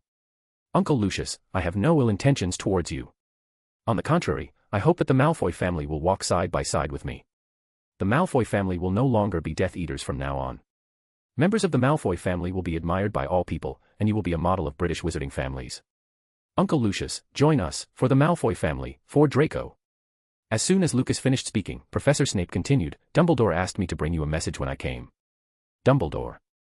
Malfoy raised his head and looked at his friend blankly. That's right, Dumbledore said, if you're willing to join, he will forget past grievances. Seeing the gleam in Mr. Malfoy's eyes, Lucas knew he was moved. Dumbledore's influence is still useful. How can I believe that what you say is true? What if you use up our Malfoy family and finally liquidate us together? Lucas chuckled and said, I can make an unbreakable vow with you, this vow will be valid for life, as for Draco. As he spoke, he took out a necklace with a silver container at the end of the necklace. Inside the container were 2 entangled drops of blood. Blood pact. Malfoy said in surprise. That's right, with the blood pact, Draco and I will never be able to hurt each other, so you can rest assured. The moment he saw the blood pact, Lucius Malfoy's worries were completely let go. Although the blood pact is not as severe as the unbreakable vow, the conditions for forming a blood pact are very harsh. If the two do not trust each other, the blood pact cannot be successfully formed. He finally nodded and accepted to join. In the presence of Professor Snape as the binder, Lucas made an unbreakable vow with Lucius Malfoy. When everything was over, everyone sat down again. What do I need to do? Lucius asked calmly. Before the end of June next year, your task is to contact as many Death Eaters as possible to join our cause. To make you more convincing, all these Muggle weapons are presented to you. Lucas conjured up a pile of pistols, rifles, and grenades. These weapons are very dangerous. Members of the Saints group will come to teach you how to use them later. If they are not enough, you can just go to my manor to find Vinda, and she will help you arrange them. No problem, can you get some of that weapon called a missile that you showed me earlier? Seeing the gleam of excitement in Lucius Malfoy's eyes, Lucas rolled his eyes inwardly. Sure enough, no man can resist the charm of guns, even if he is an antique wizard. Uncle Lucius, even if I get it, you don't have a place to test it, and the missile's movement is too loud, which can easily cause unnecessary trouble. However, I can take you to visit the Muggle barracks. When those hesitant families see its power, they will definitely choose to join us without hesitation. Lucius was very satisfied with Lucas's suggestion. The three chatted for a while, then Lucas and Professor Snape got up to leave. Lucius and his son sent the two out of the gate of the manor. Looking at the figure in the distance, Lucius said with emotion, it's amazing. Yes, Lucas is indeed very powerful. Watching the silly son beside him that was used without knowing it, Lucius smiled helplessly. Lucas Grindelwald is not only good at persuading others with words, but also good at grasping the weaknesses of others. He is really a powerful guy. In such a situation, how can he not agree? His son is already in the hands of others. Fortunately, there is a blood pact between the two. Draco, come with me to the study, I have something to tell you. Lucius, who thought his son should improve his awareness, walked into the study with a straight face. Looking at the sunset in the sky, Lucas felt that the time passed so quickly today. In order to convince that old fox Lucius, he actually stayed in Malfoy Manor all day. Professor Snape, how is the situation on your side? Crouch Jr. did search my office last night, I followed your instructions and put the ingredients for polyjuice along with gillyweed in a prominent position. Lucas nodded and said, if there's no accident, your materials should be stolen after a while. It is absolutely impossible for Crouch Jr. to carry enough polyjuice potion for a year, and gillyweed can also help Potter complete the second task. Humph. Professor Snape's depression got worse, the materials this time were taken from his private collection. Lucas could understand why he is unhappy. Just as the two walked out of Wiltshire, Professor Snape suddenly asked, "How are you doing on your part? I can start tonight, will you and Headmaster Dumbledore go and have a look? Won't we be discovered by the Dark Lord? Don't worry, I naturally have a way." While talking, the two returned outside Hogwarts with apparition. Harry just left the prefect's bathroom holding the golden egg with an excited expression on his face. Returning to the Gryffindor common room, he immediately raised the golden egg and shouted loudly, "I know the clue of the second task." He once again became the object of everyone's attention. Support with Power Stones or comments. You can subscribe to my Patreon /Mysterian901 to read the complete fanfic ahead of time. Snake, Lion, Eagle, Badger, Turtle, Penguin. Chapter 234, The Mystery of the Golden Egg. When Harry announced that he had solved the mystery of the golden egg, the Gryffindors who were listless and bored immediately regained their spirits. "What's the secret? Harry, tell us what that piercing scream is." "I guess the second task must be dueling each other, and they will allow the use of the unforgivable curses." Everyone chattered about their guesses. Seeing that his friends couldn't get in because of everyone obstructing him, Ronald hurriedly separated the crowd to stand in front of Harry. "You guys, how can Harry tell the secret of the golden egg if you don't let him talk?" After the roar, the common room became much quieter. Harry first cast a grateful look at Ron, and then said to the crowd, "The awful sound is actually a mermaid singing. They seem to convey some information about the task using a song, but I still can't figure it out, please help me analyze it." He took out a parchment where he wrote the song and started to read aloud. "Come seek us where our voices sound. We cannot sing above the ground. And while you are searching, ponder this. We've taken what you'll sorely miss. An hour long you'll have to look. And to recover what we took. But after an hour, the prospect's black. Too late, it's gone, it won't come back." Everyone looked at each other in blank dismay. The lyrics are quite easy to understand. Seamus rubbed his chin and looked at Harry. "Harry, what is the treasure you would miss the most?" This question was what troubled Harry the most, because he didn't know what he was most reluctant to part with. His invisibility cloak. The firebolt. Harry spent most of the day in the prefect's bathroom thinking about these questions. He listened repeatedly and kept thinking about it. Later, when he saw the mermaid portrait on the bathroom window, he realized that it was the singing of mermaids. Seeing Harry shaking his head, everyone was discouraged. Seamus talked again at this time, "Then let's ponder the other part, what is the content of the second task?" As soon as he finished speaking, the twins came out of their bedroom. After asking, the two also learned the secret of the golden egg. This topic is very simple. The second competition is to find things underwater. There are not only the giant squid in the Black Lake, but also many mermaids. Harry needs to enter the Black Lake and find the treasure stolen by the merpeople within an hour. The twins deciphered the content of the task just by listening to it once. But what the object they will be taking is, the two also don't know. This question can only be solved by Harry himself. Watching the twins receive praise from the other lions, Harry sighed, "I know all of this, I've been thinking about this all day long, and I've already figured out what I have to do. The big question now is how do I stay underwater for an hour?" The common room suddenly fell silent and everyone frowned. Ron thought for a long time, and suddenly a flash of inspiration came to his mind. "Harry, you once told me that muggles use something for diving." Hearing his friend's description, Harry immediately understood what he meant. "You mean scuba?" "Yeah, scuba, you can call them from the nearest muggle town with the summoning charm just like you did in the first task." Ron had just finished speaking when the twins laughed out loud. "What are you laughing at? Is my idea wrong?" Looking at his brother who had a livid face, Fred explained with a smile, "Although I don't know what scuba is. But I do know that a muggle object flying across the sky, all the way to Hogwarts will be seen by many muggles. According to the relevant regulations of the International Statute of Secrecy, Harry may not even need to participate in the second match, and he will be taken to the Ministry of Magic for violating the most important rule." Hearing the twins explain, Ron became a little embarrassed. He really forgot about it. Harry now looked at the Transfiguration textbook on the sofa. "Maybe I can learn about Animagus, like that guy." He looked at Ron, and he knew that his friend must understand who he was talking about. Ron really showed a surprised look. "That's right, you can directly turn into a fish, and all your problems will be solved." Unfortunately, this proposal was once again rejected by the twins. How can becoming an Animagus be so easy? The average adult wizard takes years to learn, and it also comes with high risks. They must be assisted by someone who is proficient in transfiguration and experienced with the Animagus transformation. Harry sat down on the sofa in frustration, and Ron comforted him when he saw this. "There is still a long time before the next task, we will slowly find a way. You don't understand, time flies by quickly." Harry's words sounded a bit weird, and most of the people present couldn't understand them. Only Harry, who had experienced the anxiety before the first task, understood. "Ah." Neville Longbottom suddenly stood up from his chair. He seemed to have thought of a way to help Harry. "Harry, wait for me, I have a way to help you." Seeing Neville running back to the dormitory, everyone was at a loss. Not long after, they saw him return while holding a thick book and coming in front of everyone. This book is about aquatic plants, which introduces a kind of plant that could be useful for the task, gillyweed. Neville turned the book to the page introducing gillyweed.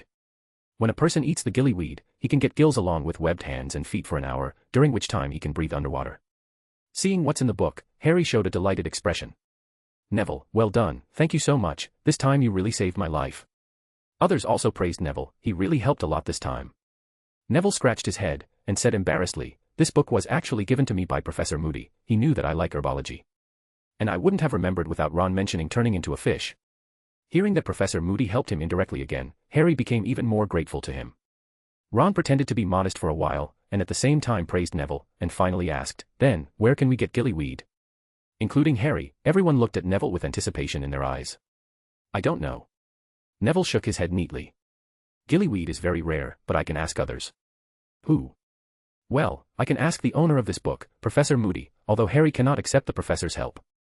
But as a normal student, I can go to the professor to ask some questions, so it should be fine.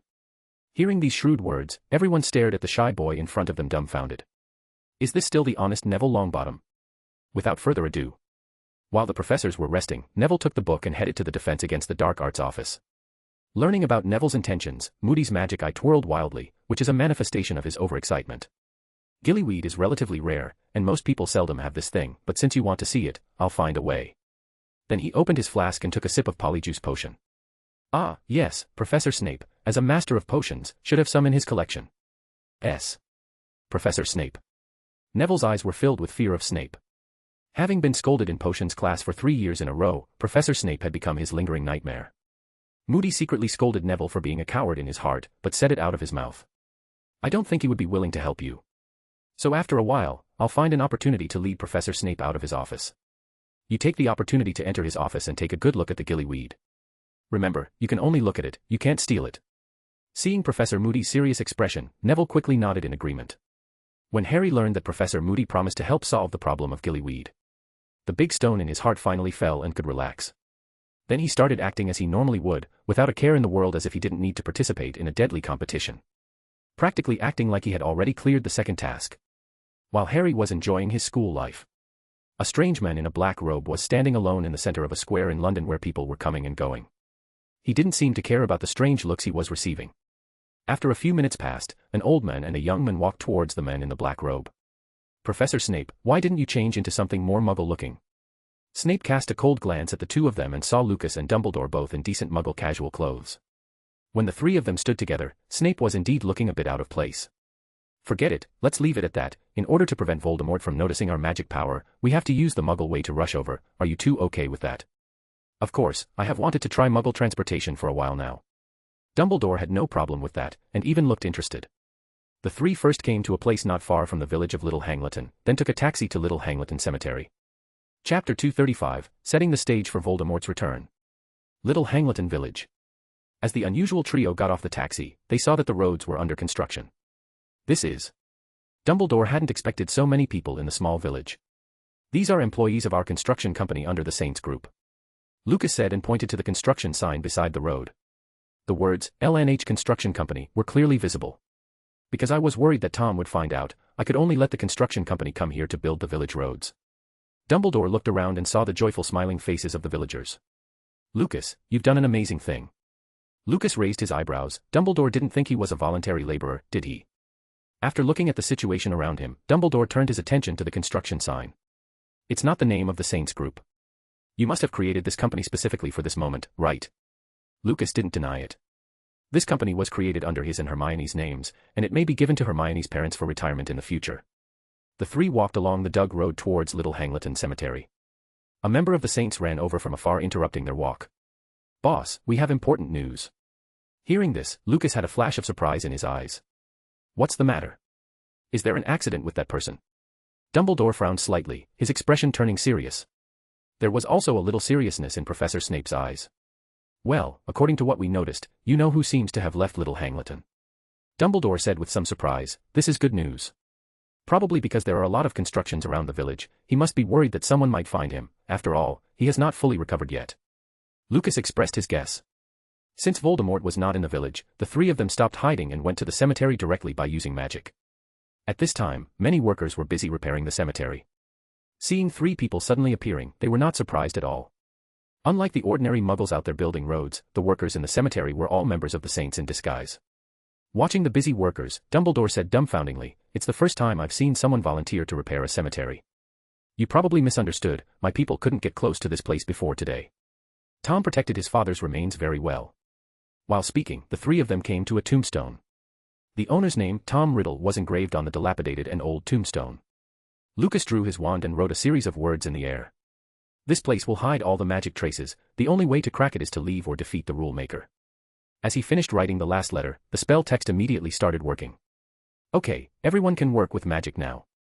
The Saints heaved a sigh of relief and pulled out their wands one after another. The broken tombstones were slowly being restored and the statue of an angel with a broken arm also became complete. The old cemetery has been magically transformed back to what it was decades ago. Dumbledore looked at the words slowly disappearing in front of his eyes and said with emotion, "It's an amazing piece of magic." Lucas smiled faintly, holding his magic wand, and began to leave spell text traps around the cemetery. The other two followed behind him. Every time they saw the rules he wrote down, a trace of surprise flashed in their eyes. When Lucas wrote the last trap, Dumbledore and Professor Snape gasped.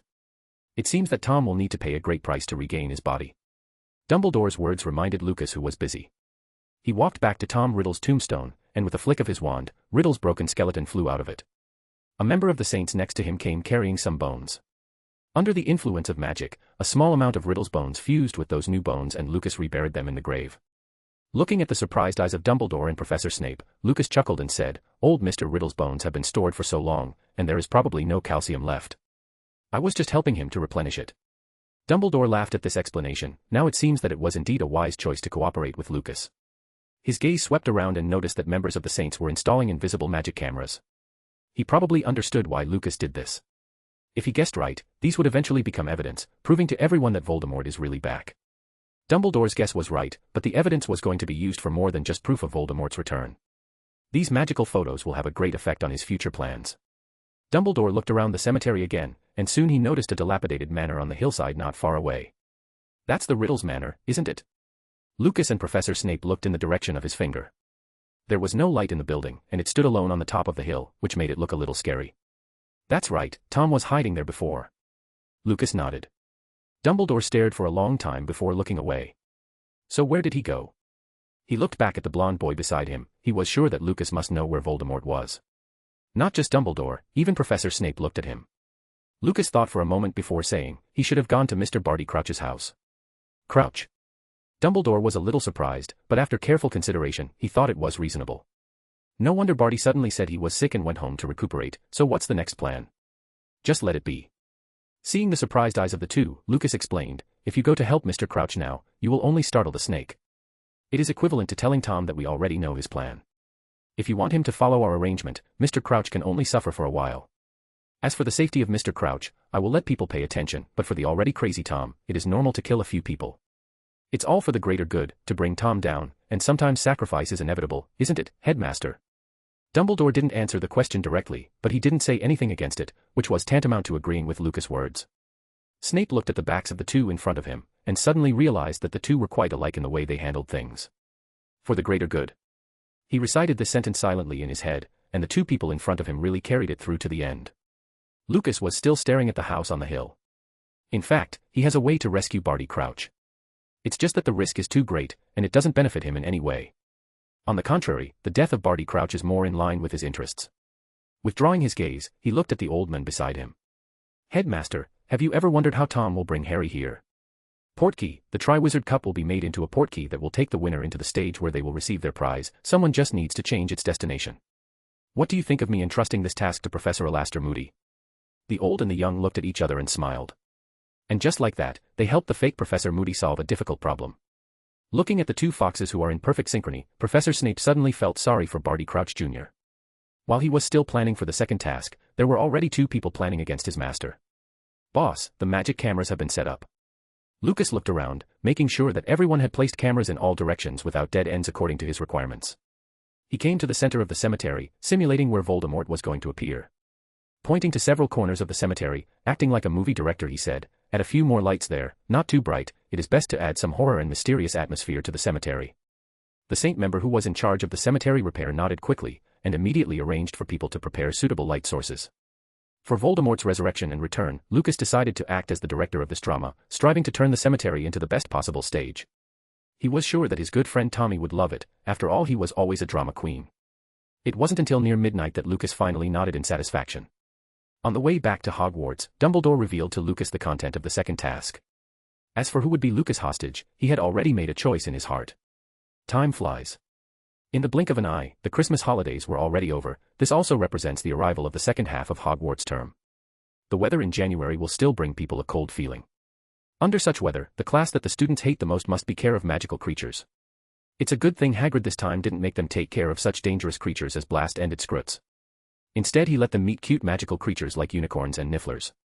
The students finally experienced the fun of the care of magical creatures class. The days passed in such a relaxed atmosphere, and in the blink of an eye, January was replaced by February. The second task will be held on February 24th. The night before, Dumbledore summoned the hostages of all the champions to the headmaster's office. Support with Power Stones or comments. You can subscribe to my Patreon /Mysterian901 to read the complete fanfic ahead of time. Snake, Lion, Eagle, Badger, Penguin, Turtle. Chapter 236, The conflict broke out in the headmaster's office. Normally at this time of the year, the Quidditch teams of each house would be practicing like crazy. But this year, because of the Triwizard Tournament, the Quidditch pitch looked very deserted. On the other hand, by the Black Lake, many young wizards have come to watch these days. The appearance of stands on the lake means that the second task of the Triwizard Tournament is coming. Hogwarts Headmaster's Office. Several students looked at their surroundings uneasily. Being called here suddenly made even Hermione feel a little nervous. She looked to the left and right, and sitting on her left were Cho and Ginny.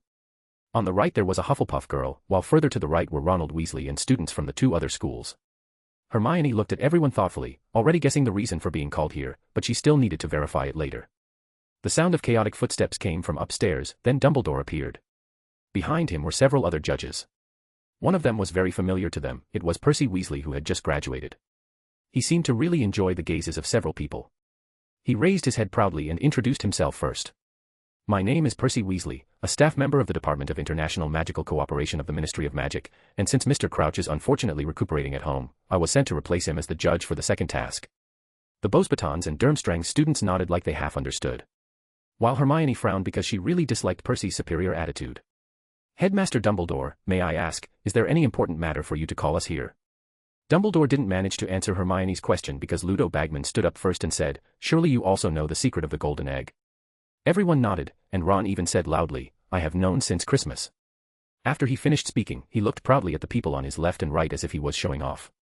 The others frowned at this but chose to say nothing. Bagman not only nodded affirmatively, but also showed him a smile. Very well, then congratulations, you are the ones the champions will sorely miss. Everyone was taken aback, and the Hufflepuff girl's face was flushed. Bagman first motioned for everyone to be quiet, and then continued. The task is about to start. As the hostage of the champions, you need to cooperate with them to complete this task. Is there any problem? No problem. Ronald shouted, hearing that he also had the opportunity to participate in the competition. His face was full of excitement. But the others were not as reckless as him. Hermione frowned and asked, I don't know, how are we supposed to participate? When seeing her like this, calmly asking key questions, Dumbledore looked at her appreciatively. At the same time, there was a trace of regret flashing in his eyes. If Hermione could have been assigned to Gryffindor back then, he wouldn't be so worried about Harry now. Sighing inwardly, Dumbledore stepped forward and said, it's up to me to answer this question. This competition will take place underwater, which should already be known by everyone. 3 hours before the start of the task, I will cast a spell on everyone, and then the merpeople will secretly hide you at the bottom of the Black Lake. Don't worry, when you are rescued from the water by the champions, you will wake up immediately, and there will be no danger to your life. Even if the champions don't find you, the merpeople will send you ashore once the hour is up. Dumbledore finished and the office became quiet. Ron, who originally wanted to participate in the competition, was full of worry. How should we breathe when we enter the Black Lake? A spell will take care of that, Dumbledore replied with a smile. With Dumbledore reassuring them, several hostages nodded and agreed to participate. Dumbledore breathed a sigh of relief, and looked back at the 3 girlfriends of Lucas on the edge of the sofa. To Mr. Lucas Grindelwald, you are all people he would sorely miss. It's difficult for us to choose which of you should participate in this task, so we have brought you all here just to ask for your opinions. The 3 girls glanced at each other and Hermione immediately said that she quit. She was content with the Yule Ball, and had enough of the limelight. The remaining two looked at each other, and Ginny expressed that she was afraid of water. She ignored the stunned and surprised Ron beside her, and insisted on making Cho Chang take the limelight this time. Dumbledore didn't urge, and watched the three of them make room for each other with interest until the final candidate was determined. He was just about to say some precautions for becoming a hostage. But he hadn't spoken yet when he saw Karkaroff walking closer. Karkaroff bared his big yellow teeth, looked at the three girls and said, "Since it has been confirmed, shouldn't the memories of the other two be cleared?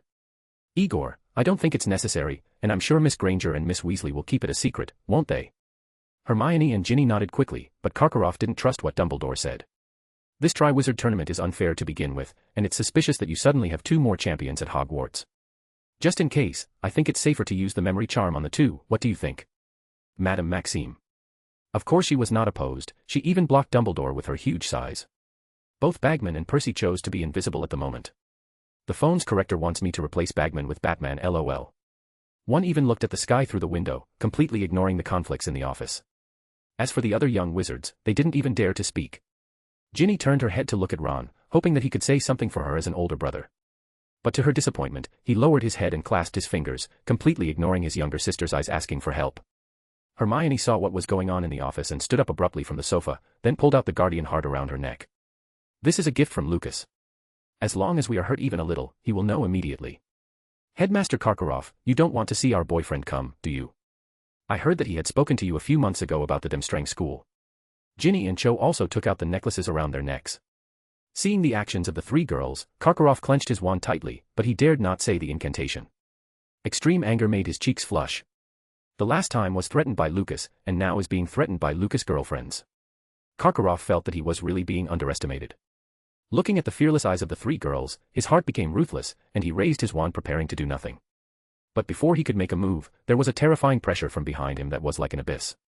Seeing Dumbledore's cold eyes, Karkaroff sobered up a lot. He almost forgot that Dumbledore was an incredibly powerful wizard. Although his strength has declined now, it is still not something he can compete with, so he slowly lowered his wand and the terrifying pressure also dissipated. The genial smile returned to Dumbledore's face, as if nothing had happened. "Then let's go. We have prepared a place for you to rest on the second floor. Please don't leave the office until the task starts tomorrow. As for Miss Granger and Miss Weasley, you can leave now, but remember to keep today's matter a secret." They nodded and prepared to leave, but suddenly, a cat-emitting silver-white light appeared at the door. "Dumbledore, come to the Great Hall, Lucas and Moody are at odds again." Hearing the voice coming from the cat Patronus, Dumbledore had a serious expression on his face as he walked out with a few judges. Hermione and Ginny comforted Cho before leaving, and immediately followed the professors. When they arrived at the Great Hall, they immediately noticed Lucas and Moody holding wands at arm's length. Lucas had a lot of water stains on his usually neat wizard robes. Judging from the expressions on both sides, it should be Moody who somehow stained Lucas' robes with something. "Alastair, what's going on?" "Albus, it has nothing to do with me this time, it's this kid, I've already apologized." Dumbledore looked back at the blonde boy, pondered for a moment and decided to let the fake Moody go first. Lucas was using his wand to clean the water stains from his robes. As the moisture was removed, his robes became impeccable once again. Looking at the water ball in the tip of his wand, he snorted coldly and threw it to the ground. Unnoticed, 4 very small drops of water flew towards the other 4 champions in the raised splash. Although he didn't know the purpose of fake Moody doing this, it should be somehow related to the second task tomorrow. Although the water stains sprinkled on him were colorless and odorless, and seemed to be no different from ordinary boiled water. But to be on the safe side, it's better for everyone to get a little bit of it. As one of the parties involved left the Great Hall, the excitement naturally also ended. Late at night, a limping figure came to the shore of the Black Lake. The figure took out a cloth bag, and as the bag was opened, a group of shadows rushed into the Black Lake. "Harry Potter, you must take first place tomorrow, otherwise it will affect our future plans," the figure murmured, looking at the little things that fell into the lake in a daze. Support with Power Stones or comments. Subscribe to my Patreon /Mysterian901 to read the complete fanfic ahead of time. Snake, Lion, Eagle, Badger, Penguin, Turtle. Chapter 237, the second task begins. At 7 o'clock in the morning on February 24th. At this time, there were still 2.5 hours before the start of the second task. Harry was running around in a hurry in the common room, his face showing his panic as he looked around trying to find someone. What's going on? Where did Neville go? Why is Ron gone too? Harry looked frequently at the entrance to the common room, expecting either of the two to suddenly come in from the outside. It would have been better if it had been Neville Longbottom who arrived. Don't worry, Harry, there is still some time before the task starts. Hasn't Neville already set off to find Professor Moody? Seamus said, trying to reassure Harry, whose leg wouldn't stop jumping up and down in nervousness. Yeah, I just hope that everything goes well. For some reason, Harry had a bad premonition in his heart. Office of Defense Against the Dark Arts. The fake Moody's real eye and magic eye stared at the boy in front of him at the same time. What did you just say? Professor, I just said that I want to study the gillyweed carefully again, can you help me? Moody blinked and took a sip of the polyjuice potion out of habit. Oh, yes, gillyweed. He stood up and looked around in bewilderment. It took him a surprisingly long time to find his wand. Then he gripped his wand tightly, resisting the urge to cast the Cruciatus Curse on Neville Longbottom. Since Christmas until yesterday, he had asked Snape to go out and talk more than once, and Neville Longbottom was nearby each time. He even remembers that he winked at him and Neville responded. But what did he hear now? Harry Potter hasn't got the gillyweed yet. He had seen the relaxed state of Potter talking and laughing with his companions yesterday, and thought that he was ready. Professor Moody. Oh, that's right, gillyweed, you come with me. Moody came back to his senses and led Neville to the dungeon. At the same time, Professor Snape frowned at the gillyweed in the cabinet. He wondered if Potter had found another way, but he hadn't seen the stupid boy go to the library to check materials recently. Holding the gillyweed in his hand, he thought for a moment and placed it in a more prominent position. Try to get someone to come to the cabinet and see the bottle with gillyweed at a glance. Bang bang bang. The sudden knock on the door raised his vigilance. He glanced at his pocket watch. At this moment, there is only half an hour left before the start of the task at 9:30.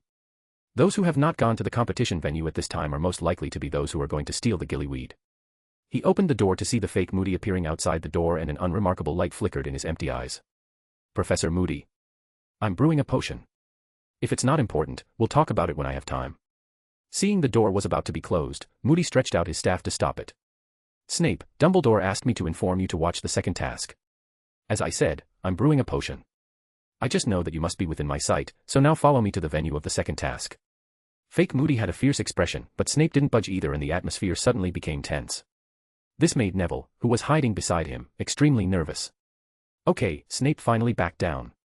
He returned to the office to pack up, then headed down the hall along with Moody. Neville waited until the two of them were gone before sneaking into the office. The moment he stepped in, both Moody and Snape breathed a sigh of relief. In the Gryffindor common room, Seamus glanced at his watch. It was already 9:10 at this moment, and there were only 20 minutes before the start of the task. Harry, you can't delay any longer, you go to the task first, we'll help you find Neville and Ron. Harry put his head in his hands and said in pain, what if Neville can't get the gillyweed? No, I can't participate in this task, I must get the gillyweed. Without gillyweed, he wouldn't even want to go to the task venue. The twins looked at each other tacitly, then stepped forward and pulled Harry up. We're sending Harry to the competition first, find Neville as soon as possible. Fred gave George a look after he finished speaking and the two trotted out of the Gryffindor common room. In order to hurry up, both of them went down the stairs several steps at a time. It didn't take long for them to come to the foyer from the third floor. The two tall oak doors were open, and some young wizards who had just had breakfast were walking out. Seeing Harry Potter being driven by the twins, they all sent blessings one after another. Potter, come on, don't get last place. We'll be rooting for you from the stands. These cheers made Harry feel even more miserable. Just when he was about to break free, he suddenly saw Neville running out of the hall panting. Harry, I got it. Neville caught up to the twins and thrust the grey-green, gooey mass into Harry's hand. Is this the gillyweed? In Harry's view, the thing in his hand looked really disgusting, just thinking about having to eat it. Yes, just swallow it directly. Neville's confident expression infected him, and after thanking him, he turned and ran to the docks where he could see the other champions. At the moment, the stands by the lake were full of people chanting the names of the champions they supported. Cheer for them, cheer them on. The appearance of people waving their arms and shouting was reflected on the lake surface, gradually connecting into one piece.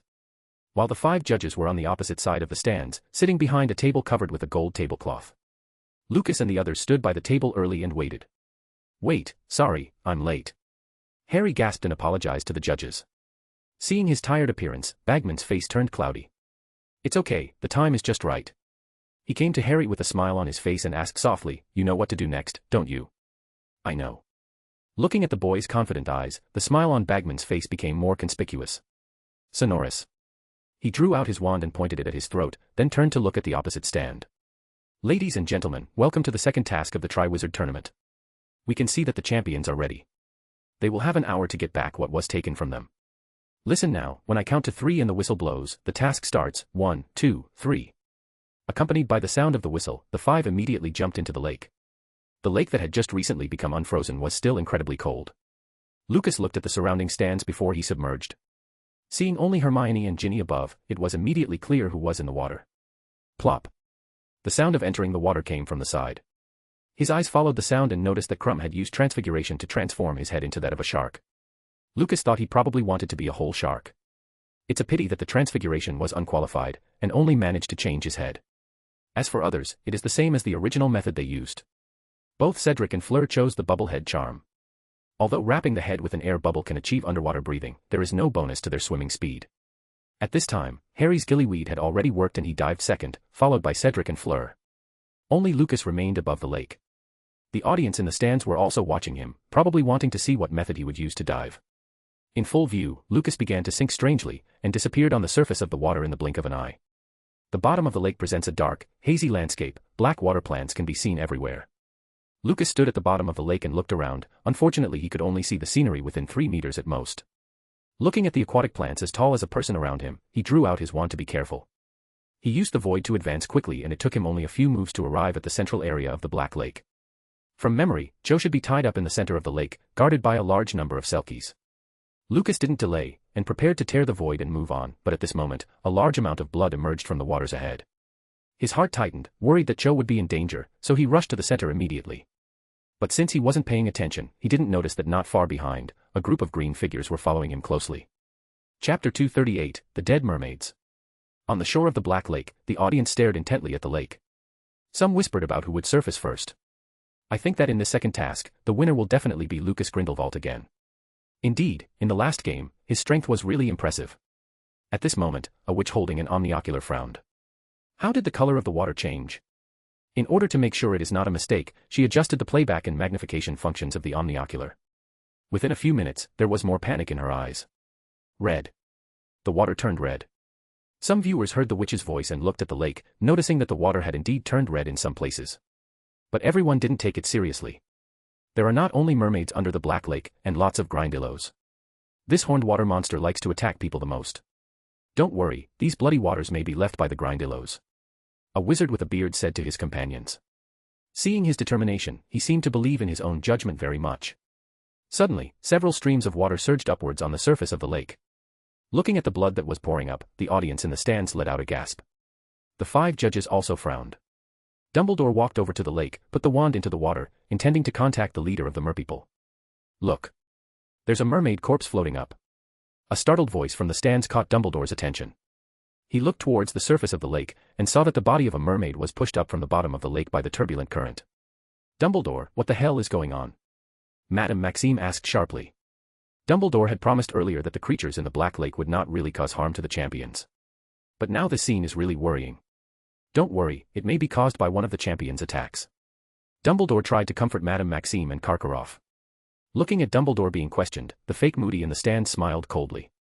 Last night, he put the Kappas he had collected with great difficulty into the Black Lake. Kappa, one of the water demons, is 4x in danger. If you are not familiar with its habits, it is extremely difficult to deal with it. They like to feed on human blood, so the fake Moody sprinkled a colorless and odorless potion on Lucas, Cedric, and Crumb. As long as they touch water, their skin will emit a faint smell of blood, and this effect lasts for a week. The most important thing is that this bloody smell is so weak that humans can't smell it at all. But it's another matter for Kappas, a magical creature that lives on blood.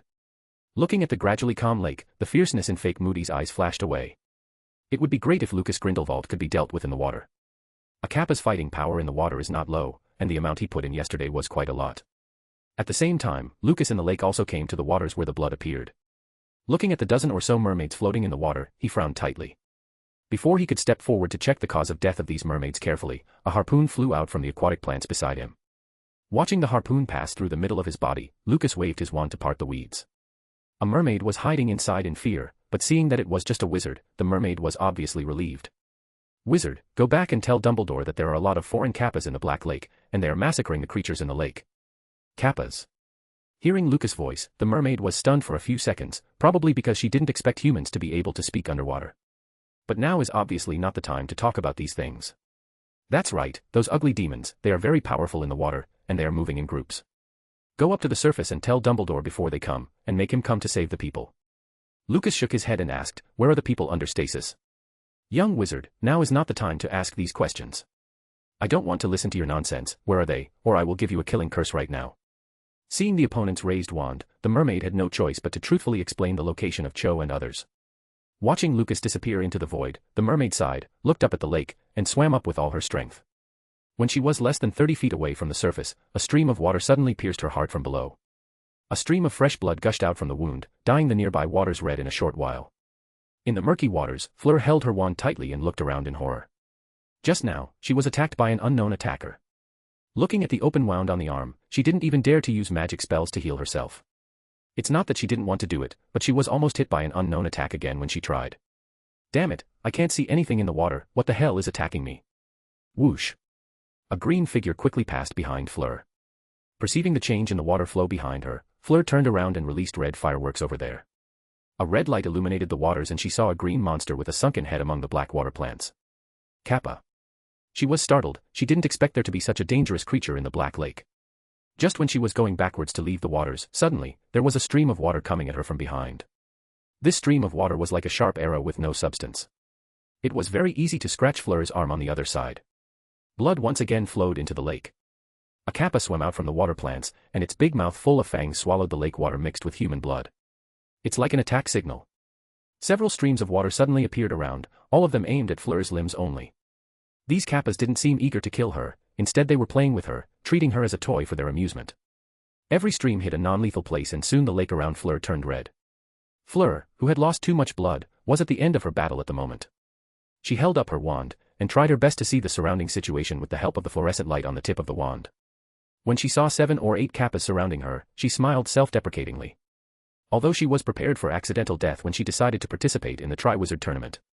But now that it's really happening, she was very unwilling in her heart. It would have been nice if I had told him my feelings during the dance.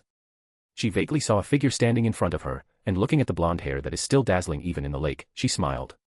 It's nice to see him before I die. A dazzling green light illuminated the surrounding water. After the killing curse hit the first kappa, it split into 3, and then killed the other 3 nearby. Fleur suddenly opened her eyes wide and looked at the boy in disbelief. Isn't this a hallucination? What are you waiting for?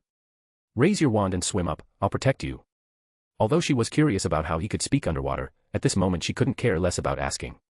She was very aware of her injuries, and if she didn't go ashore in time, she might lose too much blood and die in the lake. But her sister. Leave rescuing your sister to me, trust me. Looking at those sapphire-like eyes, Fleur let go of her worries. If it was Lucas, he should be able to bring her sister back safely. With such an idea, she started to swim towards the surface of the lake. Several kappas chased up following the smell of human blood, but Lucas held out his wand and simply drew a circle. The surrounding water formed a cage, trapping those kappas in it with no way to escape. The wand lit up again, and they instantly turned into powder, a thick stream of blood surged upwards. Soon he caught up with Fleur who was swimming upwards. Seeing that she didn't have much strength left, Lucas pointed his wand at her and said, Alard Ascendere. Fleur only felt a huge force coming from behind, and then she flew towards the water surface. On the shore, all eyes were on the lake. Seeing that blood was gushing out again, Madame Maxime said anxiously, No, we must stop the task. The task cannot be stopped, this is the magic contract of the Goblet of Fire, ma'am. Percy rejected her request with a serious expression. This stubborn guy is not even worried about his brother Ronald at this moment, still rigidly abiding by the rules and regulations. It seems that doing so can reflect that he is an excellent employee of the Ministry of Magic. But considering that the object of his adoration is Barty Crouch, no one found it strange. Dumbledore frowned, his eyes fixed on the lake. Just when he was about to say something soothing, the surface of the lake suddenly boiled, as if something was about to burst out of the water. Immediately afterwards, a silver figure flew out from under the water. Looking at that dazzling silver hair, Madame Maxime covered her mouth in surprise, and her eyes became moist instantly. Quick! She's full of injuries. The judges pulled Fleur ashore. Looking at Fleur covered in injuries, the audience in the stands let out gasps of surprise. Miss Delacour, what happened down there? Hearing Dumbledore's inquiry, the surrounding people immediately quieted down. Hundreds of eyes looked at Fleur, waiting for her to clear up everyone's doubts. Kappa, there are many kappas underwater. There was a commotion in the stands. Water Demon Kappa. Many of them at that. Support with Power Stones or comments. You can subscribe to my Patreon /Mysterian901 to read the complete fanfic ahead of time. Snake Lion Eagle Badger. Chapter 239, Kappas, the Savior Between Life and Death. Fleur expressed her experience in the most concise words. When they learned that there are many kappas in the lake, the judges frowned tightly. Dumbledore, stop the task, they are no match for kappas in the water. Madame Maxime again proposes to stop the task, and Percy didn't say anything this time. If there are deaths because of his obstruction, he can't bear to take the blame for such a serious issue. Percy, who thought he was shrewd, kept silent and acted as a transparent person. Bagman frowned tightly, but there is a contract with the Goblet of Fire. If the task is not completed, the champions will be punished. Who said they didn't participate in the competition? Aren't they participating at the moment? It's just that they gave up halfway. The cunning fellow Karkaroff immediately thought of a solution. At this time, the professors of Hogwarts also stepped down from the stands. Fake Moody sneered when he heard Karkaroff's words. The problem now is that there are hostages under stasis down there.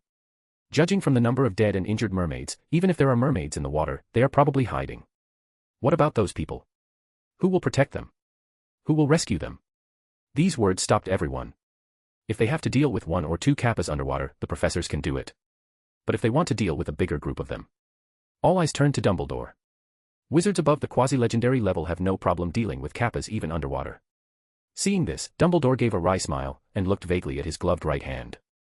The curse on the Resurrection Stone ring has not been lifted until now. Although there is a potion provided by Snape to suppress it.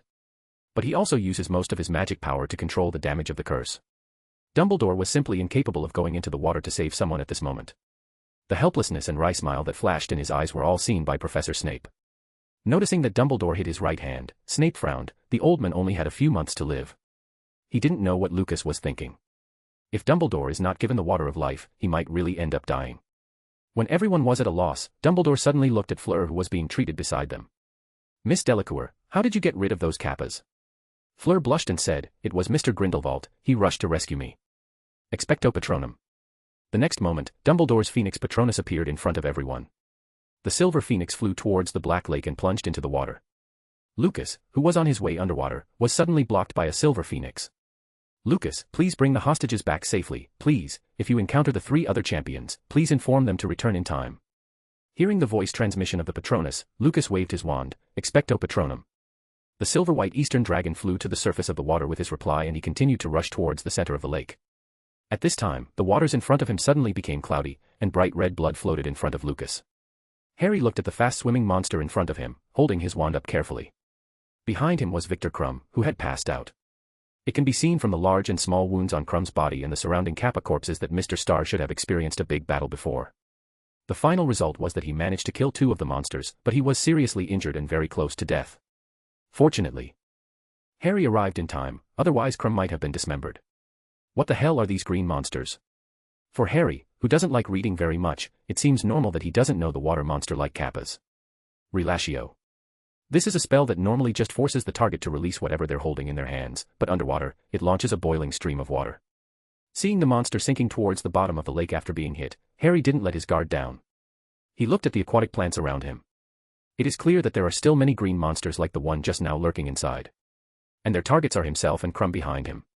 There must be some way of dealing with them. Harry's brain was running fast, and he accidentally saw his own feet. At the moment his feet looked like diving fins.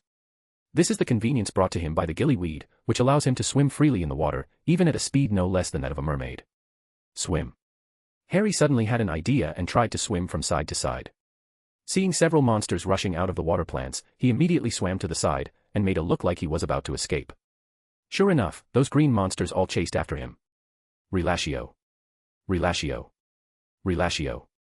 Several spells in succession successfully knocked down the monsters that were closer. Then he suddenly turned around and rushed towards Krum at nearly twice the speed as before. Harry grabbed Krum's robe and swam desperately to the surface. As long as the 2 reach the surface, he believes the professors will help immediately. Although this idea was very good, unfortunately he underestimated Krum's weight and the resistance of dragging a man in the water. The Kappas caught up to him within seconds. These magical creatures are proficient in controlling the water flow. Several small streams of water pierced Harry's legs in an instant. The legs that were swinging desperately stopped, and pulled by Krum's weight, Harry quickly sank towards the bottom of the lake. The Kappas didn't seem to intend to let go of Harry, who dared to play tricks on them. A thin stream of water pierced Harry's stomach and shoulders like bullets. The pain was so intense that he nearly passed out.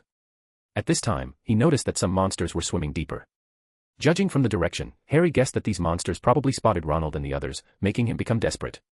He held up his arm enduring the excruciating pain, but before he could say the spell, a monster bit his wrist. The blood immediately stained the nearby water red, and the wand also slipped from his hand because of the pain. Looking at the monsters that gradually surrounded him, he knew that he was in danger. But when he saw Krum next to him, he felt a strange sense of comfort. At least someone else died with him. Slowly closing his eyes, water flowed into the gills below his ears and oxygen was filtered into his lungs. Having finally tasted the oxygen, he gave up. But after a long time, he didn't feel any new pain coming. Even the monster that was biting his wrist loosened its mouth. Harry opened his eyes suspiciously and saw the terrified expressions of the monsters. When he followed the monster's gaze, he saw a group of sharks made out of water swimming towards the side with their mouths wide open. The biggest shark was at least 20 meters long. Harry looked carefully at the shark's belly again, and found that the person in the big shark's belly was Lucas. Lucas. Harry called the other person's name loudly. At this moment, he was really glad to meet him. The sharks easily drove those monsters away, even killed several of them. When Harry and Crumb were swallowed by the big shark, only then did Harry realize that there was no water in the shark's body, but it was full of oxygen. Lucas, thank you for saving me. No, it's just a request. Lucas' tone remained indifferent, but Harry didn't care. He immediately understood who told Lucas to come and save him. It must be Dumbledore. Harry discovered his uniqueness early on, and Dumbledore said he was the key to defeating you-know-who. Lucas also unconditionally protected him again and again. Even Snape, who hated him the most, got involved in protecting him in his first year. And now Professor Moody, who always shows a vicious look to others, is actually very fond of him. A little smugness suddenly rose in his heart. Lucas didn't know that Harry still had the time to think about these useless things. He glanced at the seriously injured Crumb and said, I'll send you up first. No, I have to save Ron. I'm here to save them, I am faster. He couldn't help but think in his mind, I'm stronger, I'm smarter, I'm better, I am better. Lucas didn't want to talk nonsense with him. Waving the magic wand he stopped the bleeding of the two, and then the water shark wrapped the two of them and rushed to the surface of the water. Before leaving, Harry pointed to the center of the lake and shouted, some monsters are going in that direction, that must be where Ron and the others are. Lucas nodded, and with a wave of his wand, the shark shot toward the surface like an arrow. Dumbledore was relieved after receiving the message from Lucas, but the people next to him didn't trust Lucas that much. Dumbledore, handing over everyone's life to a child who is just 14 years old, I think you are really getting too old. If the students from our school have any problems, I will definitely ask your Ministry of Magic for an explanation. Maxime and Karkaroff were in some sort of tacit understanding.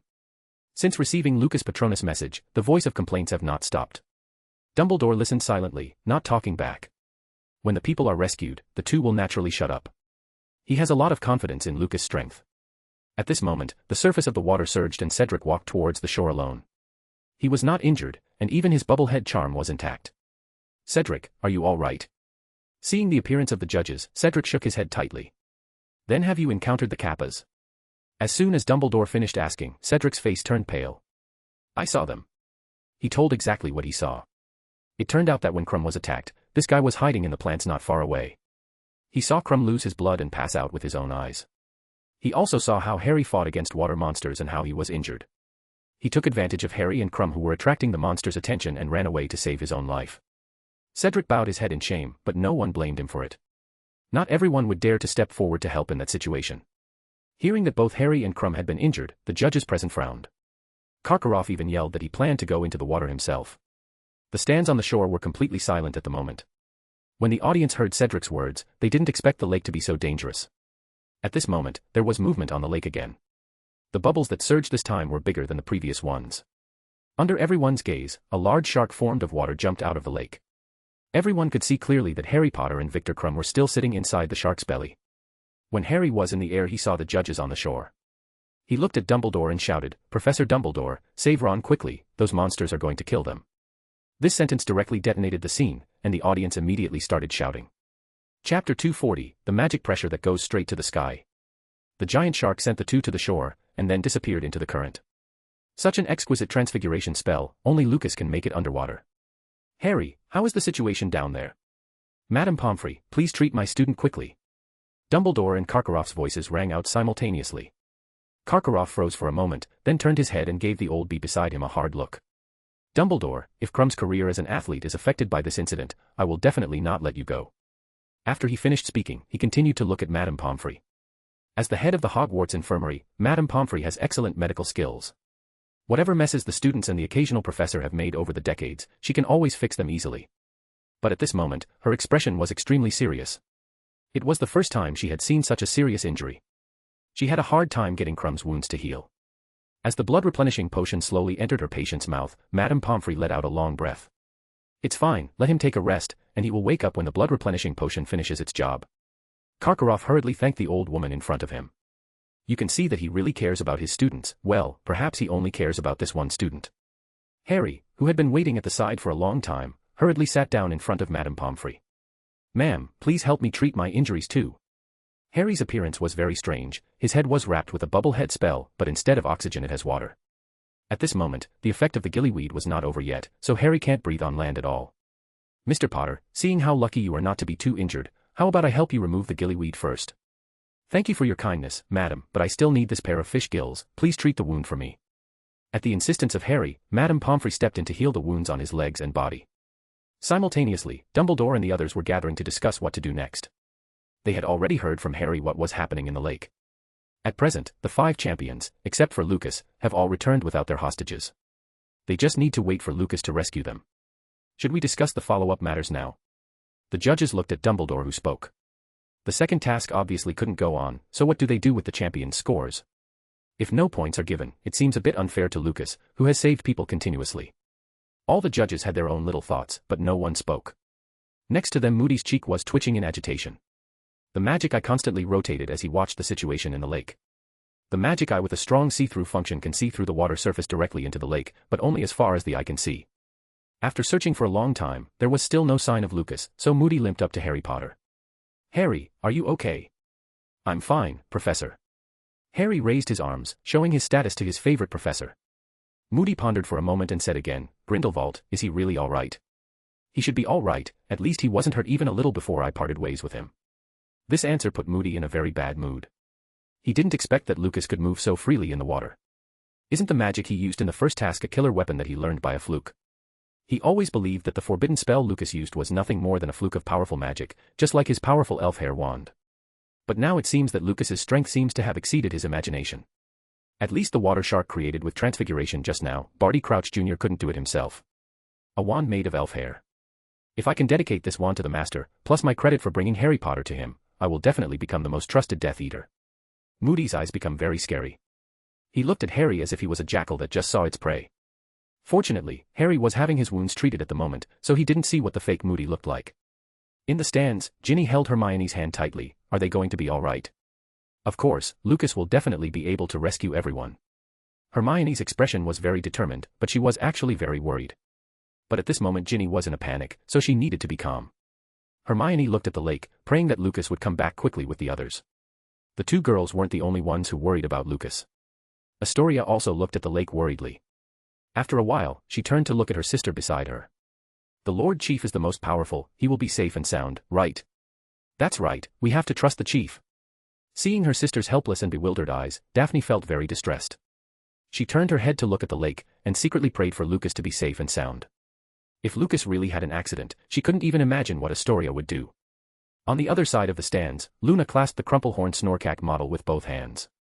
She didn't tell Lucas that she had made 2 of them, 1 for each of them. Lucas, please come back safely. In the stands, many spectators clasped their hands and prayed to Merlin. The Weasley twins lost their smiles as well. Their youngest brother is facing the biggest crisis in his life at this moment, so neither of them dared to even think about pranks at this time. They were afraid that the picture in their minds would become a reality. Fred. George. The Tacit twins just glanced at each other and understood each other's thoughts. Right at this time, there was a fierce quarrel on the shore. Well, more like Harry making a scene. Regardless of everyone's obstruction, he insisted on going into the water to save his friend Ron. When he got out of the water just now, he was still rejoicing in his heart. But such a big change happened suddenly, which is really incomprehensible. What actually happened is that Moody just gave him something to deal with the Kappas. As long as Harry Potter successfully subdued those water demons, he can get a lot of points for defusing the crisis. In this way, he can successfully surpass Lucas and get the number 1 position, so in the 3rd task, Harry could be the first to enter the labyrinth. Fake Moody also took great pains to let him get the 1st place, but he never expected that the stupid boy would not sneak into the water. Instead, he announced with great fanfare that he would go into the water to save people. But with his strength, how could Dumbledore let him into the water again? Barty Jr. stood outside the crowd watching the rowdy Harry Potter and couldn't help but want to ask his master at this moment, just how did such an arrogant and stupid person defeat you in the first place? But since this is the enemy chosen by his master, he had no choice but to grit his teeth and help to the end. Fake Moody limped forward to talk to the judges in order to provide a distraction. Thankfully Harry wasn't that stupid and took the chance to plunge into the lake. At this time, Lucas had come to the place where the hostages were tied up. He was not in a hurry to save people. Instead, he waited for the Kappas to arrive. The IQ of these magical creatures is not lower than that of humans. It occurred to him that there might still be some Inferi legions under Voldemort. Lucas thought that maybe he could talk to these Kappa and use the Black Lake as a habitat in exchange for their support. At least in the water, their fighting power is definitely much higher than that of Infras. The negotiations were progressing smoothly, and although there is a language barrier, both parties can understand simple communication. Lucas also learned that the dozens of kappas in front of him were all trafficked. And also learned that the man who sold them has a magic whistle in his hand. As long as the magic whistle is blown, they must obey orders. So Lucas promised to find the magic whistle and give it to the leader of the kappas. The leader also promised that as long as he got the magic whistle, they would take residence and multiply in the Black Lake so they can lend a helping hand when Hogwarts is in danger. Seeing that the atmosphere was harmonious, the negotiations were about to be completed. Unfortunately, an uninvited guest suddenly swam over from a distance. Lucas. Harry shouted in the water, and then took out a whistle full of magic. Just a little blow and a wave of magic power came from the whistle. The kappas felt this magic power, and their expressions became very painful. Damn this idiot. Lucas cursed secretly, waved his wand and used transfiguration to manipulate the water flow to wrap around Harry. Although the whistle was interrupted, the ferocity of the kappas had already been aroused. Looking at the water demon swimming towards him quickly, Lucas let out a sigh of relief. The quasi-legendary magic pressure came out of his body, and the water at the bottom of the Black Lake started moving. The water splashed up, and after a while, the Black Lake's water looked like it was boiling. The audience in the stands stood up from their seats in surprise. What the hell happened down there? Did someone light a fire under the lake? Those who are familiar with Lucas immediately thought of his blue fire, and even Dumbledore thought so. The judges looked both serious and nervous. They came to the shore and looked at the lake, worried that something else would happen. At this moment, a water column shot straight into the sky. Along with the water column rushing out of the water, there was also a chilling magic pressure. Dumbledore felt the pressure, and his frown gradually relaxed. Even that genial smile reappeared on his face, his eyes twinkling as always. Support with Power Stones or comments. Subscribe to my Patreon /Mysterian901 to read the complete fanfic ahead of time. Snake, Lion, Eagle, Badger, Turtle, Penguin, Pig. Chapter 241, won the first place again, and the reward is in the pocket. In the stands, those who are familiar with Lucas can feel his aura from this huge pressure. Hermione and Ginny breathed a sigh of relief at the same time. Then, the two looked at each other and smiled, all the worries in their hearts were gone. The magic pressure that was supposed to bring fear to people has brought a sense of security to many people at this moment. The students of Slytherin let go of their worries as well. Luna Lovegood also let go of the somewhat deformed Snorkack. While a familiar smile appeared on the Weasley twins' faces again. Although the sense of oppression caused by the magic pressure made the audience feel uncomfortable. Most people's worries were also assuaged by this pressure, because it's impossible for a magical creature like kappas to have such a magic pressure. So the answer is obvious, it must be some wizard underwater. Look at the Black Lake. The voice of a little wizard in the stands overwhelmed the surrounding discussion and all eyes were turned onto the lake. They saw a large vortex appearing in the center of the Black Lake expanding at a very fast speed. Dumbledore, what's going on here? Facing Karkaroff's questioning, Dumbledore shook his head blankly. Underwater, a blinding white light burst from the tip of Lucas' wand. As he kept waving, the magic power melded into the nearby waters along the wand. It didn't take long for a whirlpool to form under Black Lake. Come here. Lucas yelled as he completely released his elf aura. Several huge tentacles with suction cups suddenly appeared. Each tentacle rolled seemingly randomly, and more than a dozen kappas were easily captured. Even Harry was swept away by the tentacles. Then a huge squid came under Lucas' feet. Putting his feet on top of the squid's head, Lucas casts a combination spell on the surrounding lake. Transfiguration plus Severing Charm. Lucas opened his eyes and pointed his wand at the lake. Starting from the tip of the wand, the lake quickly separated to both sides. In the stands, the audience who were waiting for Lucas' return soon discovered the change in the water level of the Black Lake. Before they could investigate, the water from the center of the Black Lake to the shore quickly surged to both sides. The black aquatic plants at the bottom of the lake gradually appeared in front of everyone and soon, a 20-meter wide channel appeared in the Black Lake. There was no lake water in this channel, and at the end of the channel was Lucas and the giant squid. There was silence on the shore, and everyone had trouble recovering from the shock. The lake was divided. The words of a bearded man in the audience were like a switch. Thunderous applause and cheers erupted from the stands. The Slytherin students abandoned their usual calm and grace, stood up and shouted, staring at Lucas on the head of the giant squid. This is our chief. He's the chief of Slytherin House. Lucas's strength deeply shocked everyone. This time is different from the first task. That time everyone put more energy into fighting the unbearable heat and couldn't pay close attention. It wasn't until the magic was over that, after thinking about it, everyone felt that Lucas's magic was very powerful. But this time it was a complete visual shock. Just at the moment when the lake water parted, a powerful magic force rushed towards the direction of the judges' seats. If it wasn't for Dumbledore blocking it, Percy and Bagman would all be injured. Madame Maxime stared blankly at the giant squid in the center of the lake, then she saw those rescued hostages lying on the squid's head. It's really powerful magic, it's like a sharp sword directly opening the lake and two hands holding it in place. This was the first time Madame Maxime praised someone from another school. Karkaroff's pupils quivered. All he wished now was that Lucas was a generous man who didn't hold a grudge over petty matters. The biggest hit was Barty Crouch Jr. pretending to be moody. He has only felt such a powerful magic power from his master. Quasi-legendary. Lucas Grindelwald, your threat is too great. Barty Crouch Jr.'s eyes were full of fear. But he knew that small tricks could no longer solve the threat of Lucas. Now he just hoped to help Voldemort get a new body smoothly. Only in that way, he has absolute certainty that his master can defeat Lucas, the newly promoted quasi-legendary wizard. The giant squid extended its tentacles to the shore to place the hostages who had just awakened and were still in a dazed state. When they saw the judges on the shore, they finally breathed a sigh of relief. They probably thought the task had gone well. Little did they know, the few of them had wandered between life and death just now. Gabrielle. Gabby, are you all right? Fleur separated from the crowd and held her younger sister in her arms. Sister, I'm fine, did something happen? The little girl knows how to read words and expressions. She noticed something in the eyes of the people surrounding them looking at her. I'm sorry, Gabby, I'm useless as a sister, it's great to have you back. Fleur did not answer her sister's question, she just hugged Gabrielle tightly again, and then walked in front of Lucas. Thank you, Lucas, for rescuing Gabrielle. The enthusiastic French girl put her arms around Lucas' neck and kissed him fiercely. The audience in the stands erupted into louder cheers. Heroes and beauties have always been hot topics for human beings. Cho rolled his eyes and silently let go of Lucas' arm. Just at this moment, Hermione and Ginny rushed over and she learned from the two of them what happened just now. At this time, the Black Lake returned to calm. The giant squid also returned to the bottom of the lake. It left those kappas on the shore, and the Hogwarts professors took them over. As for Harry, he was very dissatisfied with Lucas attacking him and pulled the waking Ron aside to complain. If I hadn't blown the whistle, he might have been torn to pieces by kappas. How could he even attack me? It's simply too ungrateful. Although Ron didn't know anything about what happened yet, when he heard the topic was about Grindelwald, he immediately echoed, yes, that's the kind of person he is. Quiet. Everyone, please be quiet. Dumbledore's booming voice sounded. Both the audience in the stands and the people involved in the task looked at him. Although there were many accidents in this task, we still saw the performance of the champions.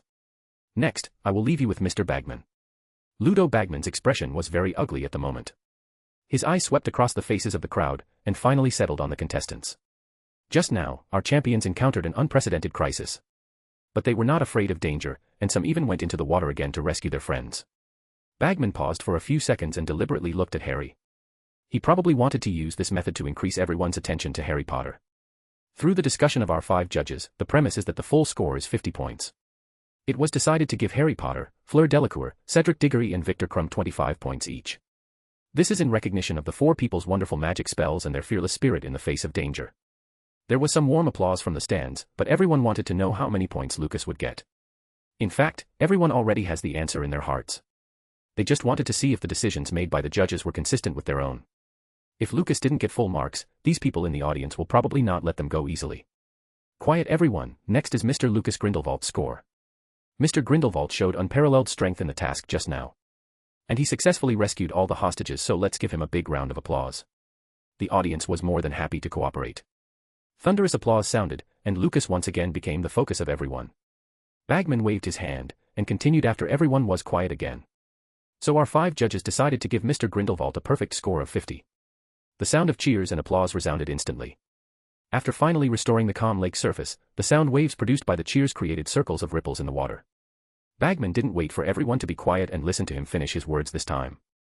So he faced the champions and said loudly, for the other champions, don't be discouraged yet. There is still the final task, as long as you win the last task you still have the hope of winning the tournament. Next, let's look at the overall scores of the champions. First of all, Mr. Grindelwald, who is at the top of the list, has a cumulative score of 97 points in the 2 tasks. Bagman's words more than doubled the cheers in the stands. He didn't stop to wait for everyone to stop making noise, but continued with a louder voice. Mr. Potter and Mr. Crumb are tied for second place, and their cumulative scores of the 2 tasks is 65 points. The third place is Miss Fleur Delacour, with a total of 59 points from the 2 tasks. And the fourth place is Mr. Diggory, with a total of 58 points. As a judge, I would like to remind the champions that the points they have currently will determine the order in which they start the 3rd task. So get ready, the last task will be on June 24th, and the champions will know the specific content of the task 1 month in advance. Ludo Bagman announced the time of the final task, and then announced the end of the current task. He hurriedly walked off the judge's seat, and walked towards the castle with a panicked expression. Ding, congratulations to the host for completing the second task and winning first place. Reward, a chance to draw a platinum prize. With the second reward in hand, Lucas didn't rush to draw the lottery. He first comforted his frightened girlfriends, especially Cho. Although she didn't experience those horrible things, now, when she heard other people's stories, she still became scared. After comforting the 3 girls and sending them back to their dormitories, Lucas celebrated again with Slytherins in the common room. It wasn't until it got dark that he finally returned to his room. System, start a platinum lottery draw. The familiar prize pool appeared, accompanied by a platinum light that flew into his eyes. A system prompt came from Lucas' ear. This platinum lottery draw is over. Congratulations to the host for getting the reward, a skill breakthrough scroll. He is quite satisfied with this reward. The forbidden spell he used in the first task, Seraphim's Elegy, was obtained through the skill breakthrough scroll. Lucas took out the scroll. At the same time, he took a bottle of Felix Felicis and drank it. His gaze scrolled through his many full-level spells and finally chose the Patronus Charm, level 9. In terms of attack power he is not lacking, and he is backed by his powerful magic power, so even his ordinary magic spells are still powerful. Lucas wanted to see the full-level Patronus Charm, and what skills could be obtained if a breakthrough was made. Accompanied by a burst of dazzling light, a new skill appeared in front of his eyes. Congratulations to the host for obtaining a new magic, Forbidden Wall of Size.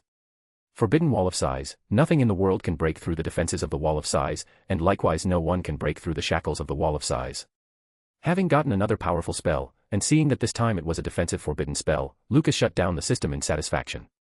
The tiring day consumed a lot of mana, so Lucas lay down on the bed after a simple wash. This night, anyone who watched the second task couldn't sleep. As long as they closed their eyes, a magnificent scene of the lake being divided will appear in front of them. Also unable to sleep were the staff of the Daily Prophet. The reporters wrote furiously, striving to report the situation of the second match of the Triwizard Tournament before tomorrow morning. Rita Skeeter was writing Lucas' heroic deeds in person this time. The night passed in the blink of an eye. Ronald Weasley, as someone who participated in the second task, got up early in the morning to show off everywhere to anyone who would listen and even those who didn't want to listen. Everyone was very curious about what happened underwater, so Ron finally got the attention he had been waiting for his whole life. However, his version became more and more outrageous each time he told it, and in the end it even turned into himself fighting against 50 mermaids. But the students listened with great interest, and no one cared about it. Lucas Grindelwald, follow me to the office immediately. Lucas, who just woke up, was called away by Professor Snape before he could get out of the common room. Looking at the professor's gloomy expression, it seemed that something very serious happened. Support with Power Stones or comments. Subscribe to my Patreon /Mysterian901 to read the complete fanfic ahead of time. Snake, Lion, Eagle, Badger, Turtle, Penguin, Pig. Chapter 242, An Unexpected Letter. Office of Potions. Seeing the anger in Professor Snape's face, Lucas was baffled. Professor, did something happen? I just want to remind Mr. Grindelwald that if you don't send the Water of Life to the headmaster soon, his life will come to an end. If it wasn't for Professor Snape's reminder, Lucas would have forgotten about it. Of course, this is a joke. He just hoped to delay it for a few days. Once the Water of Life was given, Dumbledore's greatest shackles would fall off. But after several times they have cooperated, Dumbledore also saw the layout of Little Hangleton, so he should be happy to cooperate with him now. Thinking up to this point, Lucas immediately replied, "Don't worry about this, I will go to the headmaster's office after class, but I need a valid reason." At this moment, with countless eyes staring at Lucas, if he makes a slight move, others will know immediately. Especially the fake Moody, if they make him feel that something is wrong, then their previous efforts will all be wasted.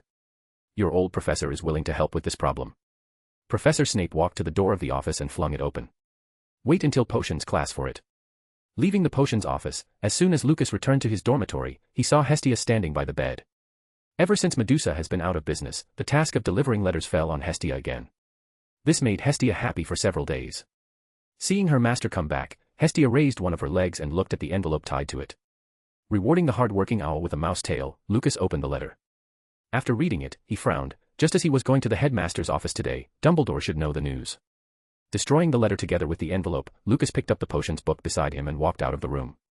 Today's Hogwarts was very lively. Everyone was enthusiastically discussing yesterday's Triwizard task. More people wanted to know what happened in the water. But what they are most concerned about is knowing what kind of magic Lucas used yesterday. So, when Lucas appeared in public, he was immediately surrounded by students. This made Harry next to him, who also came to class, very uncomfortable. He felt that if Lucas hadn't interrupted him yesterday, with the magic whistle in his hand, he could have completely solved the crisis, and maybe he would be the one praised in the newspapers today. Harry couldn't help looking at the Daily Prophet in his hand. 3 full pages were used to publicize what happened yesterday. Rita Skeeter didn't write any nonsense this time, which is something incredible. She wrote what Lucas did in detail and vividly. Rita's writing is already strong, and under her deliberate publicity, many wizards developed a strong interest in Lucas. More young wizards desperately wanted to join the Saints group. Not only for the high salary, but also because this is an opportunity to get close to Lucas, a newly promoted legend. Conf Ringo. A deep, hoarse voice sounded and a white wand flashed blindingly. Peter Pettigrew shivered, watching the newspaper in his hand crumble to dust. Master, please calm down. Lucas Grindelwald is already a quasi-legendary wizard at such a young age. Baby Mort looked at Wormtail with his red eyes. If he was born more than 10 years earlier, I would definitely invite him to join the Death Eaters. Unfortunately, we are destined to be enemies now. You may never understand the feeling of seeing a brilliant genius about to fall in front of you, Wormtail. Tell Barty that Lucas Grindelwald has to die, 14-year-old would-be legend. A pity that he didn't have the chance to grow. Voldemort's eyes showed fierceness, and at the same time, there was a trace of fear. When he was that age, he was no more than an aura in power. Such a genius, it must be removed as soon as possible. He thought for a while and ordered again, Dumbledore and Grindelwald, they are both people who must die, let the news go. Also remember to inform Barty of that matter, and ask him to pay more attention at Hogwarts, and never let that person see Dumbledore. Peter Pettigrew nodded tremblingly, then walked out of the room to follow Voldemort's arrangement. Lucas eventually got rid of those crazy fans thanks to Professor Snape. When the students saw him coming, they immediately dispersed. Mr. Potter, I don't remember telling you to bring newspapers to class. Harry hadn't had time to explain yet when the Daily Prophet hidden under the table was snatched by Snape. Oh, it seems that Mr. Potter likes to be famous very much, but it's not surprising, since the first day you entered Hogwarts, there has been constant news about you. I suppose you're obsessed with attention, aren't you, Potter? I'm not, sir. Don't argue. Snape snapped. No matter what you become, in my eyes, you will always be an annoying boy. Professor Snape threw the newspaper back into Harry's arms. Finally, I want to give you a kind warning. You are not allowed to enter my office to steal anything in the future. I did not enter your office, sir. You're lying. Snape's expression turned furious. He looked into Harry's eyes, and said word by word, powdered bicornhorn, boomslang skin, and gillyweed, these are my private collections, I know who stole them. It seems that you and your little friends are brewing polyjuice potion. This is a potion that is highly regulated. You'd better not let me catch you. Harry looked Professor Snape in the eyes without fear. I did not enter your office, Professor. It's a pity I can't use Veritaserum on students, otherwise it only takes 3 drops and you would tell everything. Professor Snape took out a small vial from under his robes. Seeing him shaking the bottle, he was obviously threatening Harry. But Lucas, who was sitting in the first row, knew. Professor Snape was just reminding him that mixing together with the gillyweed, there are also materials for making polyjuice potion. Unfortunately, Harry didn't understand what he meant and instead he thought Professor Snape was really blaming him. Watching the annoyed look on Harry's face, Lucas felt that he was simply too stupid to understand such a hidden message. The worst thing is arrogance without a clear understanding of one's own strength. In the second task, if he hadn't disrupted the situation, so many things that followed would never have happened. Mr. Grindelwald, do you think you have learned? A soft, greasy voice sounded beside him and Lucas snapped back to his senses. At this moment, Professor Snape used his wand to control an unmashed scarab and threw it into the cauldron. The potion brewed today is an intelligence enhancer, and one of the main ingredients is the scarab. But if you throw the scarab into the cauldron when it is not sufficiently mashed it will cause a violent explosion. Lucas hastily drew his wand and cast the shield charm. An explosion followed. Scour Jiffy. The potion splashed everywhere was quickly cleaned up and Professor Snape's voice came from the side. It seems that Mr. Grindelwald is also addicted to fame, and he even forgot the most basic knowledge of potions. If that's the case, I will punish you with 2 days of detention. Maybe some time processing potion materials with me will do you some good. And maybe a visit to the headmaster's office is also in order. Lucas didn't expect that Professor Snape's so-called help would be in such a way. Looking at the worried eyes of everyone, he sighed helplessly. Is this killing the chicken to scare the monkeys? It not only helped Lucas get an opportunity to meet the headmaster, but also woke up those students who were still immersed in the gossip from yesterday. Harry saw Lucas being scolded and his originally uncomfortable mood immediately improved a lot. Soon the painful potions class was finally over and everyone scrambled to escape from the classroom. Only Lucas unhurriedly cleaned up the cauldron on the table. Honey, be careful. Hermione whispered. She stole a glance at Professor Snape, and finding that he wasn't paying attention to this side, she stood on tiptoe and quickly kissed Lucas on the cheek. I'll go first. After all this was done, Hermione quickly ran out of the potions classroom with her head down. Okay, let's go. Hearing Professor Snape, Lucas walked out of the classroom following him. As soon as they were out of the door, the 2 saw Fleur Delacour approaching. Professor Snape, may I speak to Mr. Grindelwald? Professor Snape glanced between the 2 of them for a few moments, and finally nodded and stepped aside. Lucas, may I call you that? Of course, what do you want from me? Seeing Lucas's sapphire eyes, Fleur thought about the underwater events again. Nothing much, I just want to thank you for saving my sister. My sister and I would like to invite you to Hogsmeade Village for tea in a few days to express our gratitude. Sorry, I can't. Don't refuse, please. Seeing her expression that clearly showed she wouldn't give up until he agreed, Lucas nodded helplessly. Seeing that he agreed, Fleur seemed very happy, even her cheeks turned slightly red as she left with a skip in her steps. After the episode, Lucas and Professor Snape continued to head for the headmaster's office. Cockroach clusters. Professor Snape spoke the new password and the stone gargoyle moved out of the way. Mr. Grindelwald, I think your problem is quite serious, now follow me to see the headmaster. Professor Snape said this on purpose, and then led Lucas up the stairs to the headmaster's office. Support with Power Stones or comments. Subscribe to my Patreon /Mysterian901 to read the complete fanfic ahead of time. Snake, Lion, Eagle, Badger, Turtle, Penguin, Pig. Chapter 243, Water of Life, Bad News and Good News. When Lucas entered the headmaster's office, Dumbledore was sitting behind his desk staring at his right hand. Oh. Lucas, what do you want from this old man? I have come to fulfill my promise, headmaster. The bright red water of life appeared in Lucas' hands and Dumbledore's eyes lit up. Just when he reached out to take it, Lucas took it back. Looking at Dumbledore's surprised eyes, Lucas smiled and said, Please don't worry, if you can answer me a question, I promise to give you the water of life. What is it? During yesterday's task, why did Potter return to the lake? Hearing Lucas' question, Dumbledore froze for a few seconds, maybe he didn't expect him to ask such a simple question. I think you should be able to figure out what Barty Crouch Jr. said to Harry. Of course I can think of it, and I even know that those kappas were thrown into the lake by Crouch Jr. What I want to know is why you didn't stop Potter from returning. Professor Snape said at this time, I don't think this matter has anything to do with Headmaster Dumbledore, he did stop him at the time. It's just that the arrogant and stupid Potter insisted on getting into the water, and that fake Mad Eye made trouble, so he stepped into the Black Lake when we were distracted. Lucas looked back at Dumbledore, wondering if it was really what Professor Snape said. Seeing Dumbledore nod helplessly, he put the water of life on the desk. I think it's time for you to talk to Potter. Thanks. Dumbledore's thanks were sincere. I'll find time to talk to Harry later. You'd better hurry up, I'm afraid he will continue to make rich groups. Seeing Dumbledore's puzzled look, Lucas signaled him to drink the water of life first. Accompanied by the cork being opened, a strong life force emerged from the bottle. The life force contained in the water of life is different from the life force forcibly extracted by his void magic. The vitality of the water is full of natural and healing sensations. While the vitality that is captured by the void magic, although it feels similar, if you check carefully, you can still feel a trace of evil from it. After all, it was forcibly obtained by destroying life. Seeing Lucas and Snape staring at him closely, Dumbledore smiled and took a gulp of the water of life. Lucas saw that the old man's eyes were tightly closed and there was no response for a long time, so he asked cautiously. Headmaster, how do you feel? Huh. Dumbledore suddenly opened his eyes and they saw that his eyes were occupied by an emerald green aura. At the same time, his originally thin and old body began to fill up. The tyrannical aura of life spread through his body, and when it reached his right hand, the curse that lingered for a long time gradually faded away. Lucas and Professor Snape walked over to him for a closer look.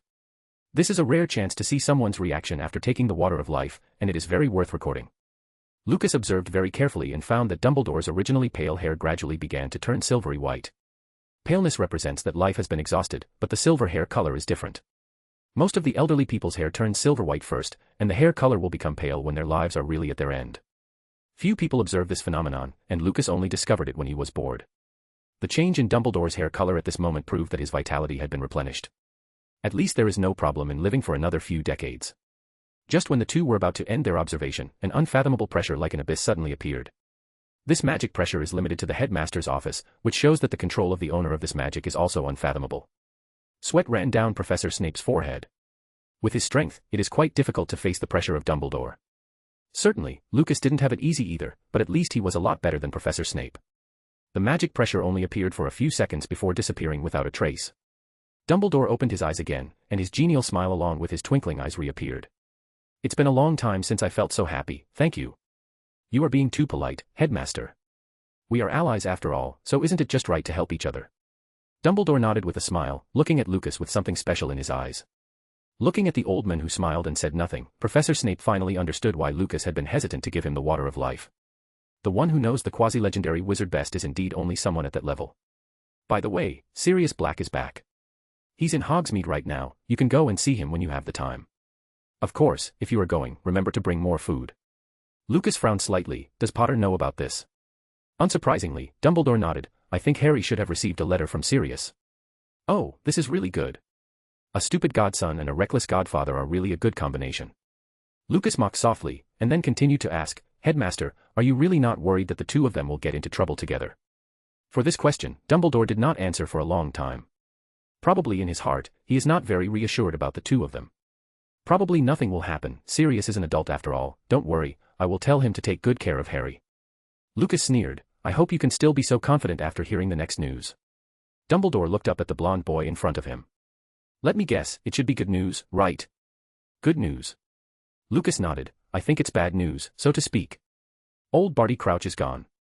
Lucas shared the information he received this morning, and it took Dumbledore a long time to react. He stood up from his chair in surprise. You mean that Barty Crouch escaped from Voldemort? That's right. Lucas nodded again and said in affirmation, I received a letter this morning, and there was news from the members of the Saints responsible for monitoring the Crouch family home. Peter Pettigrew has been in a state of panic since yesterday, and even went out of the mansion many times to look for something nearby. They also detected a strong power from Barty Crouch's mansion, and heard Wormtail's screams. Based on the situation and other detected information, it is certain that Barty Crouch is out of Voldemort's control. Currently, Mr. Crouch's whereabouts are unknown, and Voldemort did not know what method he used to escape, even the person in charge of monitoring didn't notice it.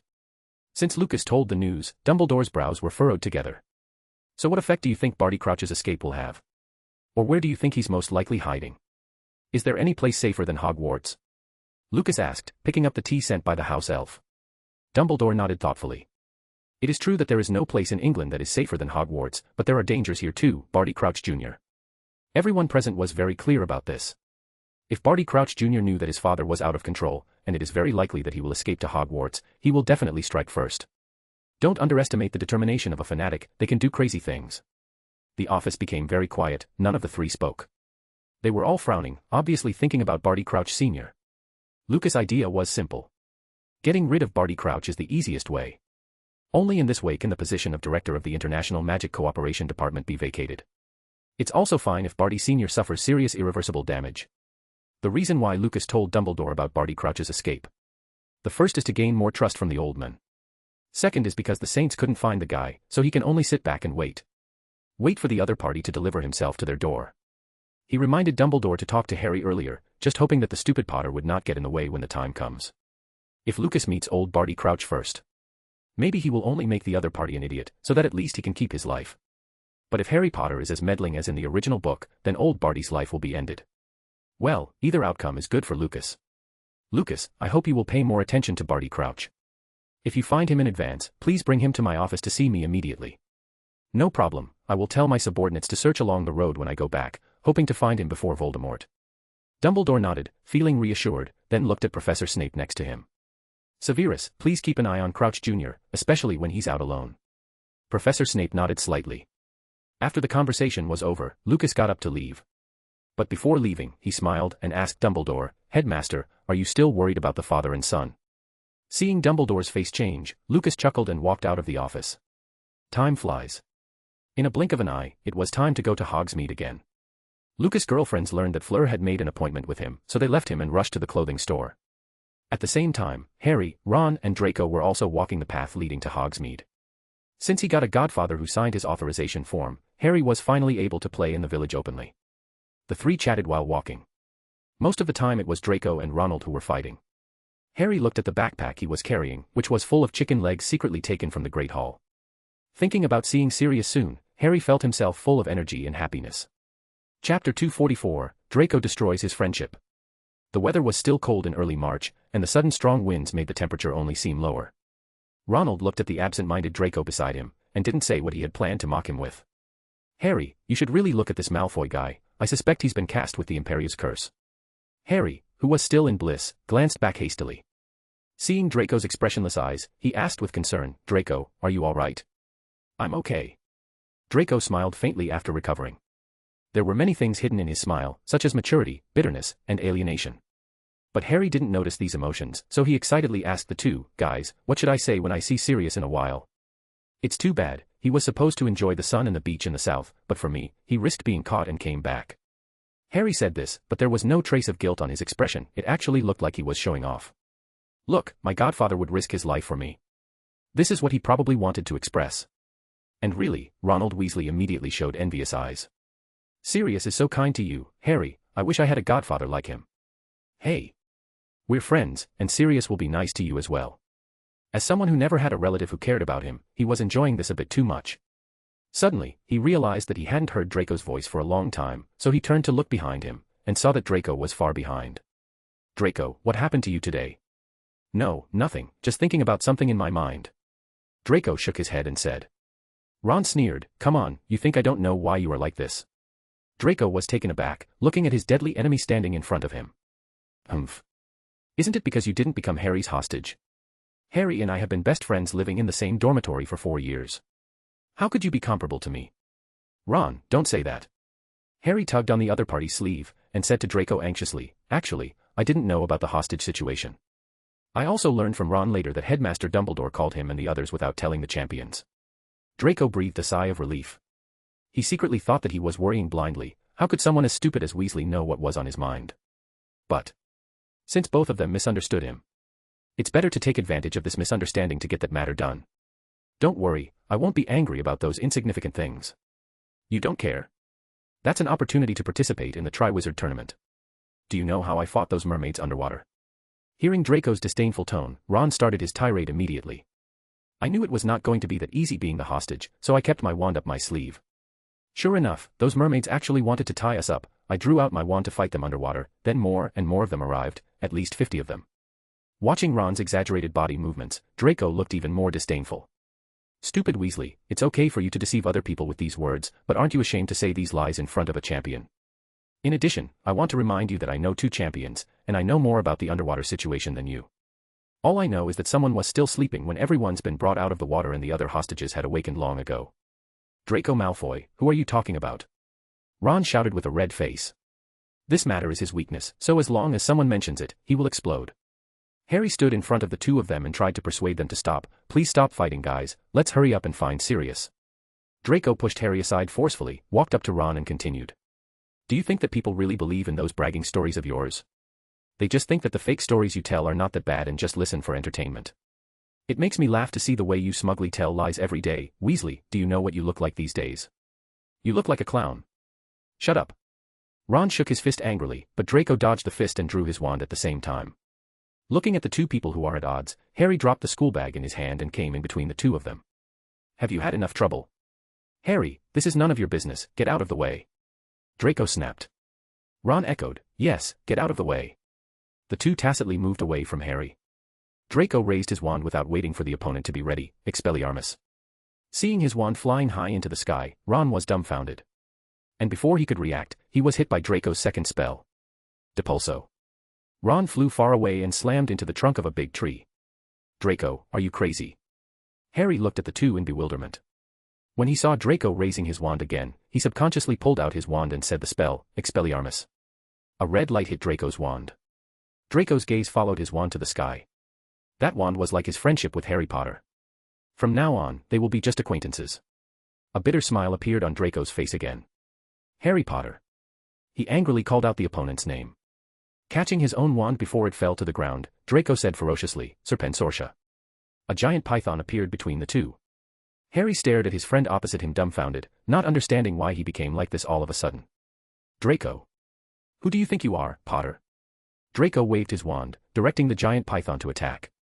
The current Harry is no longer the boy who knew nothing in the 2nd year. Although the grades are still slightly bad, he also learned a lot about spells. Protego. Incendio. 2 spells in a row, 1 for defense and 1 for offense. A raging fire ignited on the giant python. Potter. Draco tried to look furious as he kept casting spells in succession. Every time a spell is cast, some outrageous words will come out of his mouth. Do you really think I'm going to be friends with you, pompous fool? You are just a guy without father and mother, why should you be friends with the heir of the Malfoy family? His parents are Harry's reverse scales, it is a topic that must not be brought up lightly. Draco, you are too much. Harry, as I said earlier, the Malfoys are not good people at all, they are evil Death Eaters. Ron stood up and called Harry loudly.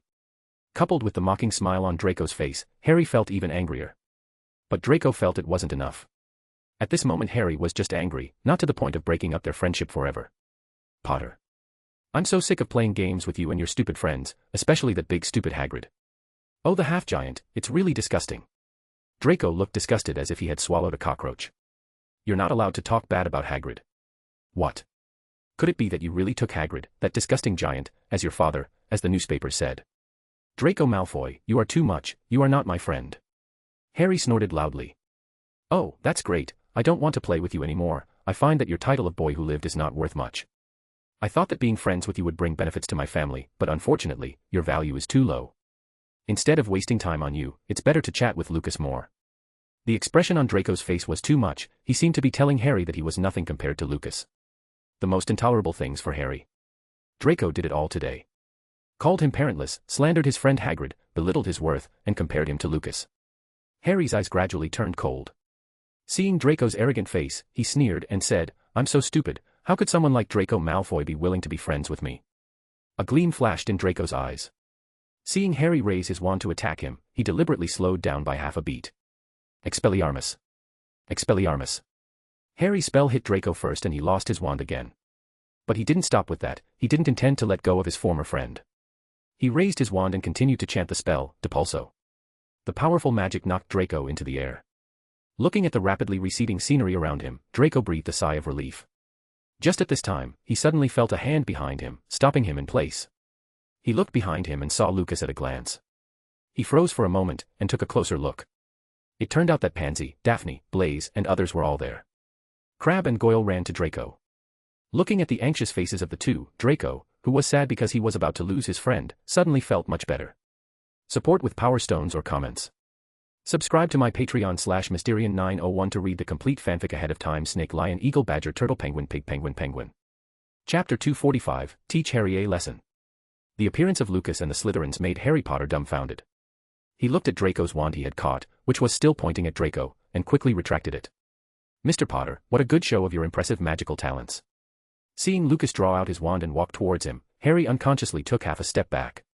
Quasi-legendary wizard. Harry had already learned about Lucas' current strength from the Daily Prophet. He also learned about the rarity of quasi-legendary wizards from other people. These days, Ravenclaw's academic bookworms have conducted a comprehensive analysis of Lucas. The final result is that he's already far superior to the professors, and his magic power is close to Dumbledore. Although this answer is difficult for him to accept. But when he thinks of the spectacular scene of the Black Lake being split open on the day of the second task, he also felt that it seemed reasonable for Lucas to have the strength of a quasi-legendary wizard. Harry, we haven't talked for a long time, since when have you become so rude? Lucas' voice woke Harry up.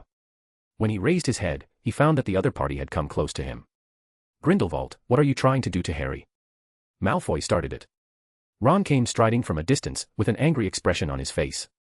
Mr. Weasley, the way you are questioning me is really ridiculous. If I remember correctly, it seems that you were the first to provoke, right? Ron's expression froze. Have you seen it all? Just happened to be passing by and overheard Mr. Weasley talking about how he fought 50 mermaids. If someone else said that, Ron might brag about it. But Lucas was different. As the one who rescued him and the other hostages. Of course Ron wouldn't be so stupid as to brag about these lies in front of him. But his reaction was also very strange. Normal people have two choices at this time, one is to thank Lucas for saving his life. The second is to be ashamed, to shut up and obediently retreat to the side in silence, and to be a quiet and transparent person. But Ron didn't think so. He felt that Lucas, as one of the parties involved, to say these words at this moment is to deliberately humiliate him. Looking at Ronald Weasley's disgruntled expression, Lucas didn't bother talking to this guy. Levi Corpus. With a flash of white light from the wand, Ron flew to the big tree behind him again. Only this time he was hung on the top of the tree. Faced with such strong behavior by Lucas, Harry became very angry but didn't dare to speak out. Seeing Harry gripping his wand tightly, Lucas sighed and said, Harry, I remember telling you that there are some people and some things that need to be carefully observed. Don't assume that someone is a good person because of their kindness, and don't assume that someone is a bad person just because of their bad words. It's been 4 years since you entered school, haven't those lessons in the past taught you this truth?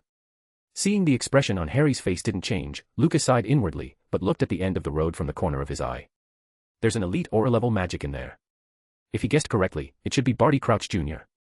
After all, in Hogwarts Castle, besides Harry, he is the only one who has an invisibility cloak in his hands. Lucas said these words, although he meant to remind Harry, he also said them for Barty Crouch Jr. Hearing these words, he will most likely be thinking wildly. In this way, Lucas' goal was achieved. But, he didn't expect that Harry wouldn't listen to his advice at all. They took a deep look at each other. Lucas moved his lips slightly, silently reciting an ancient incantation, and Harry didn't notice that his pupils were changing from green to deep red. Has the curse of desire gone so deep? This curse is really terrible. The condition for casting the curse of desire is that the person under the curse must have negative emotions towards the caster.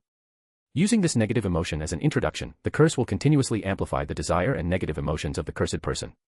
At the same time, with the growing desire, those under the curse will also sink deeper and deeper. This can be judged by the color of the pupils. The more advanced the curse is, the redder the eyes become. Ah.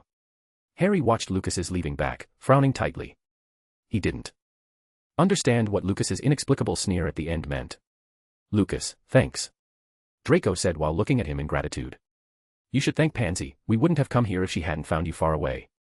After Lucas finished speaking, he looked at the others. Go shopping first, I'll talk to Draco. Yes, Chief. Waiting until the crowd dispersed, Lucas crossed his arms and stared at Draco without saying a word. After a long time, Draco said, You should understand why I did this. Of course I understand, I just didn't expect you to do it so fast. Draco laughed at himself and said, I didn't expect that either, but that annoying guy Weasley inspired me. Anyway, there will be a break sooner or later. Rather than after I become a Death Eater, it is better to draw a clear line now. This will also benefit the Malfoy family. It's good that you can think of it this way. Being born into the Malfoy family, you and Harry Potter are inherently in hostile positions, at least until Voldemort dies completely. Lucas patted him on the shoulder, turned around and walked towards Madame Putafoot's tea house. Gabrielle looked at her sister who was tense all over beside her, and a hint of cunning flashed in her blue eyes. Sister, we're just expressing our gratitude. Why are you so nervous? It's not like you. Well, I just don't like the decor and atmosphere here. After Fleur finished speaking, she nodded affirmatively to herself, thinking that was the perfect excuse. For students at Hogwarts, they have long been accustomed to the lace decorations and Valentine's Day decorations that can be seen everywhere in Madame Putafoot's tea house. A lot of them have Lockhart to thank for it. It's even a great place for couples to date. But for the 4 Delacour sisters it feels very awkward to be here in this incredibly tacky place. Her sister's careful thinking, Gabrielle could easily guess what was on her mind. Fleur is just too easy to read when she's nervous. Why hasn't Mr. Grindelwald arrived? Sister, what kind of girl do you think he likes? How do I know? You are still too young now, these are not issues you should consider. Seeing her sister was a little annoyed, Gabrielle smiled smugly. When the 2 sisters were talking, not far from their seats, 3 furtive figures were carefully observing Fleur. As expected of a woman with Vela blood, she looks really good. If you have a chance, you must ask her what method she uses to make her long hair so smooth. Hearing what Cho and Ginny said, Hermione coughed softly, don't forget what we are here for today. At this moment, there was a crisp wind chime from the entrance of the tea house and they saw Lucas' figure appearing at the door. The 3 girls hurriedly raised the books on the table in front of their faces. They huddled behind not-so-big books to avoid being discovered by their boyfriend.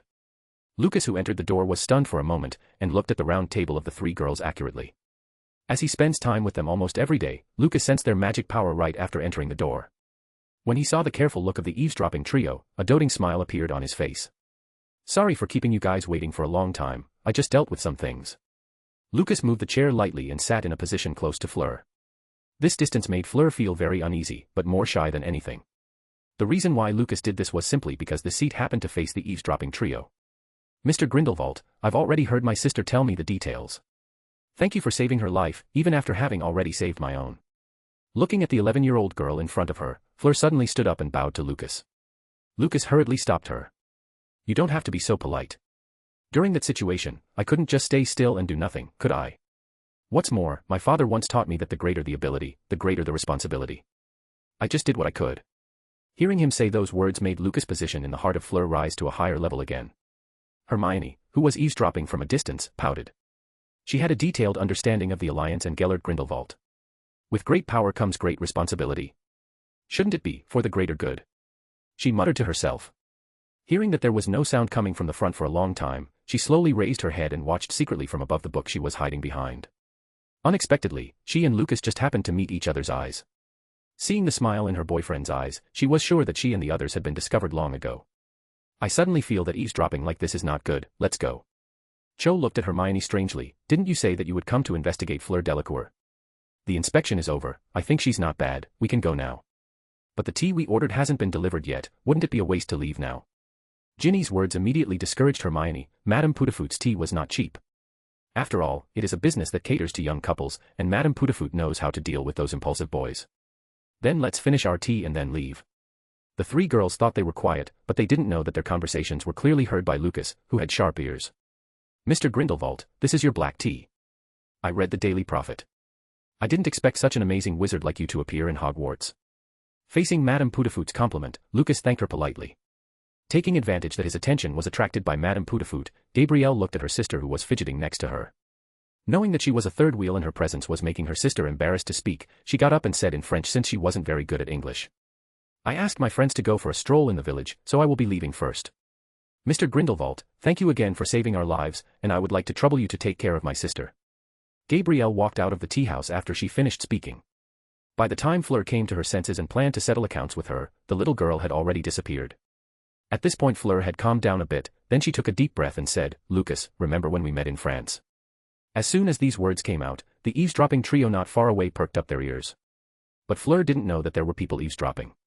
Seeing Lucas nodding, her tone became much gentler. Actually, I should have already left with Madame Maxime at that time. But I always felt that something was attracting me, and it was getting closer and closer to me. So I deliberately procrastinated, and even found an excuse to return to the French Ministry of Magic, just to determine what was attracting me so much. Until I met you, when I collided with you, there was a voice in my heart telling me I found it. When I learned that the Triwizard Tournament was about to be held at Hogwarts, I signed up to come without hesitation. Whether I could be selected as a champion was not important, what was important is that I could meet you again by coming here. Lucas Grindelwald, I like you. I don't need you to answer, I just want to tell you what I have always wanted to say to you in my heart. After she finished speaking, she ran out of the tea house. Lucas was not given a chance to answer at all, but a quick glance at Fleur's blushing cheeks, he probably understood her mood at the moment. It turns out that the two have known each other for a long time. Humph.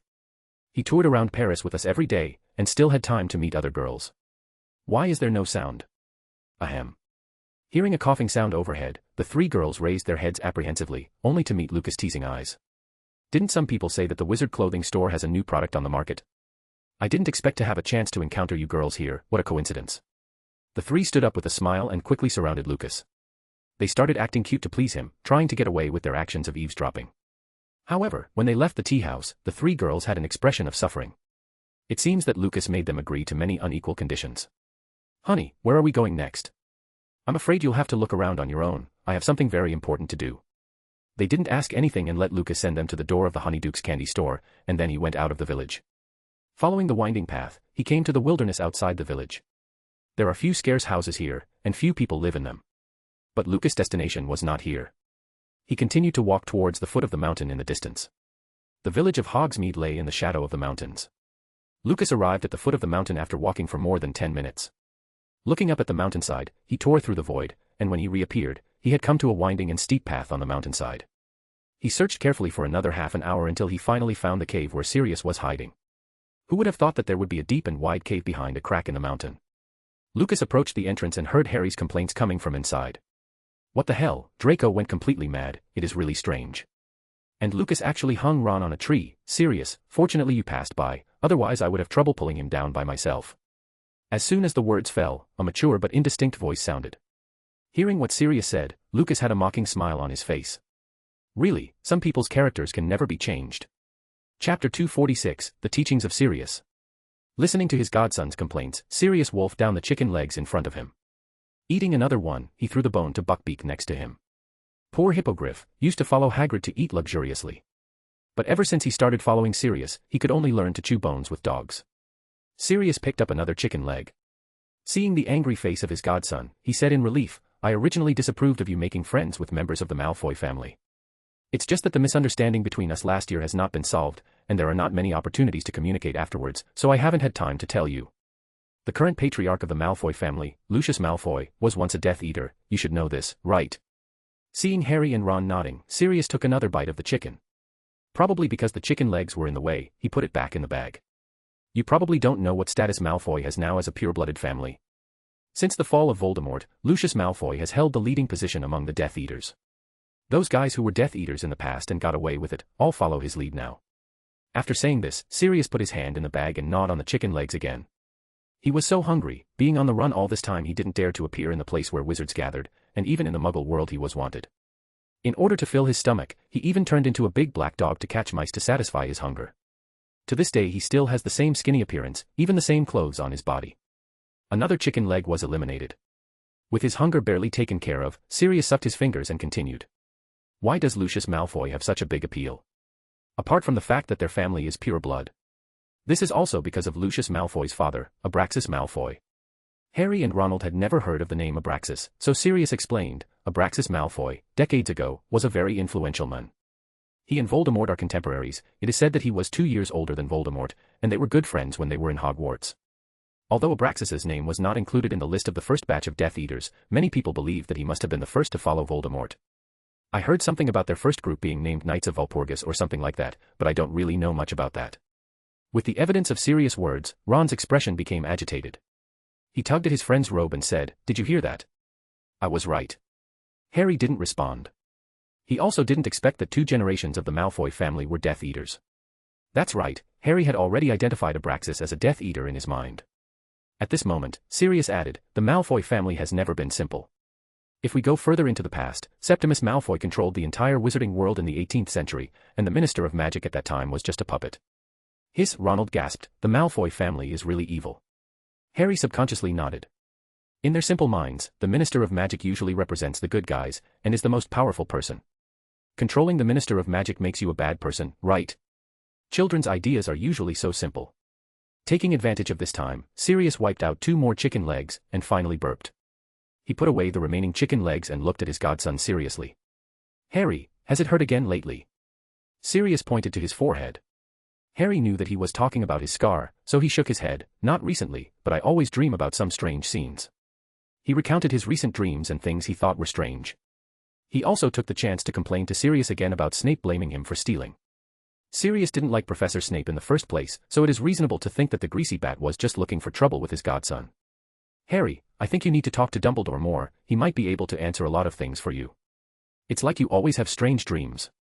I mentioned this problem when I corresponded with Dumbledore. He thinks that the trouble you are encountering now is probably similar to that of Parseltongue. Voldemort's spell made the 2 of you have a certain connection. I think his analysis is very reasonable, but this could also be an advantage. You can see Voldemort's movements through the dreams, which is more beneficial for us to deal with him. Sirius made a rational analysis, which helped Harry feel better about his dream problems. Neither of them thought that since Harry could see Voldemort, Voldemort could possibly also be able to see them through Harry. Harry just thought it was cool right now and the problem that bothered him was finally solved. He even thought he was unique. After all, neither Dumbledore nor Lucas could connect to Voldemort, could they? Sirius then reminded Harry to beware of Karkaroff. He was convinced that Karkaroff, the Death Eater, must have thrown Harry's name into the Goblet of Fire. Also, if you run into trouble, you can ask Alastor Moody for help. As a senior Auror, Moody's strength and combat experience are very rich. Also, you have to remember that anyone can become a Death Eater, but Dumbledore and Alastor Moody have absolutely no such possibility. So Moody is trustworthy, you can trust him completely, understand? Harry couldn't agree more with that. If he didn't have the help of Professor Moody during this time, he simply wouldn't have made it through the first 2 tasks. The 3 chatted a lot later. For Harry, Sirius is his only relative.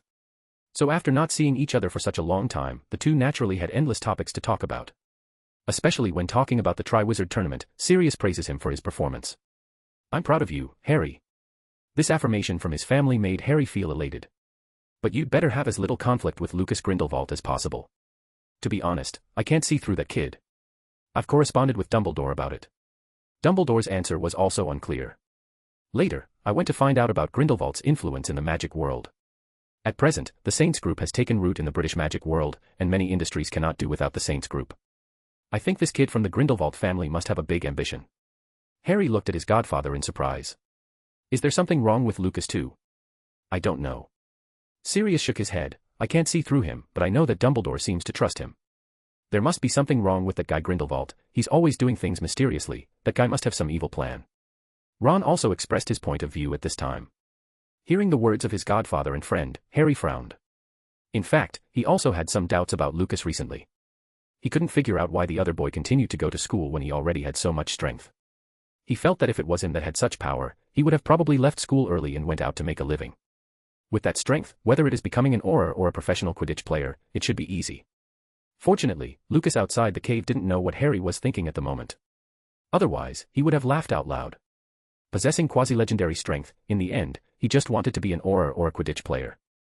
That level of ambition is really mediocre. "Okay, you have been out for long enough. If you don't go back, it will raise suspicion from others." Under the urging of Sirius, Harry reluctantly walked towards the entrance of the cave, but before leaving they agreed on a time to meet again. Then Harry and Ron crawled out of the crack. When the 2 returned to the mountain road outside, Lucas had already left. He had originally planned to talk to Sirius, but after listening to the remarks of the 3 inside, he felt that there was little point in chatting with Sirius. The other party is obviously not a shrewd person. All that he cared about was Harry Potter. So in his eyes, anyone who caused trouble for his godson was a possible threat. Time always flies by. After getting along for more than half a year, the relationship between the students of the three schools was getting better and better. In Hogwarts, people from different schools can often be seen walking together. It was already the last week of May, which means that there is just a month until the last task. In the Transfiguration classroom, the fourth-year students were packing up their books and preparing to leave the classroom. Mr. Potter, Mr. Grindelwald, you two stay here for a while. Lucas nodded to Professor McGonagall, returned to his seat and waited for the others to leave, so did Harry. Gentlemen, please gather at the Quidditch Stadium at 9 o'clock tonight. Mr. Bagman will inform all the champions about the details of the third task. Please remember the time, don't be late, and you have to go alone, understand? Lucas left the Great Hall at 8:30 p.m. When he walked out of the gate and came to the foyer, the other champions had been waiting for a long time and only Harry was missing now. Thinking of the old Barty Crouch who hasn't appeared until now. Lucas wondered whether he had entered Hogwarts school as in the original book. At this moment, Harry finally arrived and the five of them walked towards the Quidditch pitch in a silent manner. Chapter 247, Labyrinth, Crouch Jr. is about to kill his father. Because the hot summer is not far away, the temperature in May is very pleasant, and even going out of the castle at night will not feel too cold. Without having to wear their heavy winter clothes, boys and girls can show their good figure to others. The five champions walked together on the grass leading to the Quidditch pitch. Perhaps because of the second task, they didn't talk much. The mighty Lucas was the most relaxed of the five while the other four looked like they were frowning. What do you guys think the last task will be about? Under the night, Cedric's voice suddenly sounded. His tone was slightly disturbed, probably because he was worried that the task could be even more dangerous than the previous two. It should be similar to a treasure hunt, the first and second tasks were like this. Cedric glanced behind him full of emotion. Unexpectedly, Lucas, the strongest among the five, was the first to answer his question. Lucas smiled back. For a moment just now, he really had the idea of helping Cedric. After all, everyone else looked preoccupied, and they obviously didn't seem like people who could answer questions. With Lucas answering first, others began to speak their minds. Fleur thought it would probably make them dig deep into the ground to find the Triwizard Cup. The sky and water have already appeared in the first two tasks, so she thought it was reasonable to have the earth element in the third one. Her idea was shared by several others. At this time, they finally arrived at the Quidditch pitch. From a distance, the originally flat and smooth court had almost completely disappeared. The Quidditch pitch was now full of waist-high bushes that spread in all directions. Hey! What are they doing? Cedric asked loudly, dissatisfied. No Quidditch player would like to see their pitch destroyed like this. Harry next to him also frowned. It's like a hedge. Good evening, everyone. Ludo Bagman's voice suddenly came from the side. He walked up to the champions and led them into the stadium. At this moment, the traceless extension charm was applied to the inside of the stadium. The Quidditch pitch, which was already huge in size, has now become beyond sight. Bagman led the crowd across to the middle of the court. How is it? Are you looking forward to the final task? After he finished speaking, he pointed around. Standing here, they could clearly see the surrounding stands. While the champions were observing their surroundings, Bagman continued, of course, what you're seeing is not the final version. Under Hagrid's care, these hedges will grow a couple meters in a month, so does anyone know what the third competition event is? Maze. Krum said gruffly. That's right, it's a maze. During the competition, the Triwizard Cup will be placed somewhere in the maze. The first person to get it will get 50 points. You all know your scores. Whoever gets the Triwizard Cup first will become the champion of this year's Triwizard Tournament. In addition to the prize of 1,000 galleons, the champion will also get eternal glory. Glory. Hearing what the third task is about, several people looked at each other with vigilance in their eyes. But not long after, three of them looked at Lucas. If they want to win the competition, Lucas Grindelwald is the biggest obstacle. Bagman smiled satisfied when he saw their reactions. However, it is not an easy task to reach the cup. You need to collect map fragments in the maze to eliminate the competition between you. The map is composed of 6 fragments, and the complete map will guide you to the location where the Triwizard Cup is located. But please note that although there are many map fragments in the maze, there are only enough to form 2 complete maps. And there are many dangers in the maze, such as cute animals provided by Hagrid, small monsters, and magical herbs provided by Professors Moody and Sprout. Harry and Cedric looked at each other with fear in their eyes. They knew very well what kind of creatures Hagrid considered cute. On the day of the competition, the person who ranks first in points will have the opportunity to enter the maze first. Bagman looked at Lucas with a smile on his face, and then he looked at Krum and Harry. First will enter Mr. Grindelwald, then Mr. Krum and Potter, then Miss Delacour, and finally Mr. Diggory. Before the final game starts, we will invite your family members to watch it. Well, that's all I have to say. Do you understand? Seeing everyone nodding, Bagman said happily, very well, you can go back now. Harry, please wait a moment, I want to talk to you. Harry frowned, he didn't really want to talk with Bagman. Just then, Krum and Cedric came to Harry's side. Harry, do you want to talk to us about? Although Cedric didn't finish speaking, the look in his eyes towards Lucas already showed his meaning. Of course. Harry accepted the invitation immediately, then turned to respond to Bagman. You also saw, sir, I have some things to do now. Then I'll wait here for your return. No need, I still know how to get back to the castle. He rejected Bagman decisively. Harry didn't care whether he would get mad at him, and followed the other two out of the court with long strides. Those three are planning to collude against me. Seeing the appearance of the three of them, Lucas quickly thought in his mind. Then he remembered that in the original book, Krum and Harry went to the Forbidden Forest to have a talk, and then met the half-crazy Barty Crouch Sr. He didn't know if they would meet this time as well. Watching the three of them heading towards the Forbidden Forest, he directly cast a disillusionment charm on himself and followed. As for Bagman and Fleur, he believes that the two smart people will not talk about this matter. Fleur saw that only herself and Bagman were left in an instant, so she walked towards the castle without interest. Bagman waited on the spot for a few more minutes. Finally, he returned to the castle helplessly. However, it could be seen from his eyes that he didn't seem to give up his plan to talk to Harry. Deep in the Forbidden Forest, wearing an invisibility cloak, Barty Crouch Jr. carefully searched for any possible hiding places. Ever since he received a letter from Wormtail, his heart was in his throat. He was worried that his father would suddenly appear at Hogwarts and destroy his master's plan. So even without his master's order, he will also do his best to keep his father out of Hogwarts. These days, he has been wandering outside the castle every day, hoping that with the help of the magic eye, he can be the first to discover the whereabouts of his father. At night, he wore an invisibility cloak and went into the Forbidden Forest to search. He still vaguely remembered that when he was a student at Hogwarts, his father had said that there were several good hiding places in the Forbidden Forest. Thinking of his own father who could speak multiple languages, it's hard to say if he might be good friends with some of the magical creatures in the Forbidden Forest, like the centaurs. So the first thing he did was go to the centaur tribe, but unexpectedly, what appeared before his eyes was a dilapidated scene. Obviously, he didn't know that the centaur tribe had been destroyed on Lucas' orders a long time ago. Damn it, where did that old thing hide? A desperate voice sounded from the empty Forbidden Forest. Suddenly, not far away came the sound of tree branches being trampled on. Not long after, a figure stumbled out of the darkness. Barty Crouch Sr. was in quite a bad state right now. The tattered robes proved that he had traveled very hard all the way. There are still many small injuries on his knees, and there are even a lot of bloodstains on them. The originally meticulous gray short hair became very messy at the moment.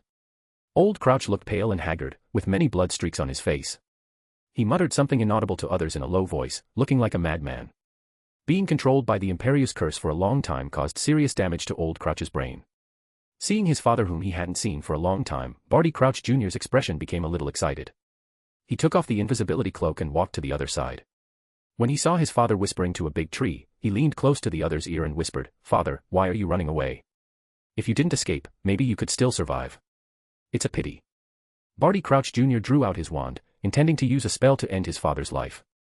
"Father, it looks like you are suffering, why don't you let me send you to meet my mother?" Just when he was about to say that extremely evil spell, there was a conversation behind him. Immediately afterwards, a deep and thick voice came, "Who is there?" Too late to think about it. Barty Crouch Jr. put on the invisibility cloak again, and since he still looks like Alastair Moody at the moment, he must not be seen meeting Crouch Sr. "This is Mr. Barty Crouch." Crouch Jr. saw Harry with two other champions getting close to discovering his father and immediately started to feel anxious. If the three of them were to send his father to Dumbledore, his master's plan would definitely be ruined. He was afraid that the resurrection of his master would need to be postponed. No, you can't delay the master's important event. Just when he was thinking about how to get his father, he suddenly saw Lucas' figure coming from a distance. Seeing that dazzling blonde boy, he suddenly had an idea in his heart. Chapter 248, Harry's Question. When the three champions thought about having to face the powerful Lucas in the final task, they immediately thought of forming an alliance. The rules of the Triwizard Tournament did not say that alliances between players were not allowed. The three walked from the Quidditch pitch all the way to the Forbidden Forest. Krum didn't speak until he was sure that no one was following them. Everyone should have the same idea, right? Seeing Cedric and Harry nodding, he continued, "I could tell that Delacour didn't seem to care about the competition. So our common enemy is only Grindelwald. If we want to win the tournament, we must join forces to defeat him first. Do you agree with this point?" Cedric nodded and said, "Although I agree, how can we defeat Lucas? You must know that he is a quasi-legendary wizard. That's exactly why I invited you here to discuss." Krum said after stopping. "We have all witnessed Grindelwald's strength with our own eyes. Even if the three of us fight as one, we are not his opponent. That's why I came here with the two of you, just in hopes that you can think about whether there is any way." After all, you and he are both students of Hogwarts, and I also heard that you have a very good relationship with him. Cedric frowned. He is not opposed to forming an alliance, but it is indeed difficult for him to figure out a way to defeat Lucas. Months ago, he watched with his own eyes how Lucas split the Black Lake from the shore. That scene is something he can't forget to this day, and probably never will. Harry also lowered his head in thought. But what the other two couldn't see, is that his eyes turned from green to red for a while. At this moment, he repeatedly recalled the words Sirius said to himself in his mind. Although Sirius did not affirm that Lucas must be a bad guy, he didn't say that he's a good guy either. Sirius also said that Lucas must have a plan, a big plan. Maybe what Lucas is planning has something to do with the Triwizard Tournament. Harry felt the need to stop him, so he took the initiative to break the silence. I have a way. When the two looked at him, Harry continued, sneak attack. Sneak attack. Cedric frowned. This is not the behavior of a gentleman. It is already shameful enough for 3 people to form an alliance against one person. If there is still a sneak attack, even if they successfully defeated Lucas, it would be disgraceful. Krum apparently thought so too. After all, he is a world-famous Quidditch player. If news of the sneak attack spread, it would be a big blow to his reputation. Seeing that the two were not talking, Harry felt a little anxious. If we don't rely on a sneak attack, there is no way for us to defeat Lucas. But even if it's a sneak attack, we may not be able to defeat him, right? Cedric said with a wry smile. Krum nodded at this. The strength gap between the quasi-legendary wizards and them cannot be made up just by sneak attacks. Seeing the dejected look of the two, Harry said firmly, it will be successful. It is precisely because he has the strength of a quasi-legendary wizard that our sneak attack can be successful. If you are so powerful, would you still be wary of a few students? Cedric, have you forgotten that I hit Lucas with the disarming charm back in school? The surprise attack was successful, which proved that what I said is correct. Seeing Krum's puzzled eyes, Cedric immediately explained to him the sneak attack incident. Maybe it's really possible. Krum rubbed his chin and said. Cedric didn't expect Krum to agree to the sneak attack plan. Seeing 2 people staring at him, he opened his mouth, but he didn't say the words of refusal in the end. Okay, since this is the case, we will practice more practical spells during this period, such as stunning spells, petrification spells, imprisonment spells, obstacle spells, etc. The 3 then discussed some details. It can be seen that the small group they formed is made by Krum, and Harry strongly supports the plan. Although Cedric didn't agree, he didn't explicitly refuse either. But they didn't know that the target they wanted to deal with was no more than 10 steps away from them at this moment. The discussion between the 3 of them just now passed into Lucas's ears without missing a single word. Seeing the 3 of them united as one, Lucas smiled silently. He didn't care about the behavior of the 3 of them. He even thought that Harry's idea was a little too naive. At the beginning, he didn't expect Harry to attack from behind at all, and that's why he succeeded in disarming him. But after suffering a loss once, how could he be fooled again with the same trick? Lucas ignored the 3 who were still discussing and used his elven senses to probe the vicinity, hoping to find Barty Crouch Sr. And sure enough, hard work pays off. He really found 2 sources of magic power not far away. One of them was Barty Crouch Jr. Then the person who is with him at this moment must be old Barty. It's a bit conspicuous for us to stand here, let's go deeper. Krum pointed to the Tower of Gryffindor not far away, worried about being seen by the people above. The other 2 did not refuse, so the 3 of them walked close to 100 meters deep into the Forbidden Forest. Suddenly, they saw 2 figures standing under a tree in front of them. Who is there? Krum's voice sounded, and one of the figures disappeared immediately. When they got close, they saw Barty Crouch, who was talking to the big tree, their faces full of surprise. Isn't he one of the judges? Why is he here? Krum's question, Harry and Cedric also wanted to know. Watching Mr. Crouch, who was still talking to the big tree, Harry walked up to him with light steps. Mr. Crouch. Weatherby, after you finish this, ask the owl to send a letter to Dumbledore to confirm the number of entries for Demstrang. Harry knew exactly who the Weatherby the other party was talking about was. He had heard Ronald mention that Mr. Crouch still couldn't get Percy's name right, but there was no Percy here. And what Crouch said didn't make sense either. Harry suspected that something was wrong with him mentally. Percy said in the second task that Mr. Crouch was sick and recuperating at home. So he didn't understand why a sick Barty Crouch was here in the Forbidden Forest. He came to the other side and shouted loudly, Mr. Crouch. Crouch was awakened by this shout. He looked at Harry beside him in horror and said, Dumbledore. I want to see Dumbledore. Harry felt like his shoulders were about to be crushed by the men. He reluctantly looked at the 2 people next to him. I think you should find someone now. Who are you? Barty Sr. asked sharply. I'm Harry Potter, a student at Hogwarts.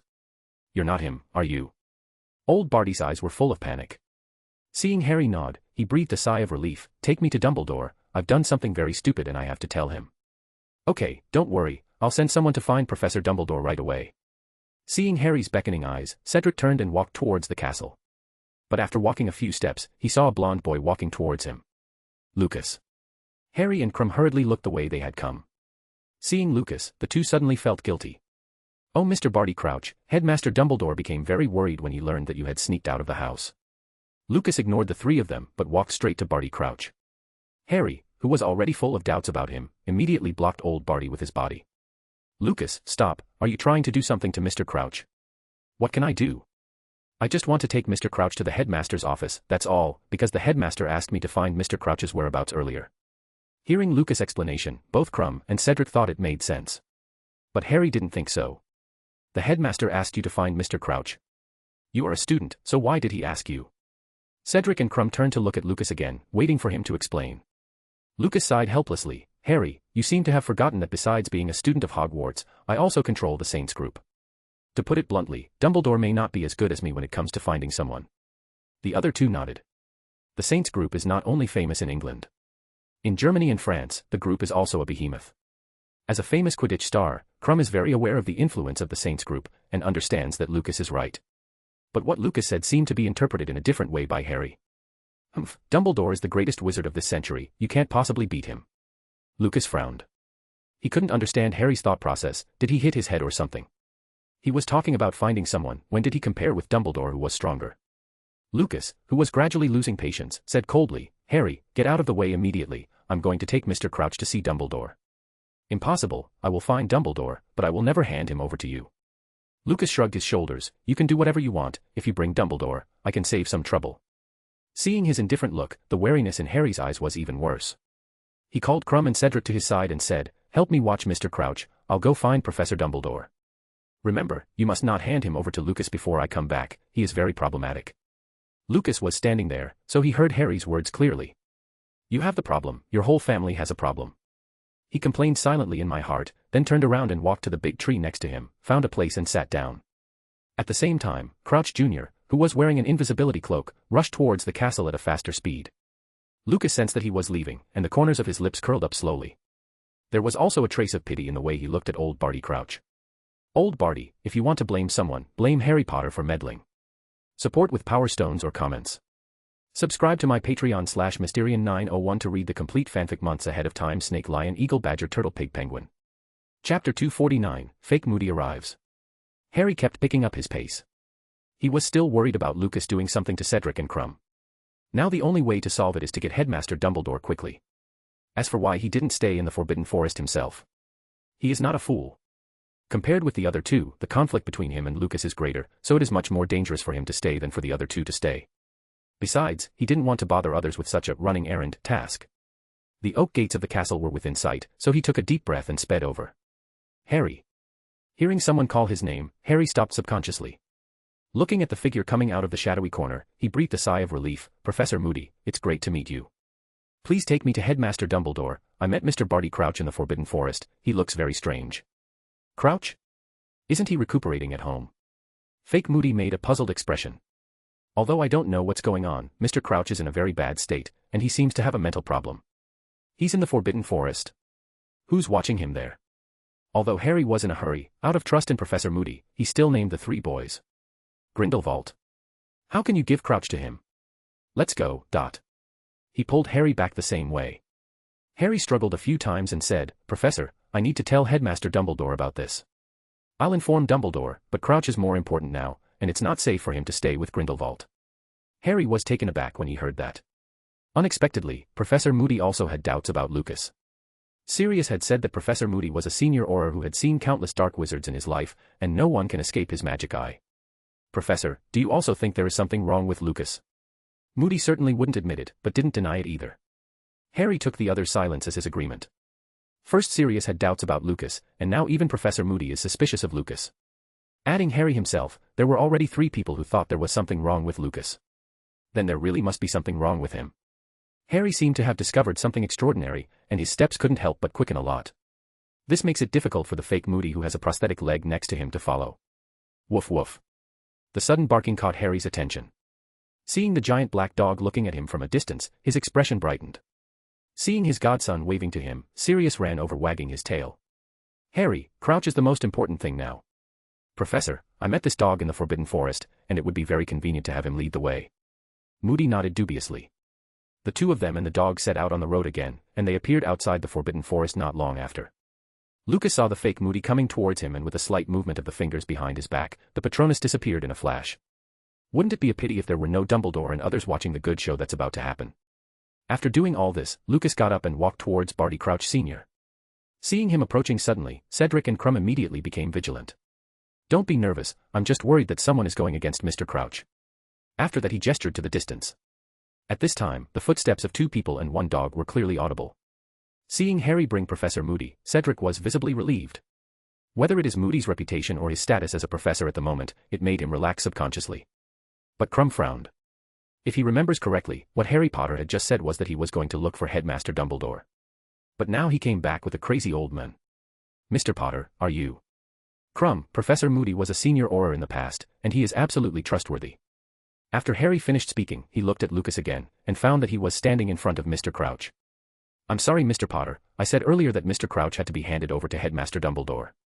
You didn't let me take him away just now, and now I can't let you take him away either, not even with Professor Moody. You." Harry's expression was very angry, but even angrier than him was the fake Moody. Crouch Jr. imitated Alastor Moody's reaction very well. The eccentric old man yelled immediately after being distrusted, "Grindelwald, you evil piece of, hand over Crouch quickly." Oh, the professor at the school actually called a student evil.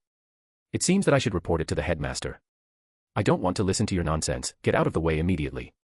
I'm sorry, but if Headmaster Dumbledore isn't here, I will never hand Mr. Crouch over to anyone. Harry took a step forward and said, "Lucas, Professor Moody is Dumbledore's most trusted person." Lucas let out a sneer. Dumbledore clearly believed in himself more. In terms of the most trusted person, it was probably Professor Snape in the past. At worst, there is Professor McGonagall. Mad-Eye Moody. Although also in the list of trusted people, he was clearly not at the forefront. What's more, the Mad-Eye Moody in front of everyone is still a fake. Harry didn't know what was going on, but hearing Lucas's sneer, he thought that he was laughing at him, so his expression became very ugly. "Don't leave me, take me to Dumbledore, I did something wrong, it's all my fault, my son. Go and remind Dumbledore, go and remind Harry Potter, the Dark Lord is gradually becoming stronger, be careful." Old Barty's intermittent voice sounded. Everyone was taken aback when they heard his words, and a trace of cruelty flashed in the eyes of the fake Moody. "Harry, there is no need to talk nonsense with this evil bastard, I will hold him back, you take Crouch to find Dumbledore." Afflicto. No sooner had fake Moody finished speaking, the magic light lit up on his wand. Harry hesitated for half a second, then drew out his wand and walked towards old Barty. Locomotor mortis. Harry's legs got stuck together and he started to fall face forward.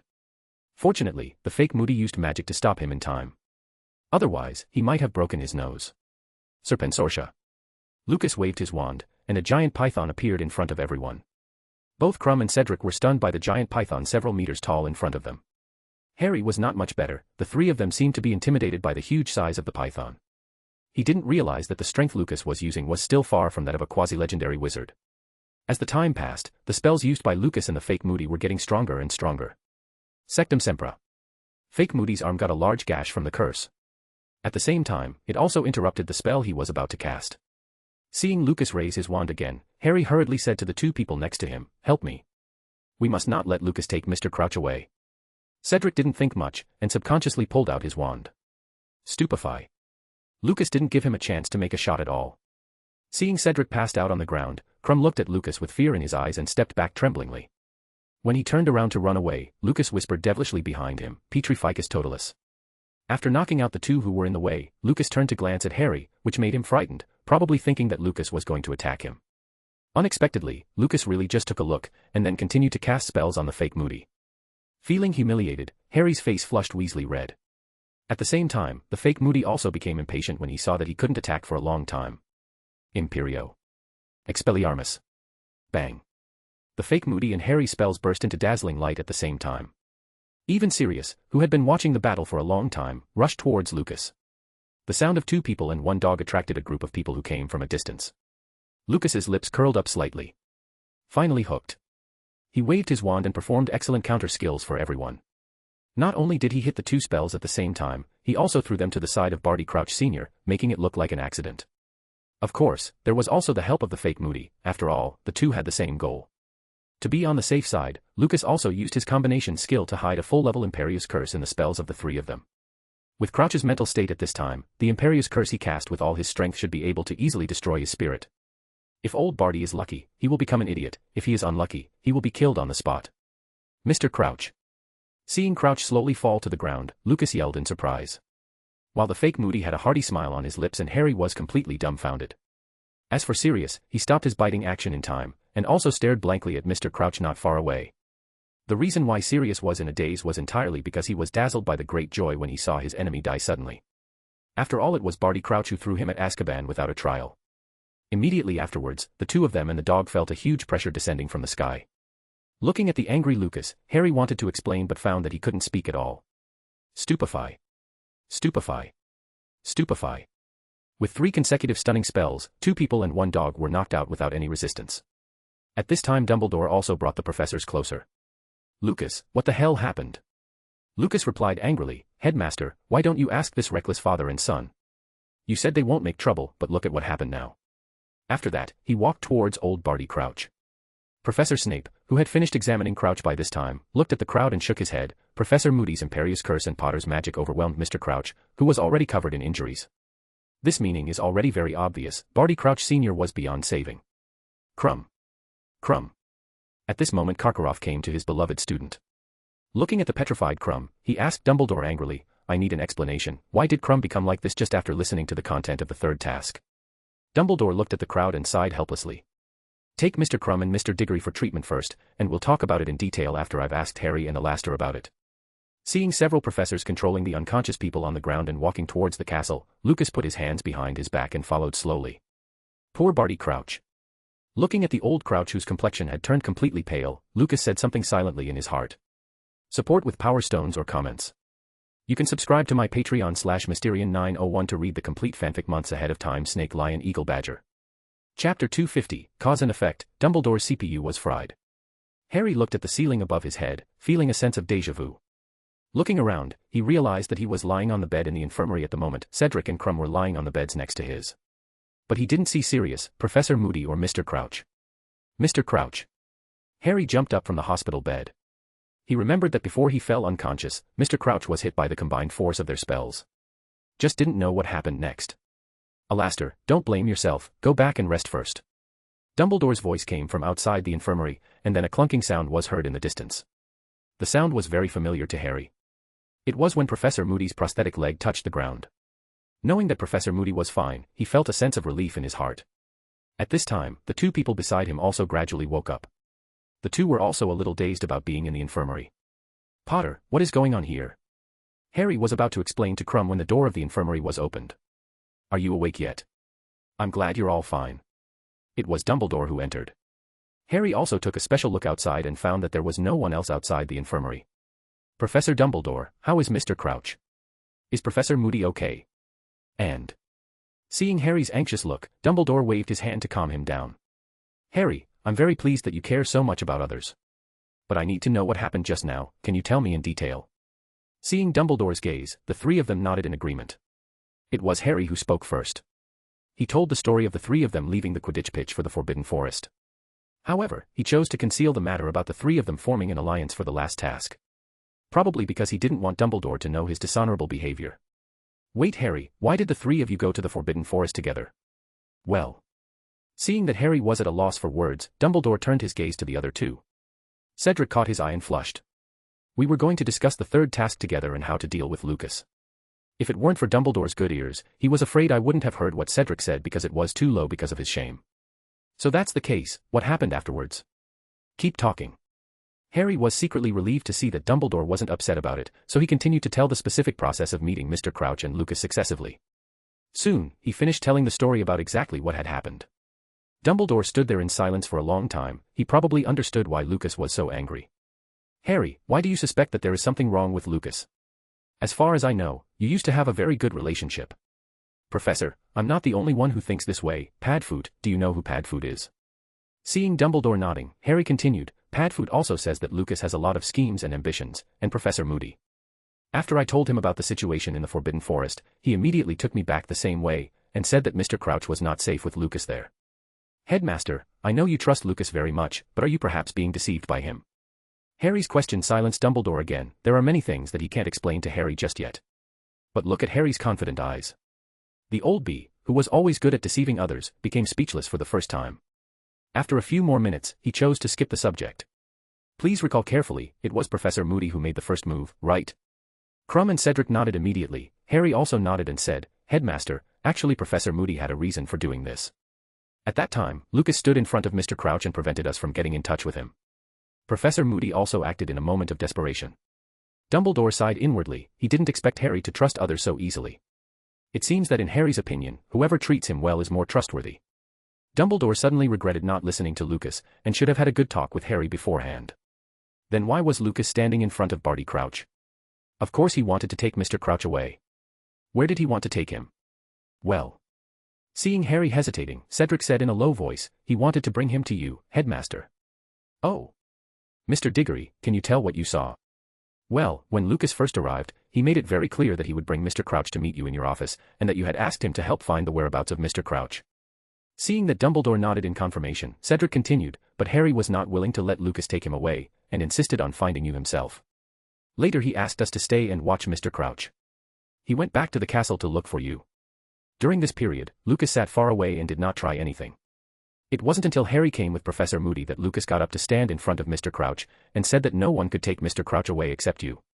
Speaking of which, Cedric paused. He glanced at Harry, as if he planned to check his reaction first. He waited until he was sure he wasn't going to stop him before continuing. Lucas insisted from the beginning to the end that only you could take Mr. Crouch away, which is why he ended up fighting with Professor Moody. As for... Cedric didn't say the following words out of consideration for Harry. But Crumb, as a person from another school, didn't have such concerns. As for Mr. Potter, I was very skeptical at the time. He clearly said he was going to find you, but he brought back a crazy and weird old man. You, how can you doubt Professor Moody? He's a senior Auror. Harry yelled at Crumb angrily. But the Bulgarian seeker didn't respond, and didn't even want to pay attention to him. At this time, Crumb also saw that the alliance between them could no longer be maintained. Even if they could. A person who does things without thinking. Crumb is not at ease to cooperate with someone like that. Dumbledore calmed down the angry Potter, and turned to look at the other two. Then why did you attack Lucas? Cedric lowered his head and said in a low voice, at that time, I was confused, and Harry asked me to help, so I drew out my wand, but was quickly knocked out. Hearing Crumb express the same words, Dumbledore turned to look at Harry. I was worried that Professor Moody couldn't beat Lucas, so I wanted to help. Figuring out the cause and effect, Dumbledore suddenly felt like his brain was going to burn out. He could tolerate Harry being reckless and not practicing his spells well. But he absolutely couldn't tolerate Harry's bad habit of trusting others so easily. Just because fake Moody helped him through the first two tasks, he trusted him unconditionally. Dumbledore couldn't understand that. He knew that Bagman had been talking to Harry these past few months, hoping to offer to help him cheat. So why was Harry so wary of Bagman? Is it because the other party's purpose is too obvious? That fake Moody's help without any purpose and without asking for compensation should be even more suspicious. Dumbledore felt his head itch. He felt as if his brain was about to explode. I already understand the matter, it's getting late, you guys go back to rest too. Harry, you stay here for a while. Watching Crumb and Cedric walking out of the infirmary, Harry became very disturbed. Professor Dumbledore, did I do something wrong this time?